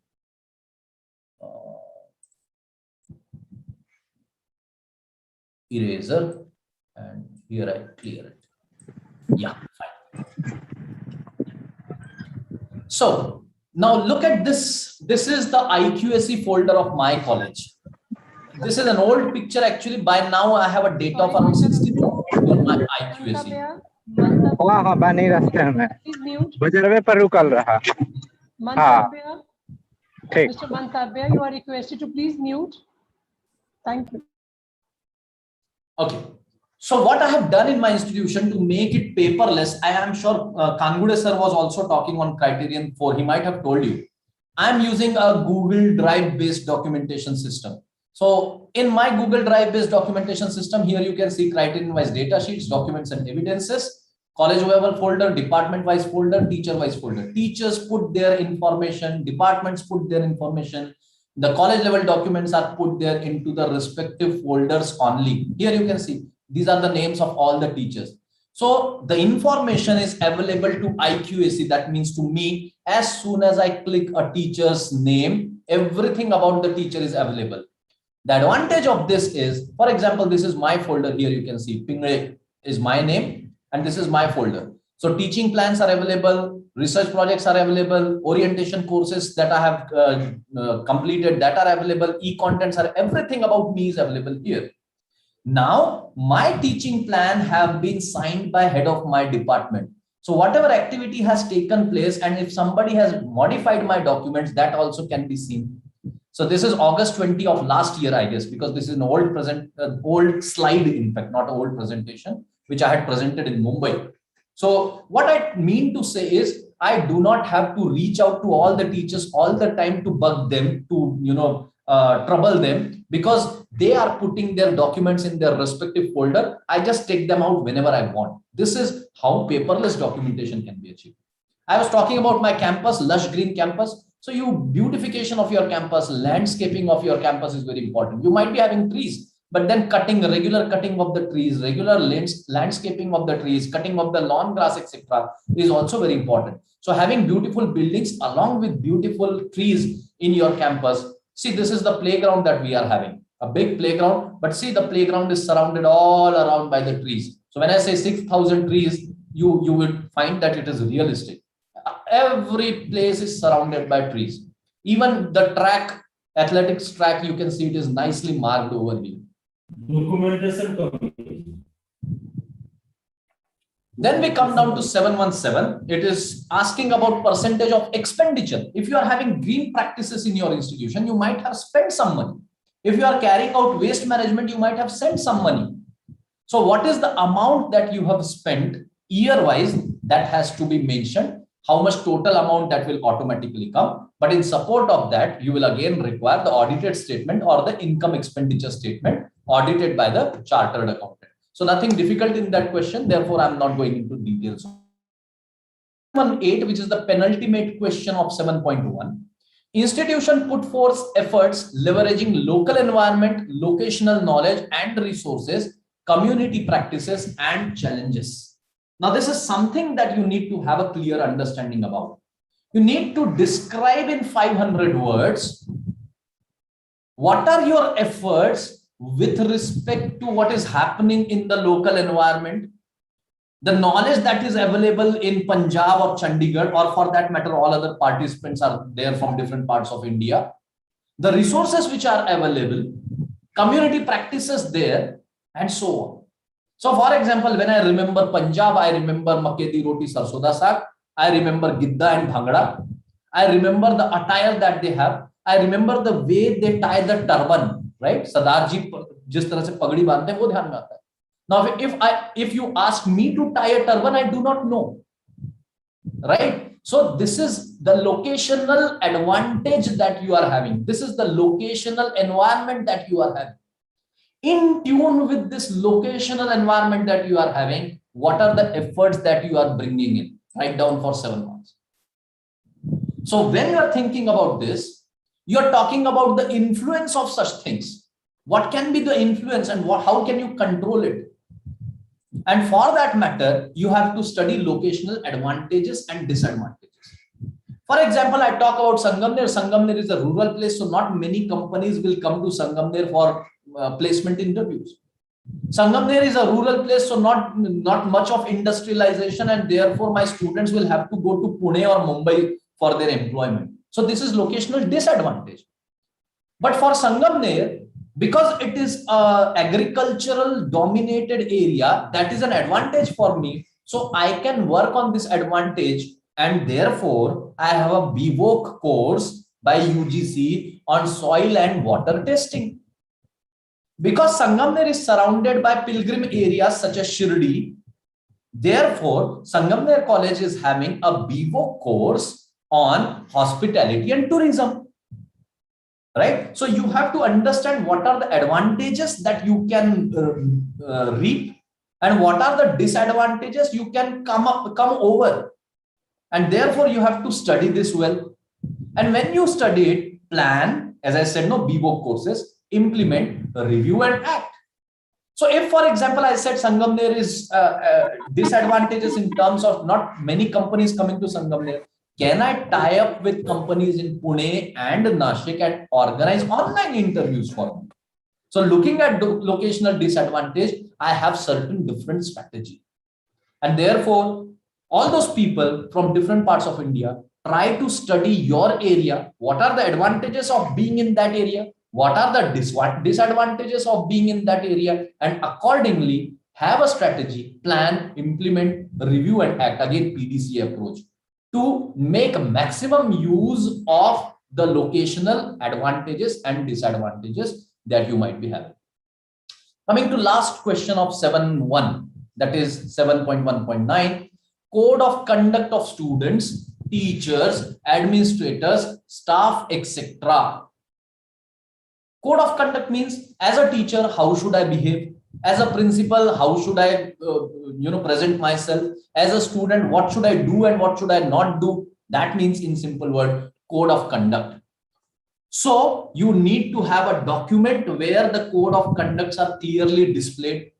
For that, for example, teachers' code of conduct, clearly mentioned by Professor Yashpal Committee in 1989, I guess. Professor Yashpal Committee, 1989. It clearly mentions what are the expectations from a teacher, code of professional ethics for teacher. If you search it on Google, you will get it. Code of Professional Ethics for Teachers, 1989, Professor Yashpal Committee. This is also mentioned in UGC Regulation 2018, 18 July 2018. What is teacher expected to do? Your state government might have given you code of conduct for non-teaching employees. For example, 1984 document of Maharashtra State, standard code of conduct for non-teaching employee. What a non-teaching employee is supposed to do and not to do has been clearly mentioned in that document. You can have your code of conduct for the students, that students should come in a prescribed uniform only. Students should not speak in the campus. Students should not eat gutka, etc. Students are not allowed to drink alcohol in the campus or smoke cigarette in the campus. Students should not cheat during the examination, blah, blah, blah, blah, blah. What should be their conduct in the institution? So do you have, number one, such document? Number two, you have to orient students and teachers. When the teacher gets appointed, inducted into the institution, when the students join for the first year, conduct induction program for them and let them know about it. Do you have a committee to monitor?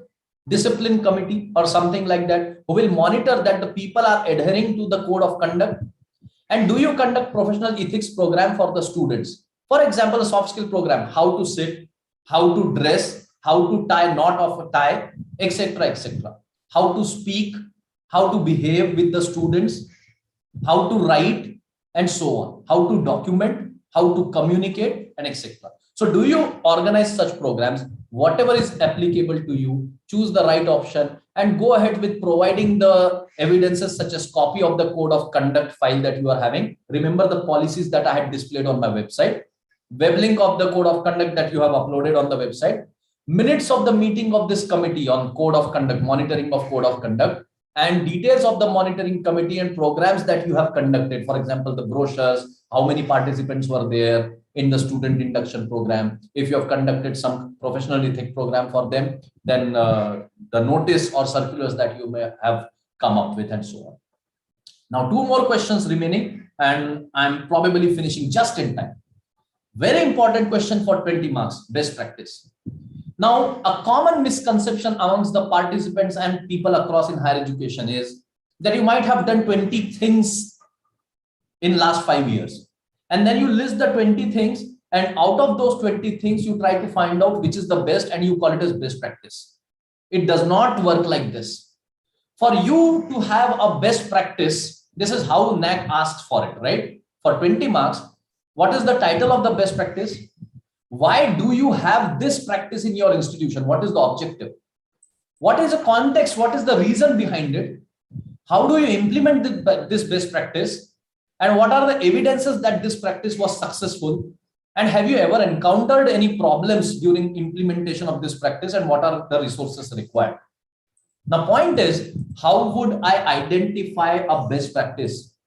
For that, you have to again do benchmarking, internal and external.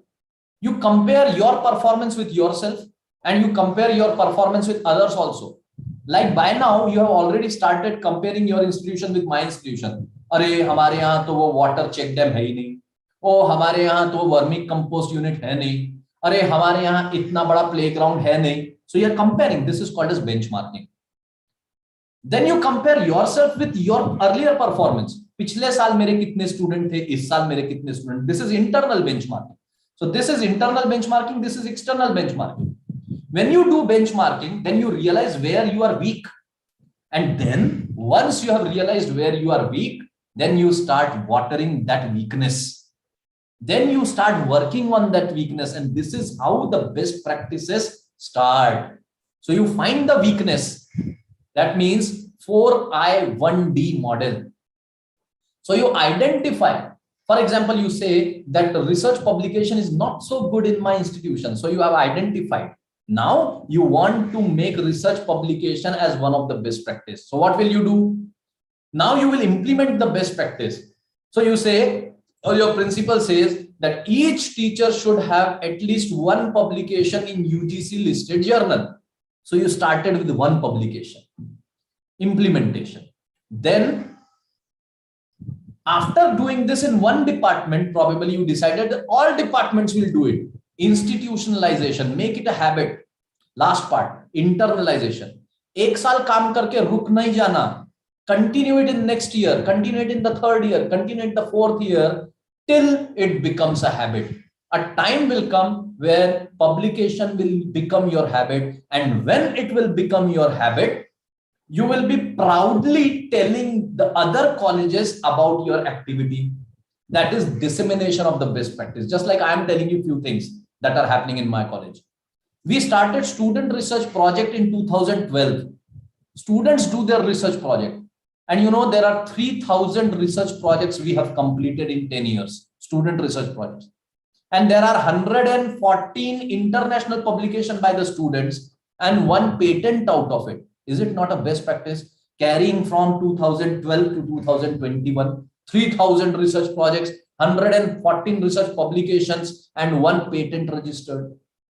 So now I'm telling you this, that this can happen. This is dissemination of the practice. So you have to find a weak area, come up with a plan, implement it on a pilot scale, then implement it on the institutional level, and then make it a habit. This is how best practices are generated, and describe this in your manual SSR. You will get 20. Now the last question, institutional distinctiveness for 20 marks. Distinctiveness means how different are you from others? I'll show you a few pictures. Look at this red flower. It looks distinct. It looks different from all other white flowers here. Look at this bird who is sitting alone amongst all other birds here. Distinct. What distinctiveness does is it helps you making your brand. Why should I take admission in Dev Samaj College of Education? Why should I take admission in Sangamner College for that matter? Because it is a brand. It is known for something. So what is your unique selling point? What is your unique selling proposition? So you may say that placement is my unique selling proposition. You would say that teaching skill is my unique selling proposition. You would say that research is my unique selling proposition, and so on. So find it. What is that important thing? And how will you do it? You can do it by targeting your stakeholders. You need to have an overall strategy first. कि मैं क्या करना चाहता हूं as an institution. Then target your stakeholders, parents, students, alumni, society, who they are. What are they doing? What kind of societies are around? What kind of students are around? And then get into their minds. For example, as soon as you say herbal products, what comes to your mind? Can somebody write in the chat box? Herbal products. What comes to your mind? Herbal products. We are into last part of the presentation. Herbal products. What comes to your mind? Which company, which product comes to your mind? Company, which company? Yes, principal, sir or ma'am, I do not know. Yeah, exactly right. Patanjali. Nature, right? Patanjali. So as soon as you say herbal, I was giving you this, giving this presentation in Thoothukudi, Tamil Nadu, and I asked them the same question, but I changed the answer. The answer there was Chandrika soap in South India. Here immediately the answer is Patanjali. This is brand position. As soon as I say Vanaspati ghee, people say Dalda. As soon as I say toothpaste, people say Colgate. This is brand positioning. Dimag mein ghus jata hai. So you have to say, as soon as people say education, people should say Dev Samaj College. Right? This is brand positioning. Then you need to have a logo or tagline. Like I can see in your brochure, vision in action. Yes, that is your logo or tagline. So people will remember घड़ी detergent के पहले इस्तेमाल करें फिर विश्वास करें. So as soon as somebody say पहले इस्तेमाल करें फिर विश्वास करें, people will say घड़ी. Visibility and reputation. Be visible through websites. Get awards. As madam was reading DST Star College, DST Fist Funded College, Autonomous College. What is this? This is reputation.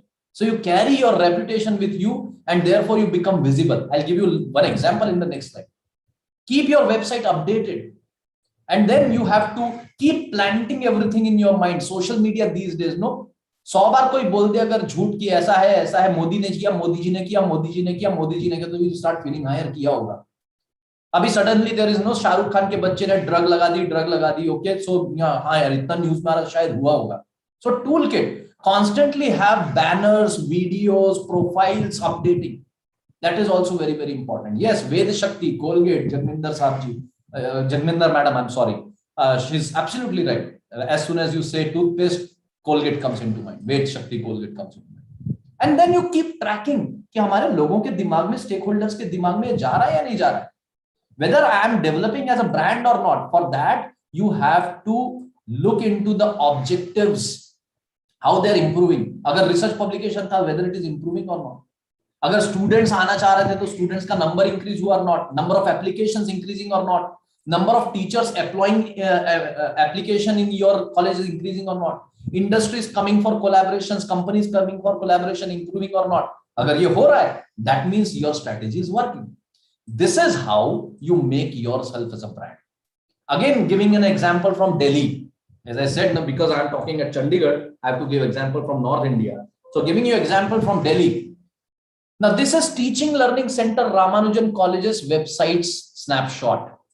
Many of you might have also done some courses over there under Pandit Madan Mohan Malviya scheme of teacher training.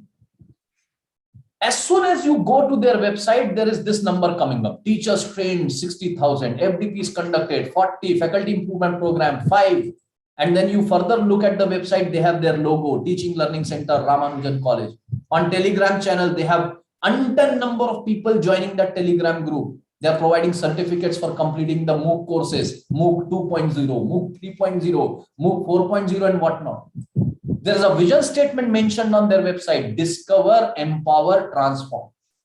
Now, whether the activity they are carrying out is in tune with their vision, the Teaching Learning Center is carrying out professional development for the teachers across India. Even I have completed a course at Ramanujan College.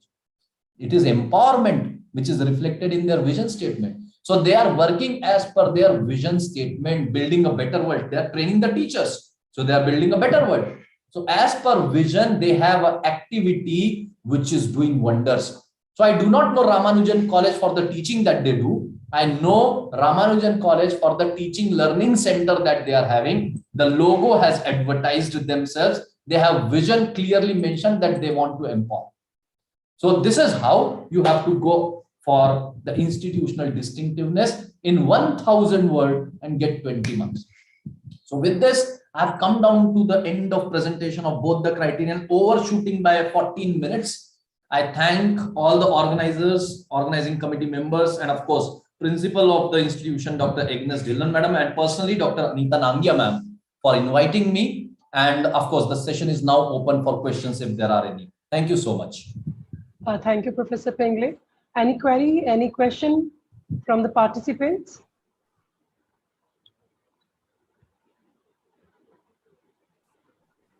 Any question? It's 2 in the afternoon. I guess people are hungry and they might be waiting for lunch. So we If there are can any get questions from the chat box that it's such an excellent session. Actually, yes, Asa, we are getting the feedback, very knowledgeable session. The names, they have बहुत ही सुंदर और उपयोगी जानकारी. So very informative, very valuable, very knowledgeable sessions we are getting in the chat box, the feedback of the participants.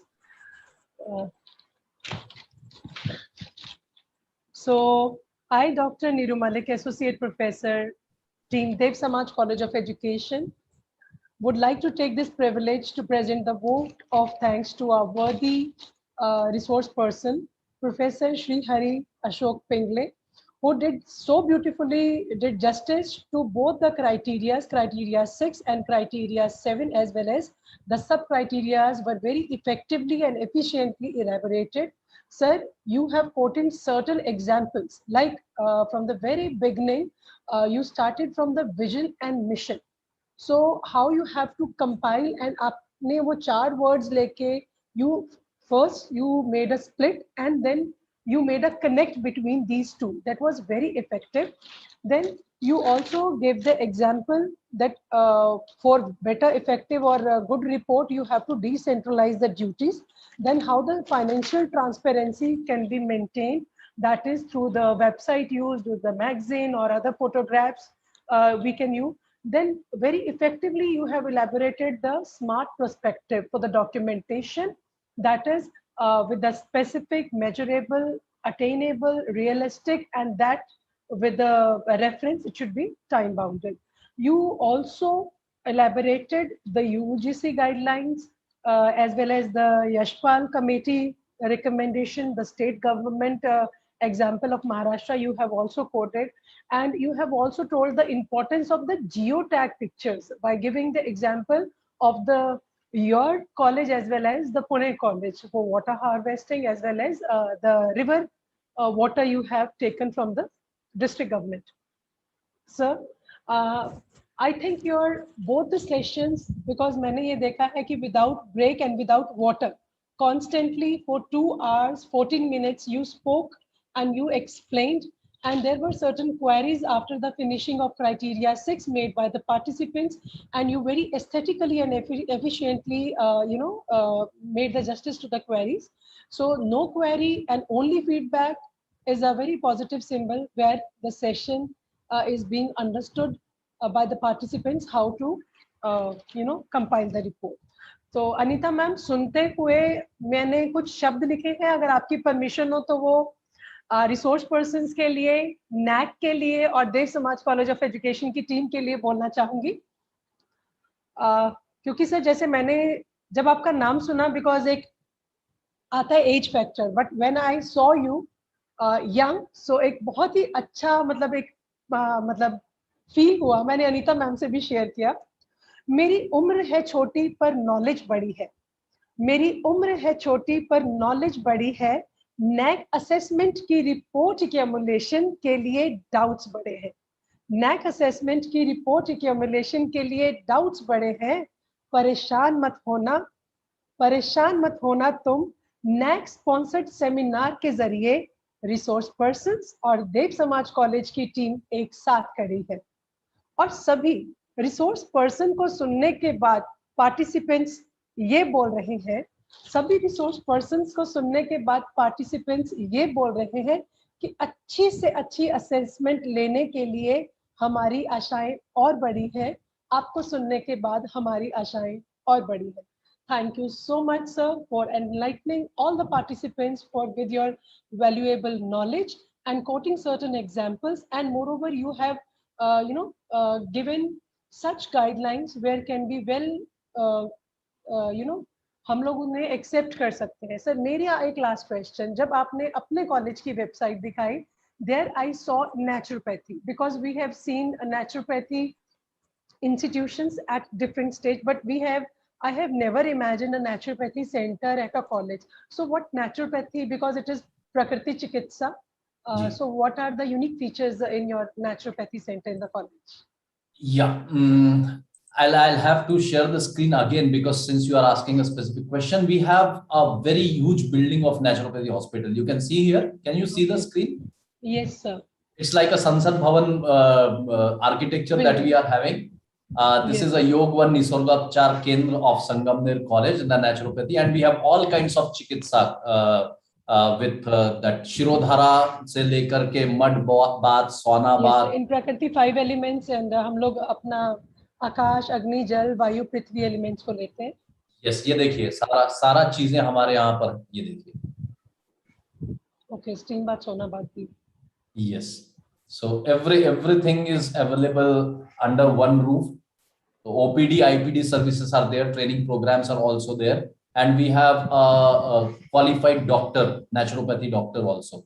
He's from Rajasthan. We hired him from Rajasthan. Mr. What is his name? Lalit Bihari Joshi ji. We hired him from Rajasthan, so he's looking after the naturopathy center. You can see some glimpses here. So this is in collaboration or independent? No, this is our institution only. Okay. This is our institution only. We just hired the doctor from, and then we have complete infrastructure. We purchased these things from Bengaluru, the whole infrastructure, all these things that you see here.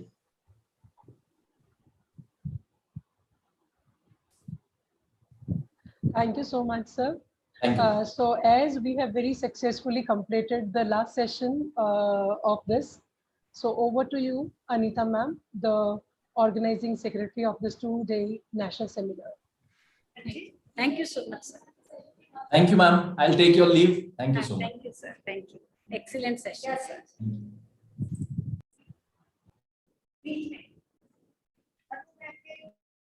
Anita ma'am, shall I begin?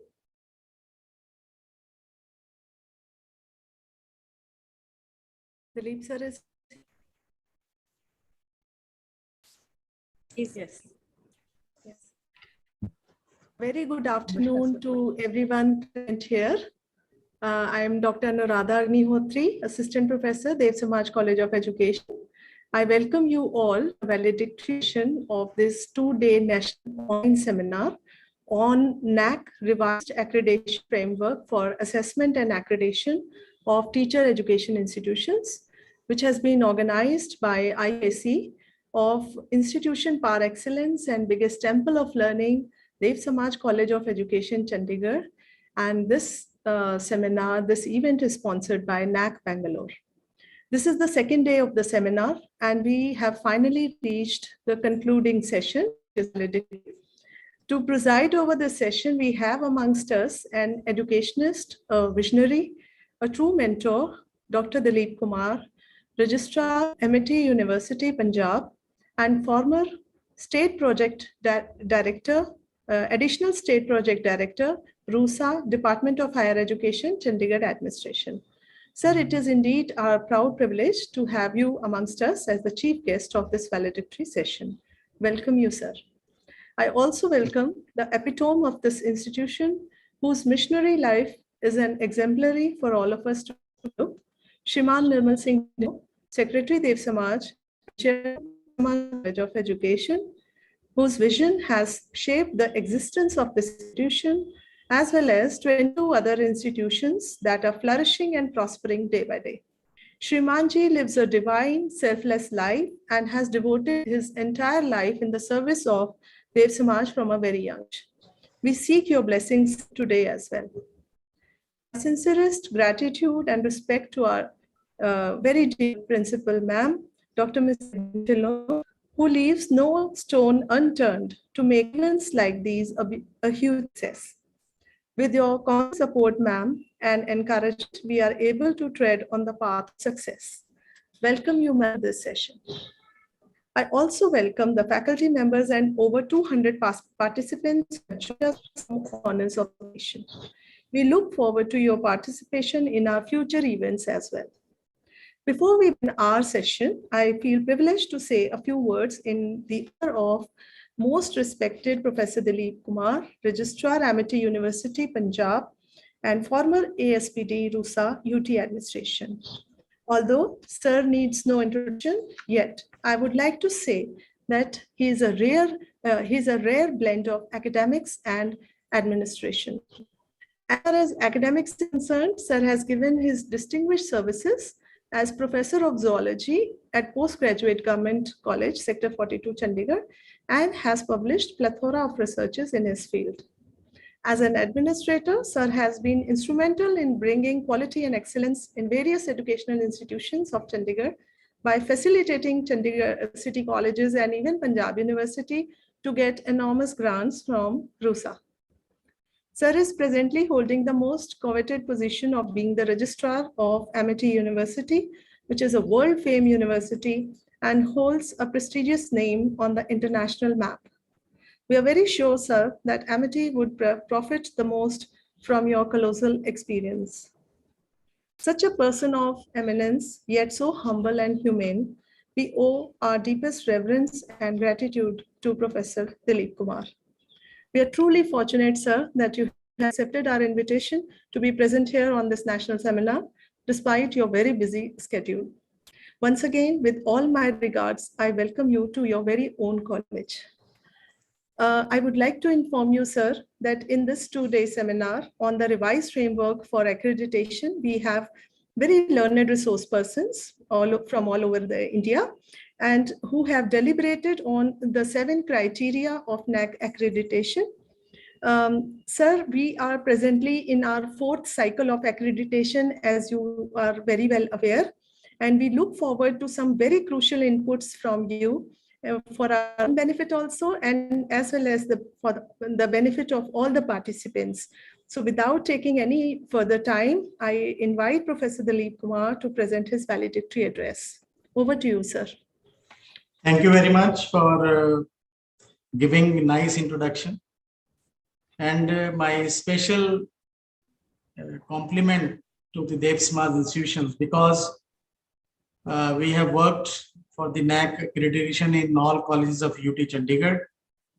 And this is the only group of colleges, you can say, in which all colleges, they are at least by A grade. I think this is a rare distinction, that all colleges under the ambit of Dev Samaj, they are already with A grade. Although the nomenclature of the new system has been changed, and so far in Chandigarh, we are having only one college, that is Guru Gobind Singh College, Sector 26, which is accredited under RAF system. Otherwise, every college is to be very close to having dates. 10 colleges, they are in lineup for the next phase of cycle.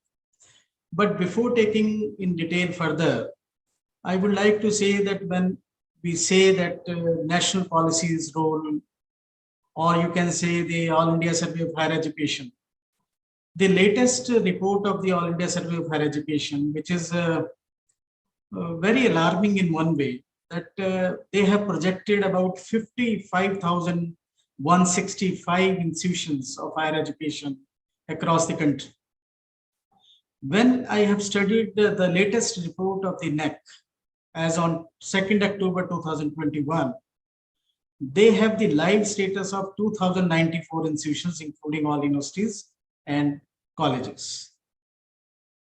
So the task for the NAAC is a very difficult task, because the national policy comes up with a one vertical, which is mandatory, that is National Accreditation Council, which is now, initially we are saying that it is under the ambit of UGC, but now it is one of the regulatory structure as far as the national policy is concerned, as one of the maintenance of accreditation process across all institutions of the country. So they have to plan in a very task manner to execute all affiliation systems across the country. They have come up with a number of issues, and when the policy completes 1 year, the Honorable Prime Minister supported many ideas in the higher education, and I'm very happy on one account. When you generate any policy and implement, if you don't have any financial layout, I think those policies and documents, they remains in paper, and it is for the first time that Government of India is also very serious in implementing various phases of higher education across the country. And that is why, if you see the layout of the RUSA grant in 2021-22, against 165 crore, they have laid down a provision of 3,000 crore. So the government is very serious to reform the higher education sector in the state education, because state education is never cared by Government of India since, you can say, 1949. We have never supported any support from the Government of India as far as the state education is concerned. Why this NAAC is important these days? Because when we come up with this RUSA implementation scheme in our state, I have requested the principal of the Samaj College for Women 36 that, ma'am, please come up with a next cycle of the NAAC, because otherwise we cannot include your college. And I'm grateful and thankful to Madam Principal that under the guidance and advice of our former Director Higher Education, Mr. Bragg, and we have also given the inputs that you just go with the next phase, otherwise we will not support you. And within no times, when we submit the plan to the government, of course, at that time you got your result and you become eligible for 2 crore grant.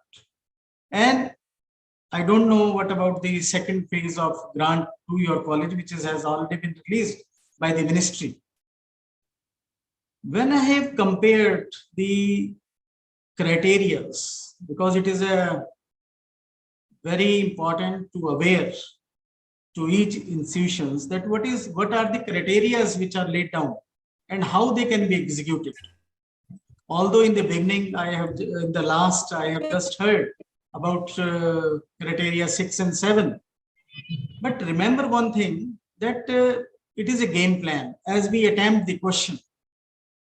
It is also a game plan that how we select the criteria, in what fashion we are selecting the criteria, although they are mandatory. In higher education, PG and UG, you don't have any metrics of 100 marks. When I have studied with your teaching education assessment process in category 2, there is one competency and skill enhancement that caters 100 weightage. So it means out of 360 in one criteria, 36% weightage is there. So planning is quite different, and you have to be concentrate, although every criteria is important in getting. Now you can see another picture which is also very alarming across the country. When we analyze the data of 2094 institutions, the latest one on 2nd October, only 1.7% of the institutions, they cross 3.5. Only 1.7. So it means every college or higher education institutions, they have to work hard in a time frame manner. You cannot take chance. You cannot take other things. You cannot implant the vague things in your document, because the 65%, which is quantitative metrics, it is a great importance to the individual. Why? Because it is the third party validation which is taking place. And recently, NAAC blacklisted 7 colleges, of course, in South India, by putting the misappropriate documents which are not in a real way. And you can see on the website They have mentioned the name of the institutions also. So we should be very transparent because NAAC is a process. As the policy document is also very keen to implement 5 pillars like assess, equity, quality. Every policy document they mentioned this. But for the first time, National Policy 2020 also added affordability and accountability. So we should also have a very transparent and accountable system while submitting our SSR. I am not going to mention that what type of criteria and how we can attempt, because it is already explained in different criteria. But my submission is when one college going to have this process, it is the primary duty of the committee which is constituted by concerned principal or the management that you should have a very clear knowledge of the manual. If you don't have the manual understanding, I think you will find number of difficulties. Tutorials are also mentioned, uploaded on the NAAC website. And moreover, after the manual, it is also important to study the data template. Because in many cases, why in one institution it is blacklisted? Because they have deviated from the data template. We cannot deviate on any account. Whatever the data template is there, that should be as such. We cannot disturb in any way with the data template prescribed by the NAAC. Also, the standard operating procedures, it is also important. So the team which are meant for this particular affair in the institutions, they should be very clear about the manual, about the criteria, about the key metrics, about the qualitative metrics, about the quantitative metrics, and about, you can say, the data template, and about the standard operating procedures. If these things are clear, and I think one college, particularly one institution, should also play a role of mentoring. And UGC also implemented this process. And even in one of the event organized by Madhya Pradesh government, they have a very unique system.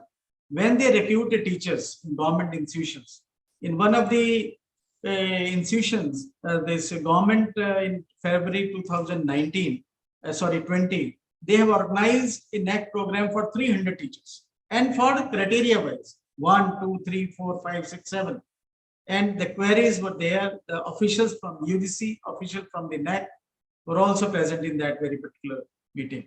So my suggestion is that when I have read about the internal quality assurance report of this college, I think that was also published in one of the print media.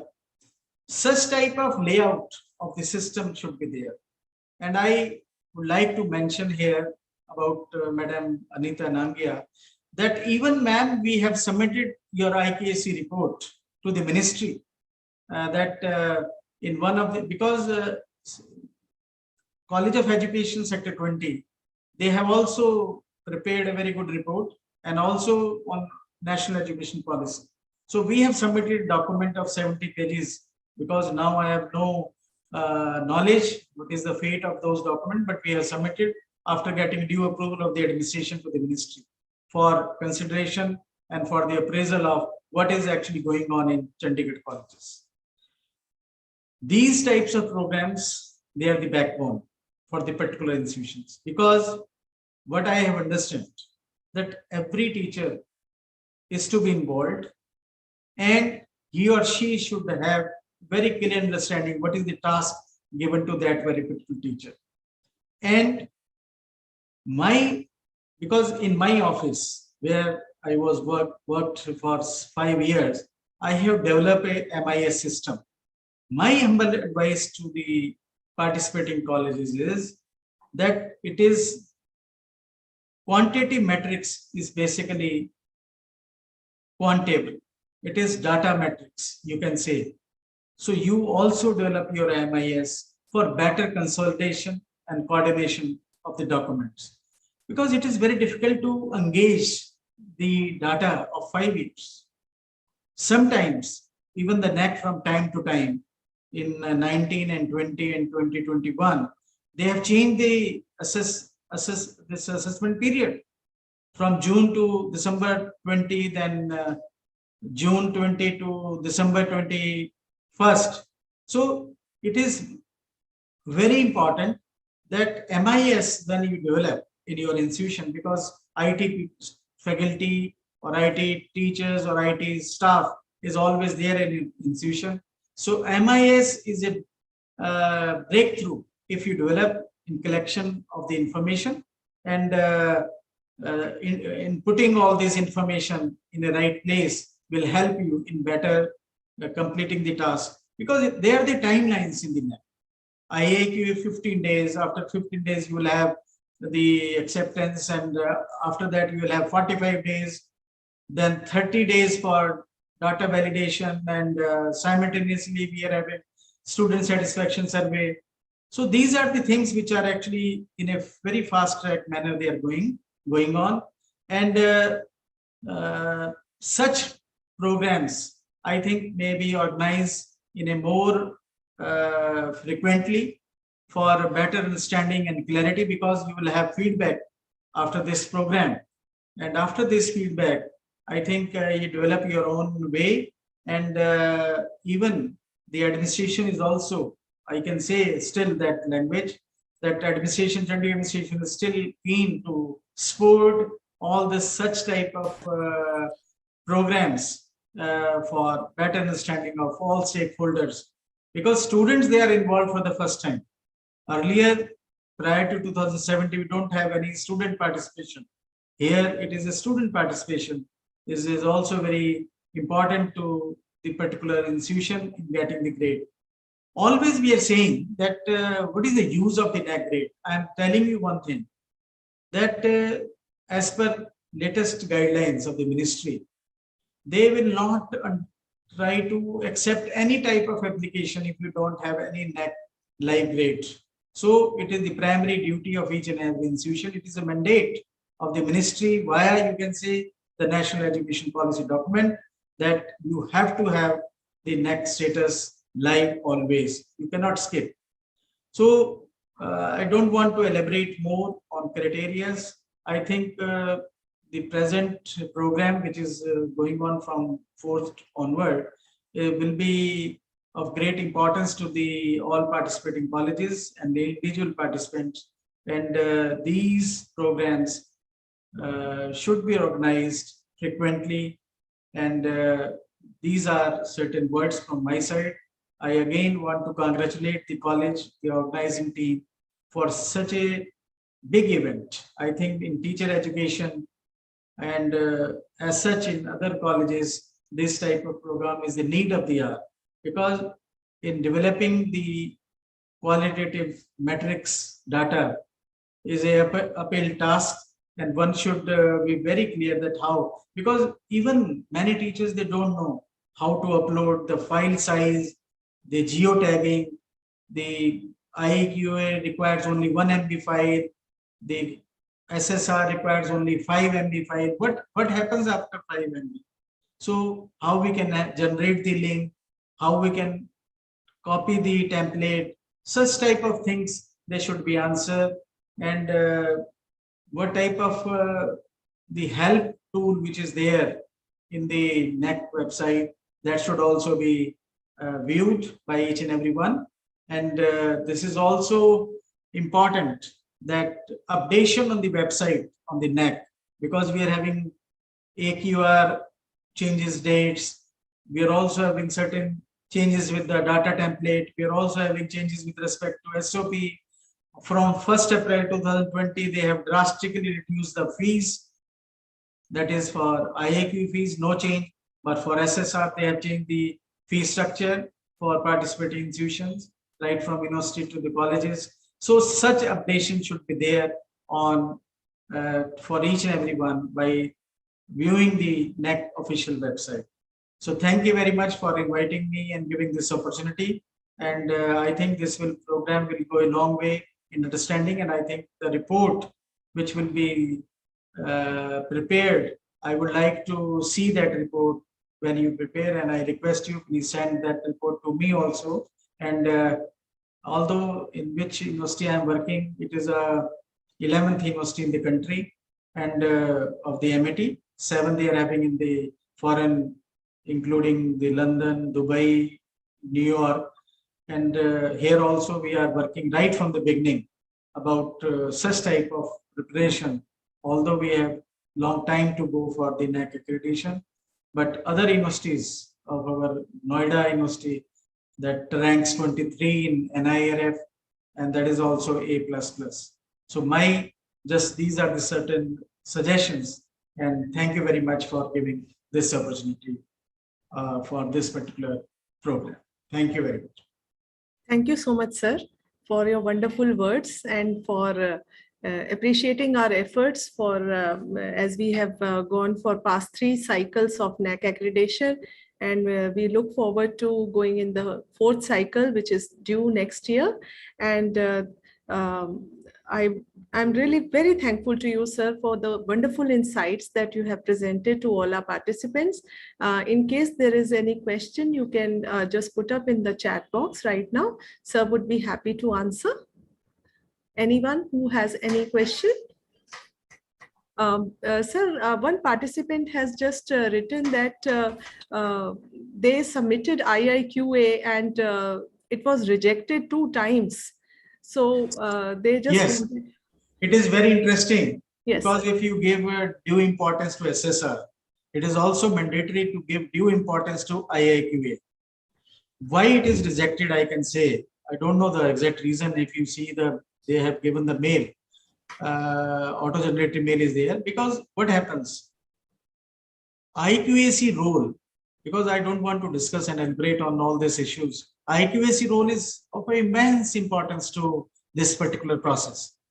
What is there in the IQA, that it is not only the meeting notices is placed in the IQAC link. You have to mention the minutes, you have to mention the analysis, you have to mention the action taken report. If you don't mention, they will reject it. Number 2, 4-year AQR. For example, you have submitted 2-year AQR, they will not accept it. Another thing is, when we applied to the IQR, first mandatory document is from the affiliating university. What type of courses you are having, from which state, from which date they are running in your institution. That should be stamped by the competent authority of the university. Next, UGC affiliation, 2F, 12B, or other such regulatory NCT regulations. Such regulatory structures, letters, they should be uploaded at the appropriate serial numbers. IQAC, AQR, and moreover, the regulatory committees, 2 regulatory committees by the UGC so far, anti-ragging and sexual harassment committee. If they are not mentioned, it is also one of the reasons. Another reason can be that they have not submitted the prescribed fees, because you have to mention the receipt number. This is the last column in the IAQA. If you don't submit the fees structure, that can be also the reason. But if these are the things, otherwise there is nothing to worry. I don't know exact reason. They should know. You can have the IAQA from that college, and we can review that. Yes, thank you so much, sir, for telling us about, and these are very minute points which normally one misses out. And I think all our doubts are clear. In case there is still any question, you can just write in the chat box. As we say that all good things come to an end, so our 2 days seminar is also towards its concluding phase. So with a deep sense of gratitude, I would like to propose a formal vote of thanks to our Honorable Chief Guest, Dr. Dilip Kumar, for presenting the valedictory address, which was so insightful and a feast to the ears. Sir, आपने गागर में सागर भर दिया, जैसे कहते हैं, कि कम शब्दों में, और आपने हमें सारी चीजें जो इसकी NAAC की एसेंस है। मैम ज्यादा लंबा बोलना नहीं चाहता था, इस टाइम ऑडियंस थक चुके हैं सुबह से। जी, पर सर आपने जितना भी बताया वो सर हमारे लिए बहुत नॉलेजेबल था, और हमने अपने सारे पॉइंट्स जो हैं आपने बोले हैं वो हमने नोट कर लिए हैं। एंड सर आप बहुत बिजी रहते हैं, we know that, but still you managed it to come to us, and we really want to have such fruitful interactions in future as well.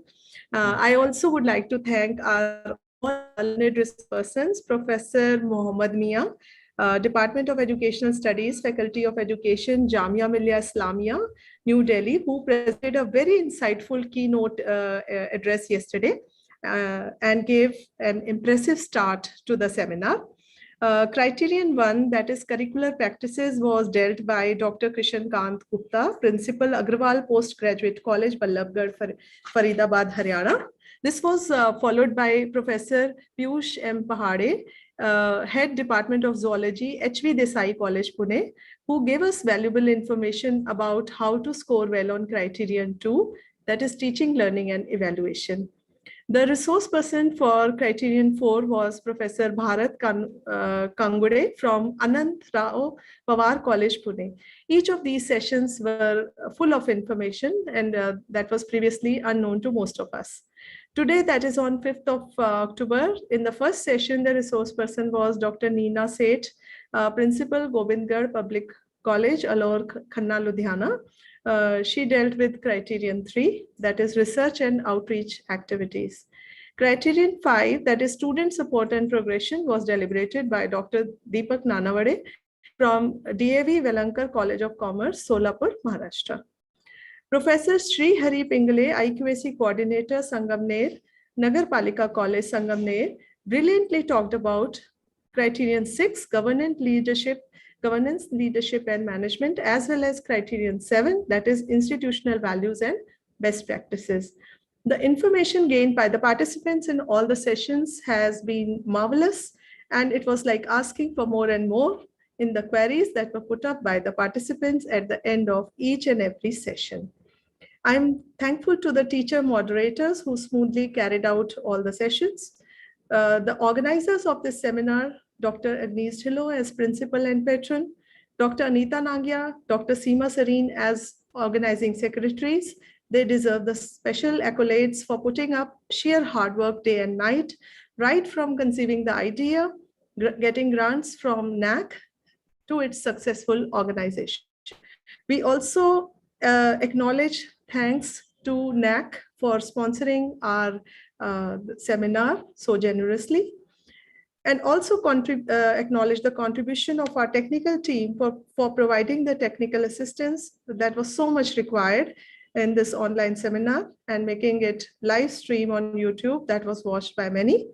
The student committees comprising of our dear MEd students deserve a special mention for lending their unflinching support in all aspects where their help was needed. Last but not the least, we thank all our dear participants whose august presence has made this seminar very lively and interactive. Once again, from Dev Samaj College of Education, we thank one and all present here. And we would like to inform you that the feedback link will be shared to you through your, Anita ma'am? Registered mails. Yes, that will be shared to your with your registered email ID, and you have to fill it up, and auto-generated certificate will be provided instantly as you fill the feedback form. That will be shared through a mail. One thing, if you don't get the certificates, please check your spam box. Yes. Because it goes there sometimes. Yes, yes. So once again, I thank you very much. Anita ma'am, any further instructions? Yes, thank you so much. Thank you all the resource persons and all teachers, moderators, and dear participants for your cooperation and for making this event a success. Thank you so much. Thank you all.